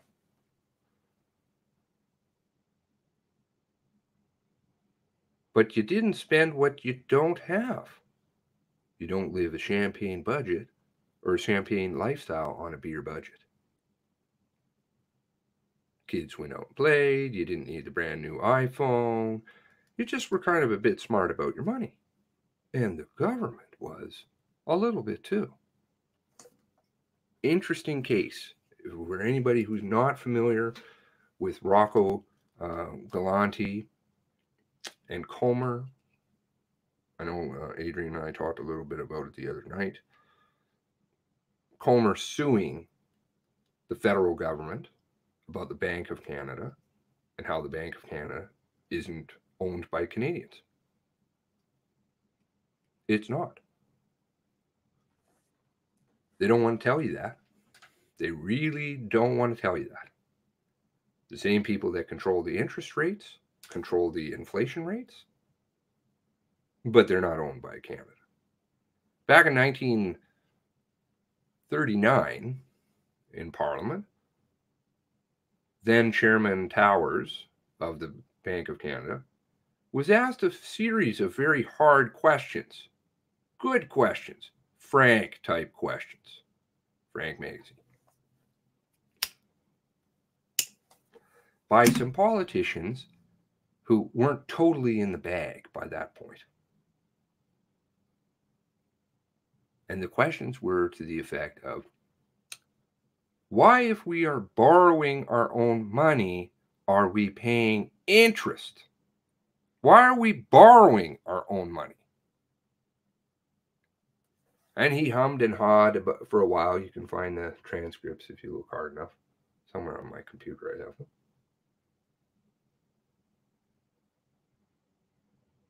And the final answer he came out with was, sometimes in business, it makes very good fiscal sense to charge interest.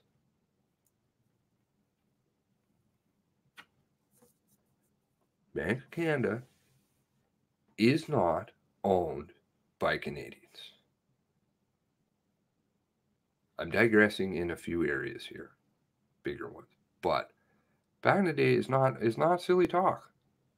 Everything was more affordable. Everything was more affordable, yes. Why? Who controls the inflation rate? Is that the Bank of Canada? They tell you everything inflates. So you have to. But the cost of living and your wages, funnily enough, don't keep up with the inflation rate. That's why people's life gets shittier year by year. And it's the pot that's boiling or simmering, coming to that boil, the frog in the pot. People don't see it. But think back, you'll see it. It's there. You know you had more once upon a time. Well, I've got this and I've got that. Yeah, you've also probably got a shit pile more debt.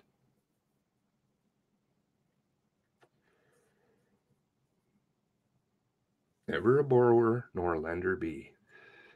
Usury. Very bad thing. Just putting that out there.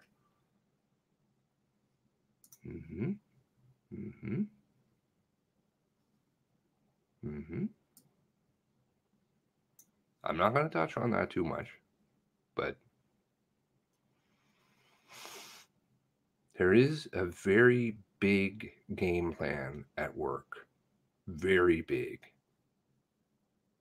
And you're just fodder. I'm fodder. To what? A few people? Honestly. There's the hordes that are getting destroyed by a very small group of people who, with their infinite evilness, like I talked about before, which knows no bounds, zero. Zero. Look at alcoholism, how it goes up in the Great Depression. Why? Life gets shittier. People tune out. Oh, don't worry. We have an answer for that one for you.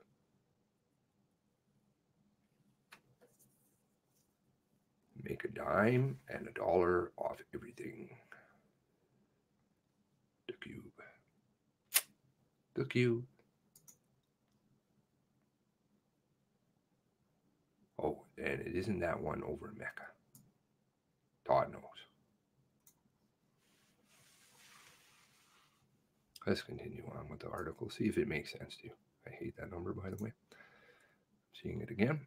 Anyway, over 30 years after the war, Canada did not pay off its national debt. Again, we were running small deficits. Didn't explode until certain things happened. Bank of International Settlements was the biggest one. Canada. In Trudeau Sr.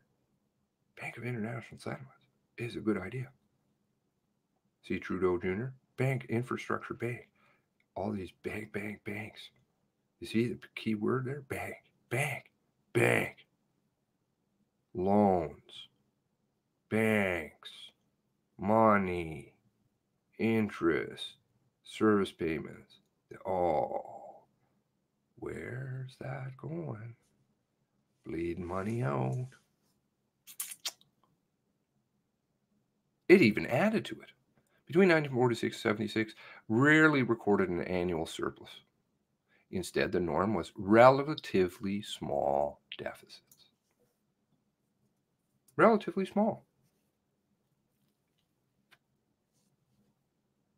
Federal national debt, net debt, actually tripled in terms of dollar values. Why? Inflation. From 13.4 to more than 41.5. Inflation's a part of that. Some of this stuff is like logic. I remember, I've told this story, and I don't mean to be repetitive, but I had an RSP investment I had roll out, and it was with a bank. It was in a bank. I don't know what the hell it was doing there. But anyway, it was in a bank, and it rolled out, and instead of reinvesting it, which was supposedly the orders that I left, and it always had, but no, this year they decided not to. I didn't find out for a long time. And then I'm like, I went and did a account. I don't know what you call that, summary or whatever. And so I noticed there was an extra account or some money in an account that shouldn't have been there. And I was like, what is this doing here? Oh, yeah, that's from your RSP. That RSP, it rolled out. I was like, well, what the fuck interest rate is that paying? Oh, I can't remember. It was some redonkulous, even though it was like, quote, super savings. I'm like, okay. It was, I don't know, 0.5% or something retarded. And so I was sitting there, and I know this bank teller. And so I said to her, you seriously think this is good? Oh, yeah, it's the super savings. Don't worry about it. You know, you didn't lose it, you know, blah, blah, blah. You made 0.5% or something. I said, what is the inflation rate this year? Well, of course, she didn't know. Bank of Canada always tries to keep it around 3%. They like that, 3%. So I said, you do understand, me keeping money in your bank, I'm losing money, right? Every year. My dollar has less buying power than it did the year before. She kind of scratched her head and she thought about it. She works in banking. She was like, holy fuck, I never thought about it. I'm like, who's getting rich? Not me, and not you.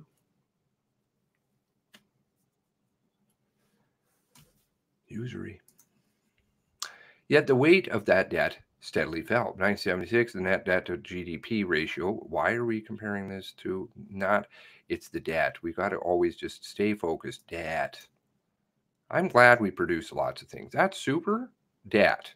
You don't want debt. I don't care if your job is paying you more money. It still doesn't matter if your debt still keeps expanding. It doesn't change. You still owe money. You don't owe money. That is what I was taught. Don't owe anything to anybody. Bad idea. Drop from more than 100% GDP to a fifth of that. The debt went from being bigger than the economy to the economy being 5 times its size. Well, great. So that's an excuse to have more debt? Awesome. I'm making more money, so therefore I should have more debt. If you're making more money, then you should have no debt.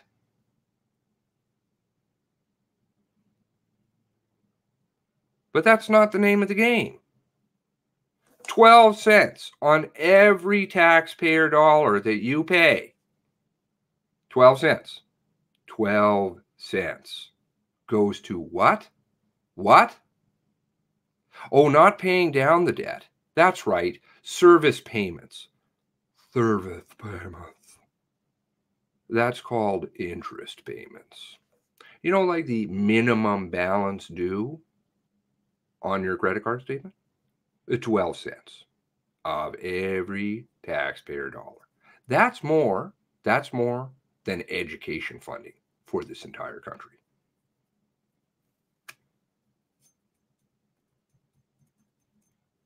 But don't worry. Canada's making more gross national product, so it's okay. We'll just keep paying the minimum payment. And you know what? We'll just keep throwing a little bit more on there. And hell, COVID, you know what? We can add all kinds of stuff. Here's free money for this and free money for that, and it grows on trees. No, it doesn't. And your son is going to get hit with that credit card bill. And he's never going to be able to pay it. And they're even telling you that now.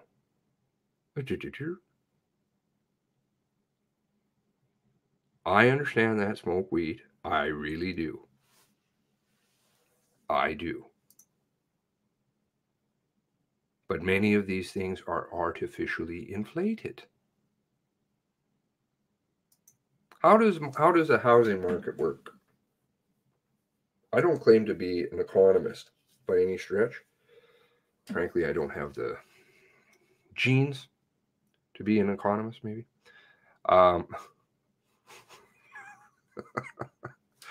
But, because that's kind of a boys' club, so to speak. Not part of that club.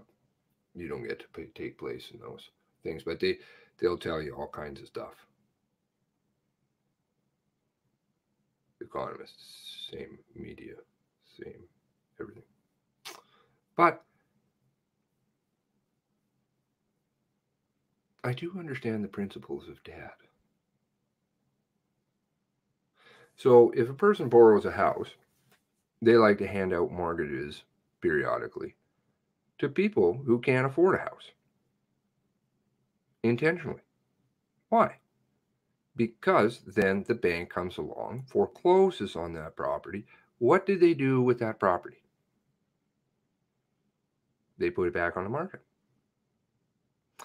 What they do with that is they start to pump the price.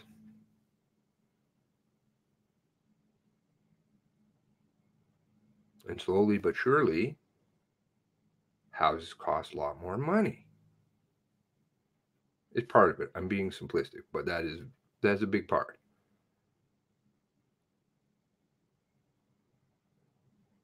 And then you go, and your real estate agent, he puts in last number of houses sold in the last, 6 months. And in there is the foreclosed houses. and their prices are higher. So then everybody else is like, oh, you know what? My house is worth more money. So guess what? I'm going to throw it up for more money. But you sell that house. It's the pigeon, what is it? The pigeon sparrow theory. You have that money to take out.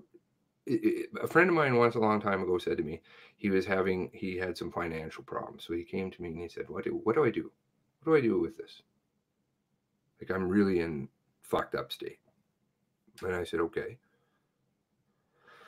It was just a tragic story all around. But he was going to lose his house. But his dad came along and bought up the house. Fantastic guy. Takes it on. No problem. So he's got a big mortgage still. Debt outstanding on that.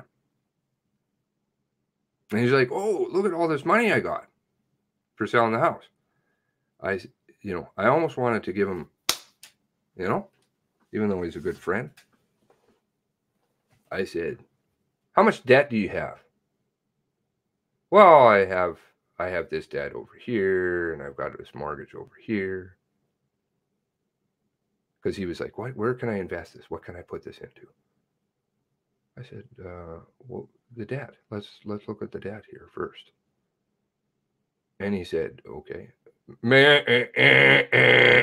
Mark, audit their books. Look at their own stuff. Bail-in program. CDIC. Ooh, fraud. Fraud.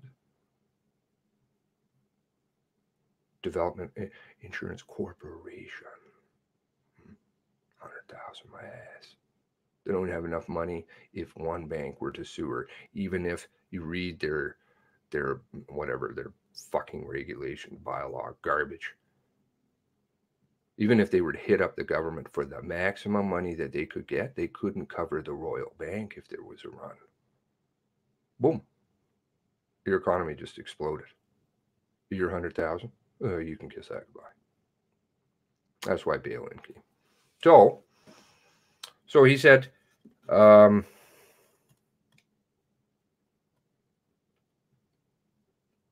kind of burst his bubble a little bit that day. He was so excited about having the extra money, because that's what happened. Sorry, I think it was 2 visits or something like that. The dad bought the house, and then he's like, I got all this money. And I'm like, no, dude, you have fucking no money. And he's like, what are you talking about? I can see it. It's in the bank. I'm like, no, you have a lot of debt is what you have.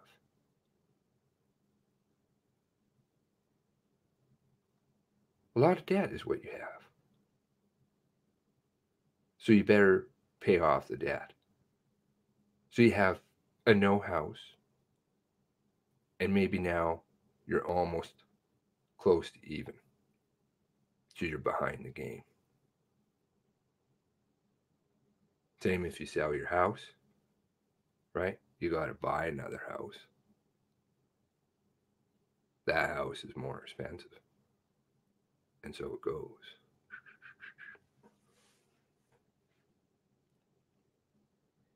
Debt is an evil instrument.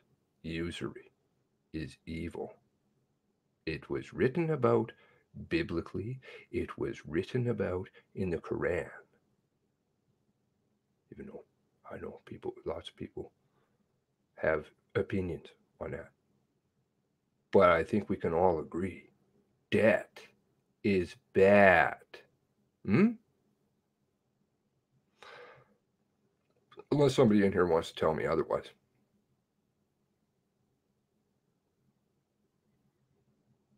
Possibly.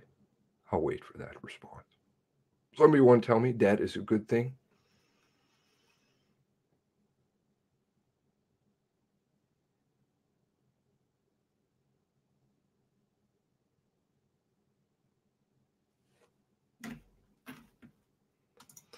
The reason was economic growth. The debt was large and growing, but the economy grew slightly faster. That's how Canada got rid of its war debt without literally paying it off. Well, lots of people had lots of money because you were paying lots of people. Keep it in the family. One advantage modern Canada has over 1940s. Canada is that borrowing costs, low then, are at record lows now. When I heard this, my girlfriend say that line to me, I was driving. I lost it. I lost my shit. Excuse me? So because there's lower interest rate now here, I should borrow more money. Does that make sense?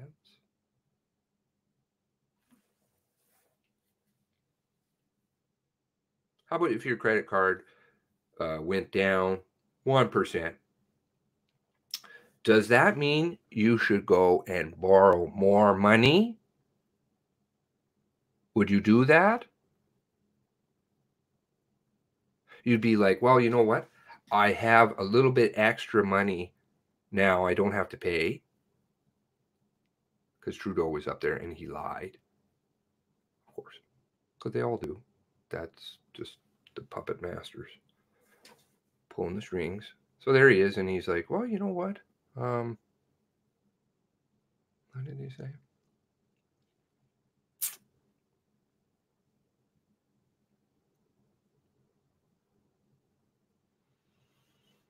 Oh, he was getting challenged on the debt. He started throwing out the service payment. I really don't like when they throw out the word service payment. It's a misnomer. It confuses a lot of people. They don't know what that means. That means, right?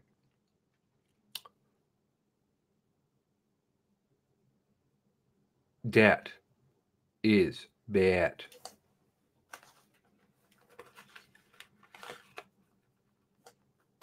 And people need to demand that there is an end to debt.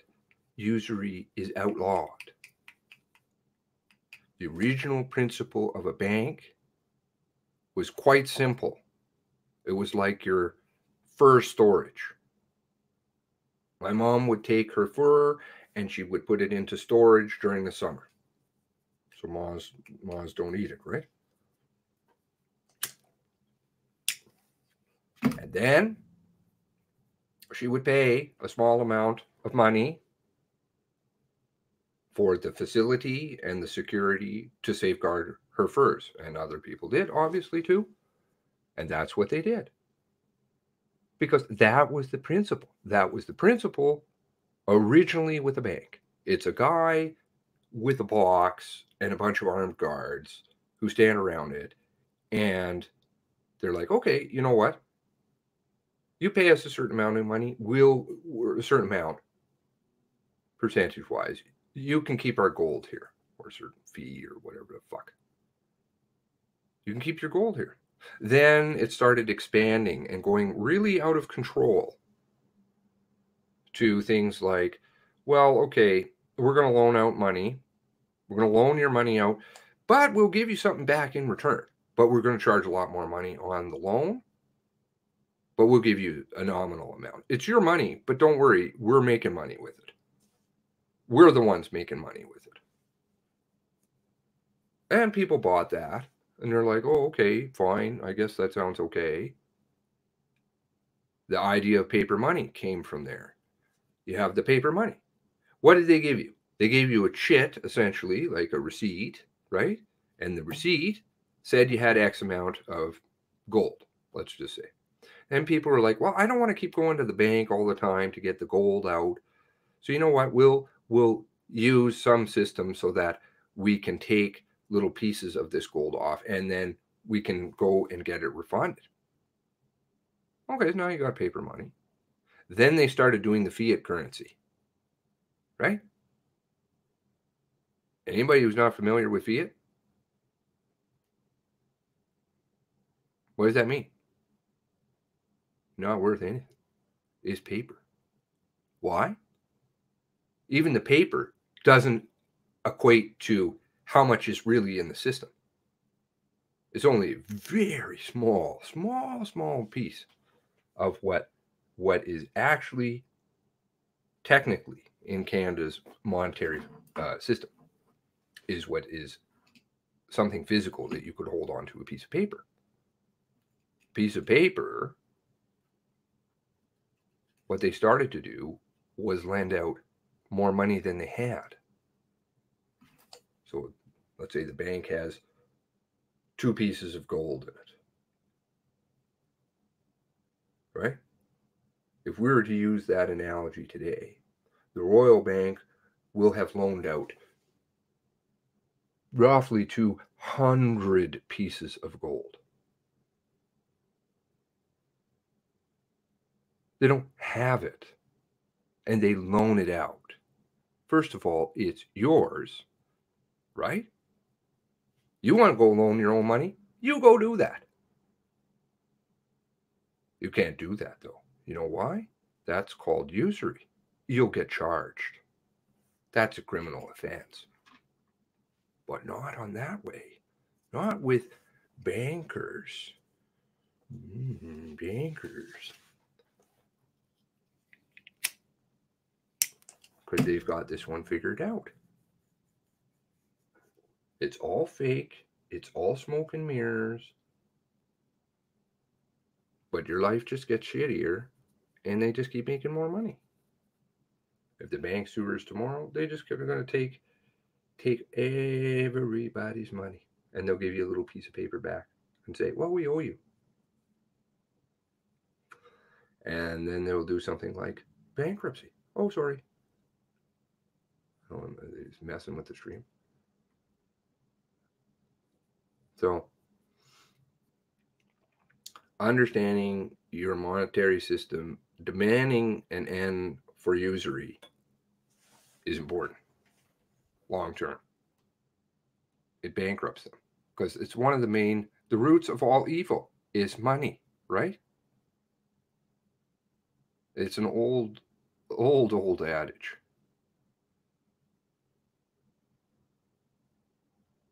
Start living within your means. You don't have the money to buy something, don't buy it. That's okay. It's not like the world ends because you don't have an iPhone 38 or whatever the fuck it is now. You don't need it. Old people used to talk about how, or maybe even some of us, right? Go and play out in the field with a ball. With some kids from the neighborhood. Okay. Nothing wrong with that. You can still have fun. Yeah, well, I'm not part of a professional team, and I don't have a fucking professional jersey, and I don't have this, and I don't have that. They've beat you with the materialism. They've convinced you you need to buy all the time. Buy.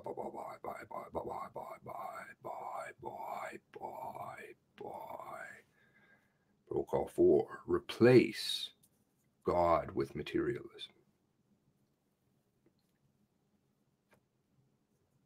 Oh, you're getting upset. I think there's something happening to the stream. You don't like it?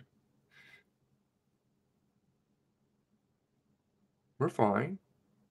I don't need to have anything fantastic, you know? Once upon a time, it's an interesting life I've led, I'll tell you. But I used to have lots. And I'm okay.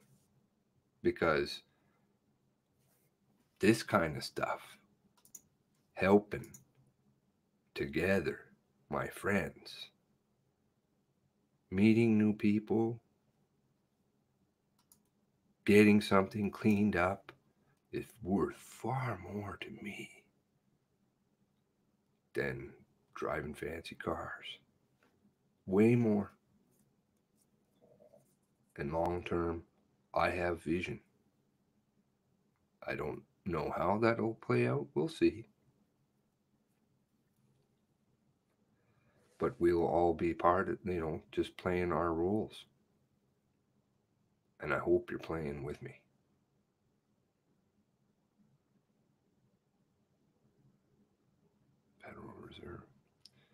It's all money laundering. They're all the same.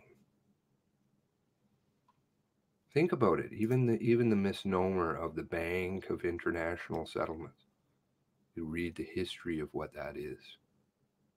The Bank of International Settlement, its mandate is long done. We don't have World War II debts floating around anymore. Oh, but they're very special. You want to get an answer out of the RCMP? Oh, try getting any information out of the Bank of International Settlements. Zip. They don't have publications, the best of my knowledge. It literally is its own country, like the Vatican City. Police in Switzerland cannot go into that building. Looks like the Tower of Babel. Funny that. They're all just different extensions of the same trash, right? But people will buy certain things because they've learned that. If you keep telling people enough certain things, I won't get into that, keep telling them, you exaggerate and you blow out of proportion and all of this stuff. You do that, people will buy it. Is COVID more than likely something that is real? Probably. Do I think that most everybody has COVID? Yes. Do I think it compromises and destroys immune systems of people who have already have sickness and illness, multiple factors, tragically. And will it take them down? Probably. That's why you see the old people go. Sadly. Because they sit around there and they fucking develop their trash. What kind of bio research possibly are you doing that benefits society by sitting around developing biological weapons? I'm sorry, that doesn't help anybody. That's evil and it kills people. No? I've shown that before. What is it? Welcome. See, these things you never hear of. Foundation. Or the Welcome Trust, sorry. Big in the COVID game. Big in the COVID. Okay, Welcome Trust. Anybody heard of Welcome Trust? Anybody who hasn't seen this already? Welcome Trust. Started by pharmaceutical magnate Henry Wellcome back in 1936. One has to wonder. It has an endowment of $25.9 billion. Fourth largest, wealthiest charity in the world. Want to go see? Welcome Trust is on so many of those things that Mr. Gates is on. Now, who runs Welcome Trust? Eliza Baroness, key people, Baroness Manningham Bueller. Okay. Who is Manningham Bueller? Is a retired British intelligence officer, was the director of MI5. Does that make sense to you? Medical research run by MI5. Say it isn't so. So much. There is so much for all of us to learn. But we're being deceived. The deception. Yeah? Yep, you got it. You got it. Charities? Even the really good ones, sadly, have been compromised and destroyed. This is why you have Save the Whales taking people from Libya up to Italy. What the fuck, man? Doctors Without Borders. No. International, what was it? World Wildlife Fund, WWF. Sitting there with Cargill, planning out the fucking food crisis. Huh? I thought you saved pandas. And John Molesta there. These people are philanthropy. Yeah, philanthropy is just as soon as you see that word, you need the red flag. Boom! That's bad. Bad news, Brown. Anybody who claims that they're a philanthropist, they just do a little window dressing, maybe a little window dressing to hide what they're really doing. What was I digging through this morning, and I came across that they were involved with the Rockefellers, Rockefeller Trust.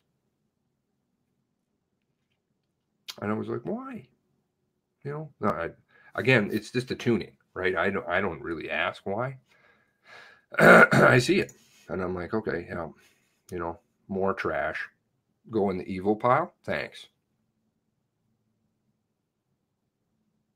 Watch the food. Yeah. People reject it though, slowly but surely. But the food. I mean, how far have we deviated? How far have we regressed and gone downhill? And we actually are constantly being told that we're ahead of the game, just like they say to you here. Oh, don't worry. You won't have to pay the debt. They'll just keep borrowing more money. If you believe that, you have serious mental illness. I cannot help you until you get your head out of your ass. Like somebody needs to really pull that out. You cannot help people who literally believe that, yes, borrowing more money makes sense. I'm going to go and borrow lots and lots of money, because they don't do it in their real life. The cognitive disconnect, the misfiring of the brain, you can see it going off. Who wrote this, by the way? Oh, of course.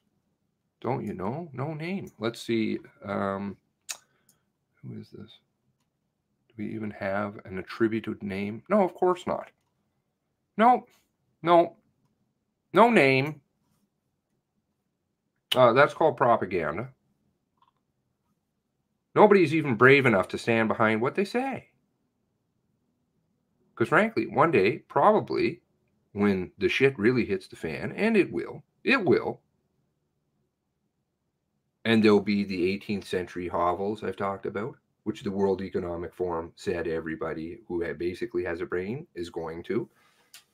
The ones that we lost along the way, that would be all the dead people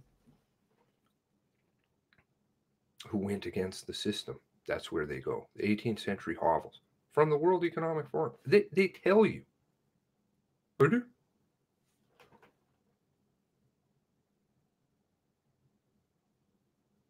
And someday, somebody's going to be mad. And they're going to be looking for Mr. Editorial. Only see the headlines. That's right. And that's why I responded to somebody, the author of the article about Nova Scotia. I said that was a bit of a misnomer. Man did not have a pellet gun. You inferred that the man had a pellet gun, and the family was saying that he had the pellet gun, and basically that he's pointing at the police. They don't say that. But that's the assumption. Family says man has a gun. What are you talking about, man? How about you tell the truth? There was an interesting experiment when Angela says that. There was a very interesting experiment that was run.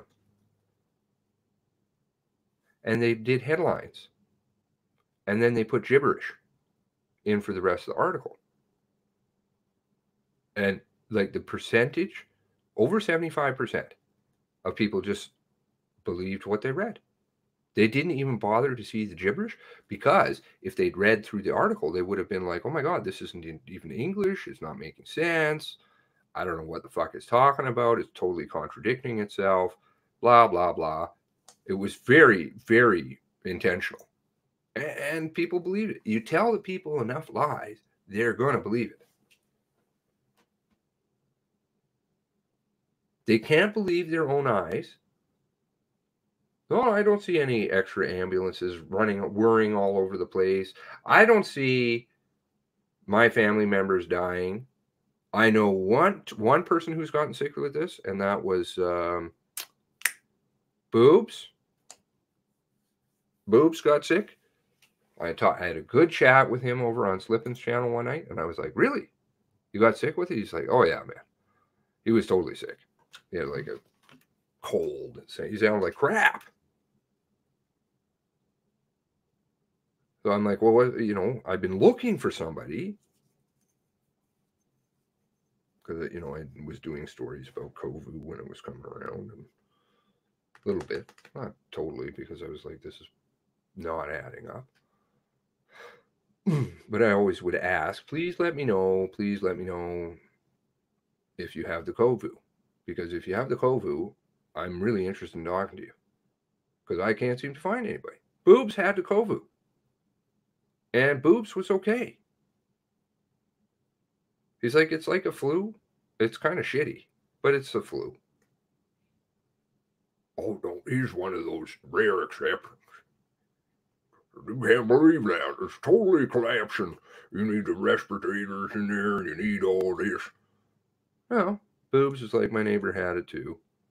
Kind of blue, but whatever. And then, still kept searching. Somebody died that I knew, or indirectly knew.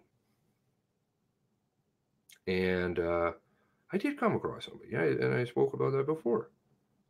Somebody was very close to me. I didn't realize that they had it. Or, sorry, they didn't have it. That they had died from it. I didn't even realize that they had died, because the family was like, well, we couldn't even go and visit, so we weren't going to upset other people about it. I know, you know, I'm sorry we have to tell you this way. I know you would have liked to have been there, but because essentially she was like my family, right? Standard family, too. My Vietnamese family. And so, but she had lots of other stuff, sadly, going on, like tons. She was very old. She had hepatitis, common in Asians, so don't mistake that. She had hepatitis. She had diabetes, quite badly. She had a number of issues going on. But she died, and it was from heart failure, was how she died. And they put on and my Vietnamese friend phoned me, and Vietnamese people generally they're not as, they're kind of insular a little bit. And they don't listen to a lot of the hogwash floating around. They just kind of do their own stuff. And he phoned me. He was really upset. And he said, what the fuck, man? They put on the death certificate that she died of this COVID shit. We know that she didn't die of that. I'm like, oh, dude, that's old news. Old news.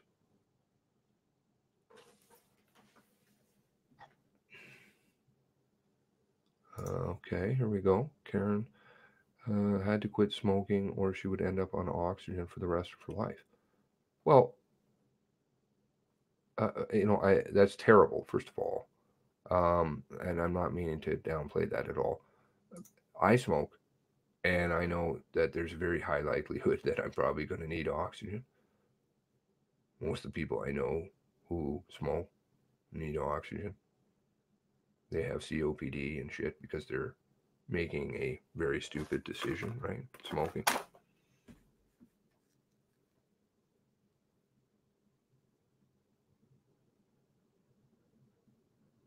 How much is that cost from the COVID versus the smoking? If she quits using the cigarettes, she's going to be okay. Which is, I hope, which is good, right? Please correct me if I'm wrong.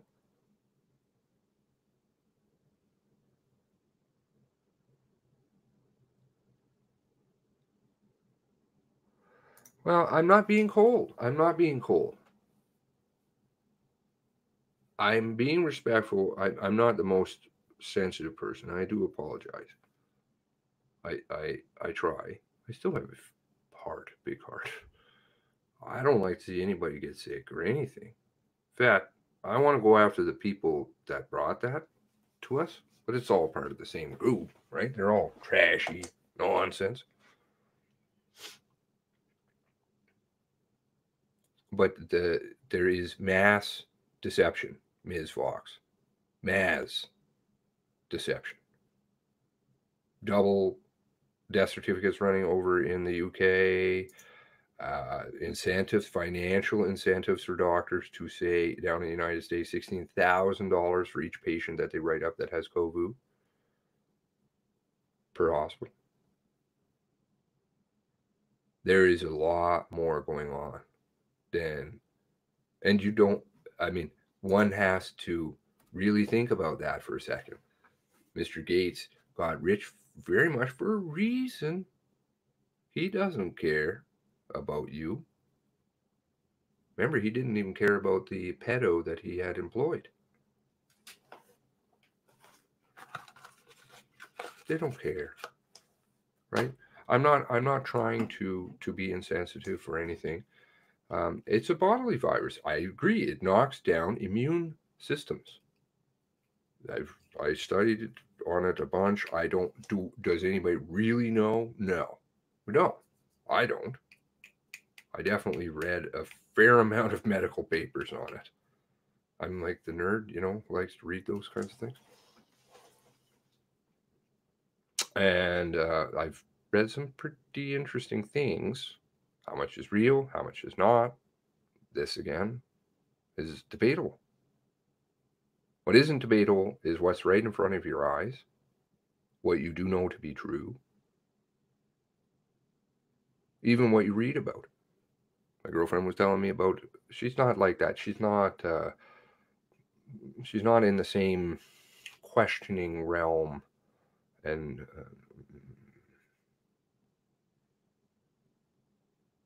I don't know how to describe that, but she's interested. And she sent me an article, and or was talking to me, about an article about a 17-year-old who they talked about, and they went on and on about. And then you read down at the bottom, well, she had multiple conditions. She had cancer, she had this, she had that. I'm like, well, it's terrible, number one. Anybody dying is terrible.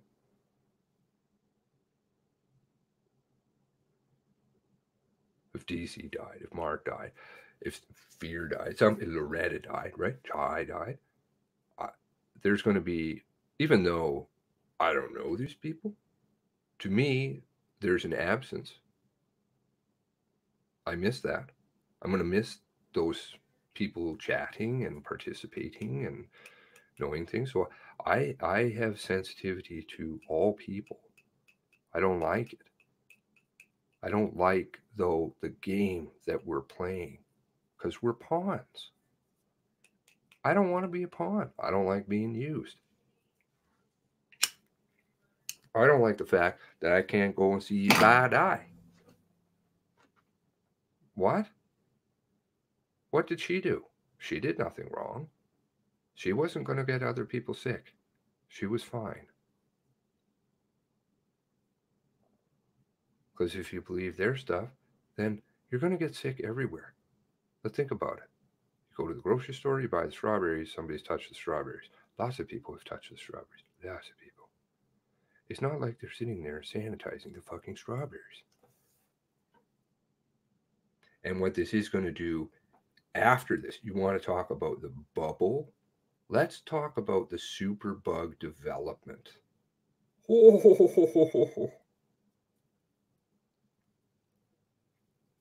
There is going to be some nasty, nasty shit that comes around. And there'll be no fighting that. Doesn't matter how many antivirals you take. Doesn't matter what you do. Because it's totally immune to everything. Because we've all ran around and sprayed everything with everything. I go to the, if I see that spray garbage and they spray something with it and I touch it, I'm like, what fuck, man? And they're like, oh, don't worry, I've cleaned it. I'm like, I want it dirty. Dirty. Please. My body has immune system. I like it. Don't start fighting stuff for me. Sanitize at home. That's how you get strawberry wine. I think I'm terrible with the joke. I missed that. It must be good, though. Flu, SARS, MERS, COVID, all airborne aerosol surgical mask does nothing. Well, what the fuck, man? You weren't going to wear a painter's mask? Like, that's going to do anything. You're going to find people tons of money. They're not going to be able to go to church. Oh, that's great. Whatever. I don't go to church. But, I mean, you can't play on a playground? You can go to the liquor store. That's not a problem. But a kid can't play on a playground. I did some videos at the very, when this was all starting to boil down in my typical fashion, not so much this, where I'm like, bang, bang, bang, bang, bang, studies, numbers, verified, multiple places, my sources, which I still do, but no. And they're crazy. The numbers just don't add up.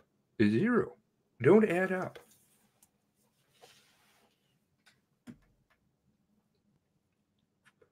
And, alcohol and fruit. Okay. Yeah, see? I don't know. Sometimes I miss the best jokes of all. That's fine. That's good. Yeah, that's good. We've been spraying this garbage everywhere. Government lied about transition rate. It's droplets, it's 6 feet, it's 2 meters, it's social distancing, it's physical distancing, it's this, it's that, the other thing. Listen, everybody's allowed to do their own stuff. I respect that. If people want to wear masks, that's okay. I just don't want to be wearing one. Frankly, I like breathing oxygen because oxygen actually is kind of good for my brain. If I start breathing carbon dioxide, I'm actually killing my brain cells because that's what it does. It's really not a healthy thing to do. That's why we don't breathe in carbon dioxide.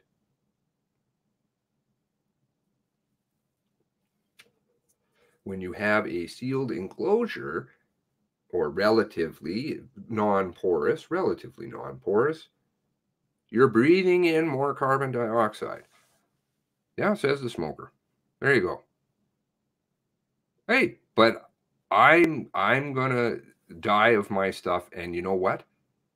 I'm okay with that. I'm okay with it. There's a lot of carbon monoxide in cigarette, which is also not healthy. Fines are ridiculous either way. RCMP aren't responsible when everyone gets killed, but somehow it's your fault sickness exists if you're outside somewhere else. Yeah. I mean, who put it there? I hope I haven't lost anybody along the way. I'm not upset. I'm not upset. Anybody does everything, and I hope I don't upset people because that's not what my intention is. But there's truth. And then there's a lot of this. That's not truth. You know that's not truth. There's a lot of not truth in this world. Like lots of not truth.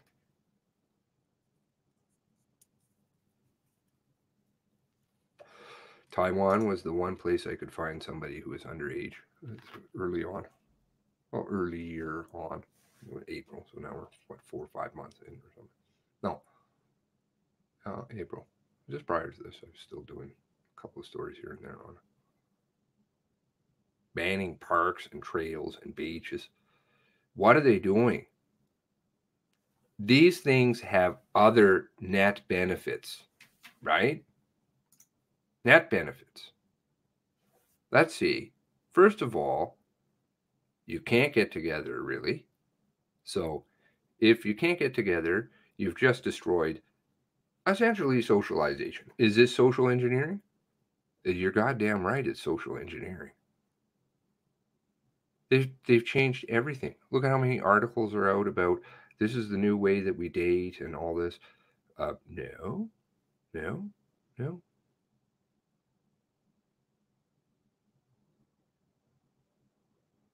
They've changed people because we're allowing it. Again, careful. Be careful.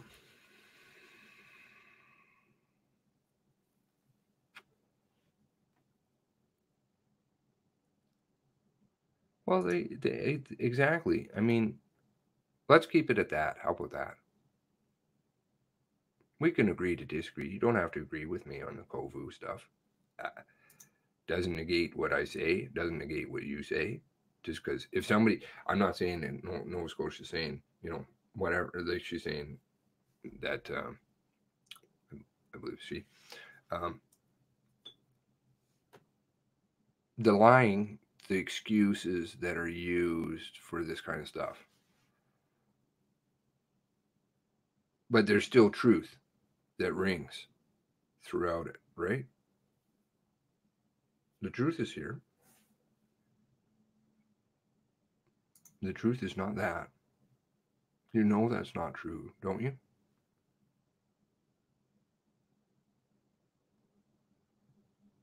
Do you know how big our interest payments are going to get? But then they can say the Great Reset, which isn't a financial reset. If you study the Great Reset, it has nothing to do with finances per se. That's a component. They're piggybacking on a by and large falsehood. I don't say that Kofu doesn't exist. Kofu exists. It's what it does. And it's not anything like millions of people dying every which way from Sunday. And we have less deaths, I believe, when I was going through the studies, and not from some garbage. I don't use garbage websites. We have less studies this year, less deaths from Kovu than we do a lot of other very interesting things, like flu. Flu is killing more people. Even though they still attribute, like Iba's death, heart failure, to Kovu. She didn't die of Kovu. Died of heart failure. But she goes in the statistics. Yep.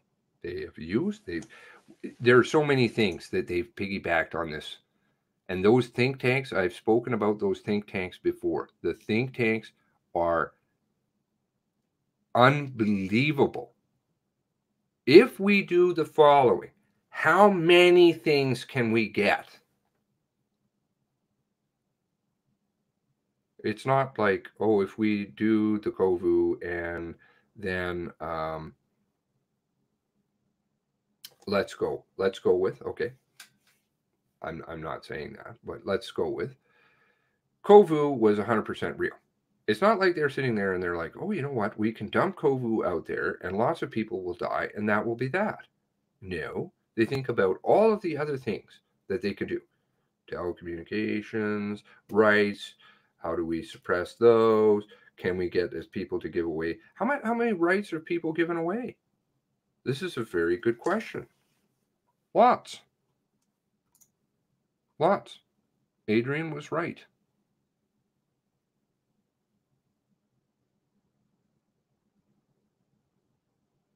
They should have paid for a journalist's 2-week quarantine they did for farm labor. Well, you know, journalists could be doing a lot of studying on what Nova Scotia RCMP is all about. Could they not? Takes 3 weeks to get a lawyer in Nova Scotia.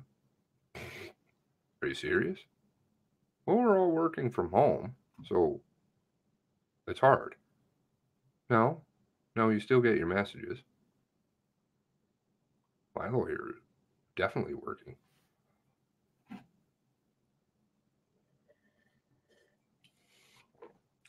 Put down those smokes, man.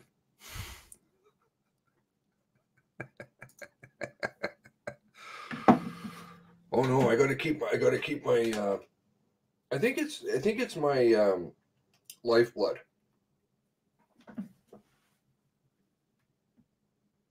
My grandmother lived 86.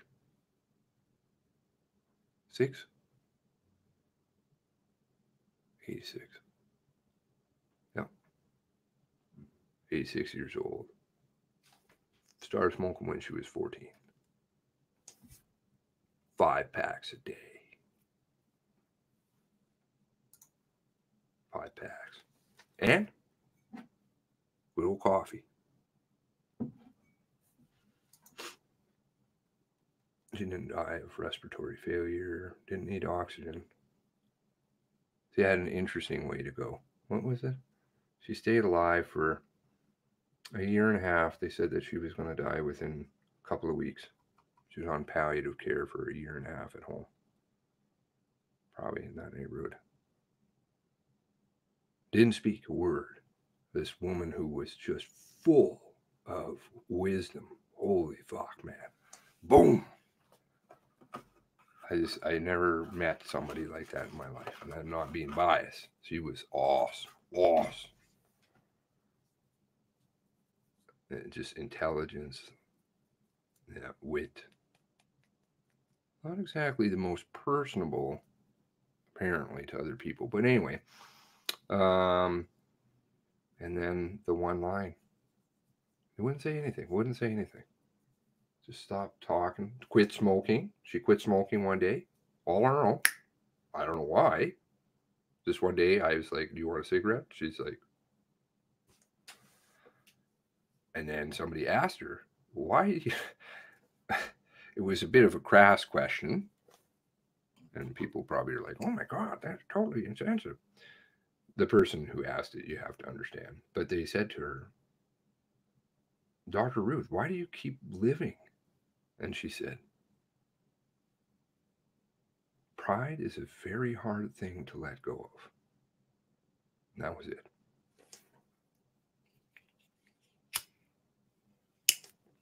To this day, I'm still trying to figure it out. No. Probably is a question I have for God when my time has come. Yeah, I would get to come and ask her maybe. Supervisor had shield on. I blew up and said I was tired of seeing Canada turning into a communist country. Well, I should maybe have not waded into this area on the, because I honestly I think any of you who know, and I know like Ms. Vox and stuff like that have been around for a while, so you guys know that I'm not. I'm trying to keep as many people in our corner as possible. I don't want to offend people, and I do understand that there are some heavy feelings on all this. Again, I would say even just that, it's traumatic. Mass trauma. More mass trauma. Can this world really just have a break? Everybody. Poor Nova Scotia does. I know that. I'm pretty sure all people do too. They can just have a little breather. So maybe go outside today, maybe enjoy the sun. And I do really appreciate you joining me for today. Much love and special prayers to everybody. There was somebody I wanted to say specifically prayers for. Sorry. Their mom. That's right. They know who they are. You are in my thoughts. I do remember. All right. So take care, everybody. God bless. See you soon.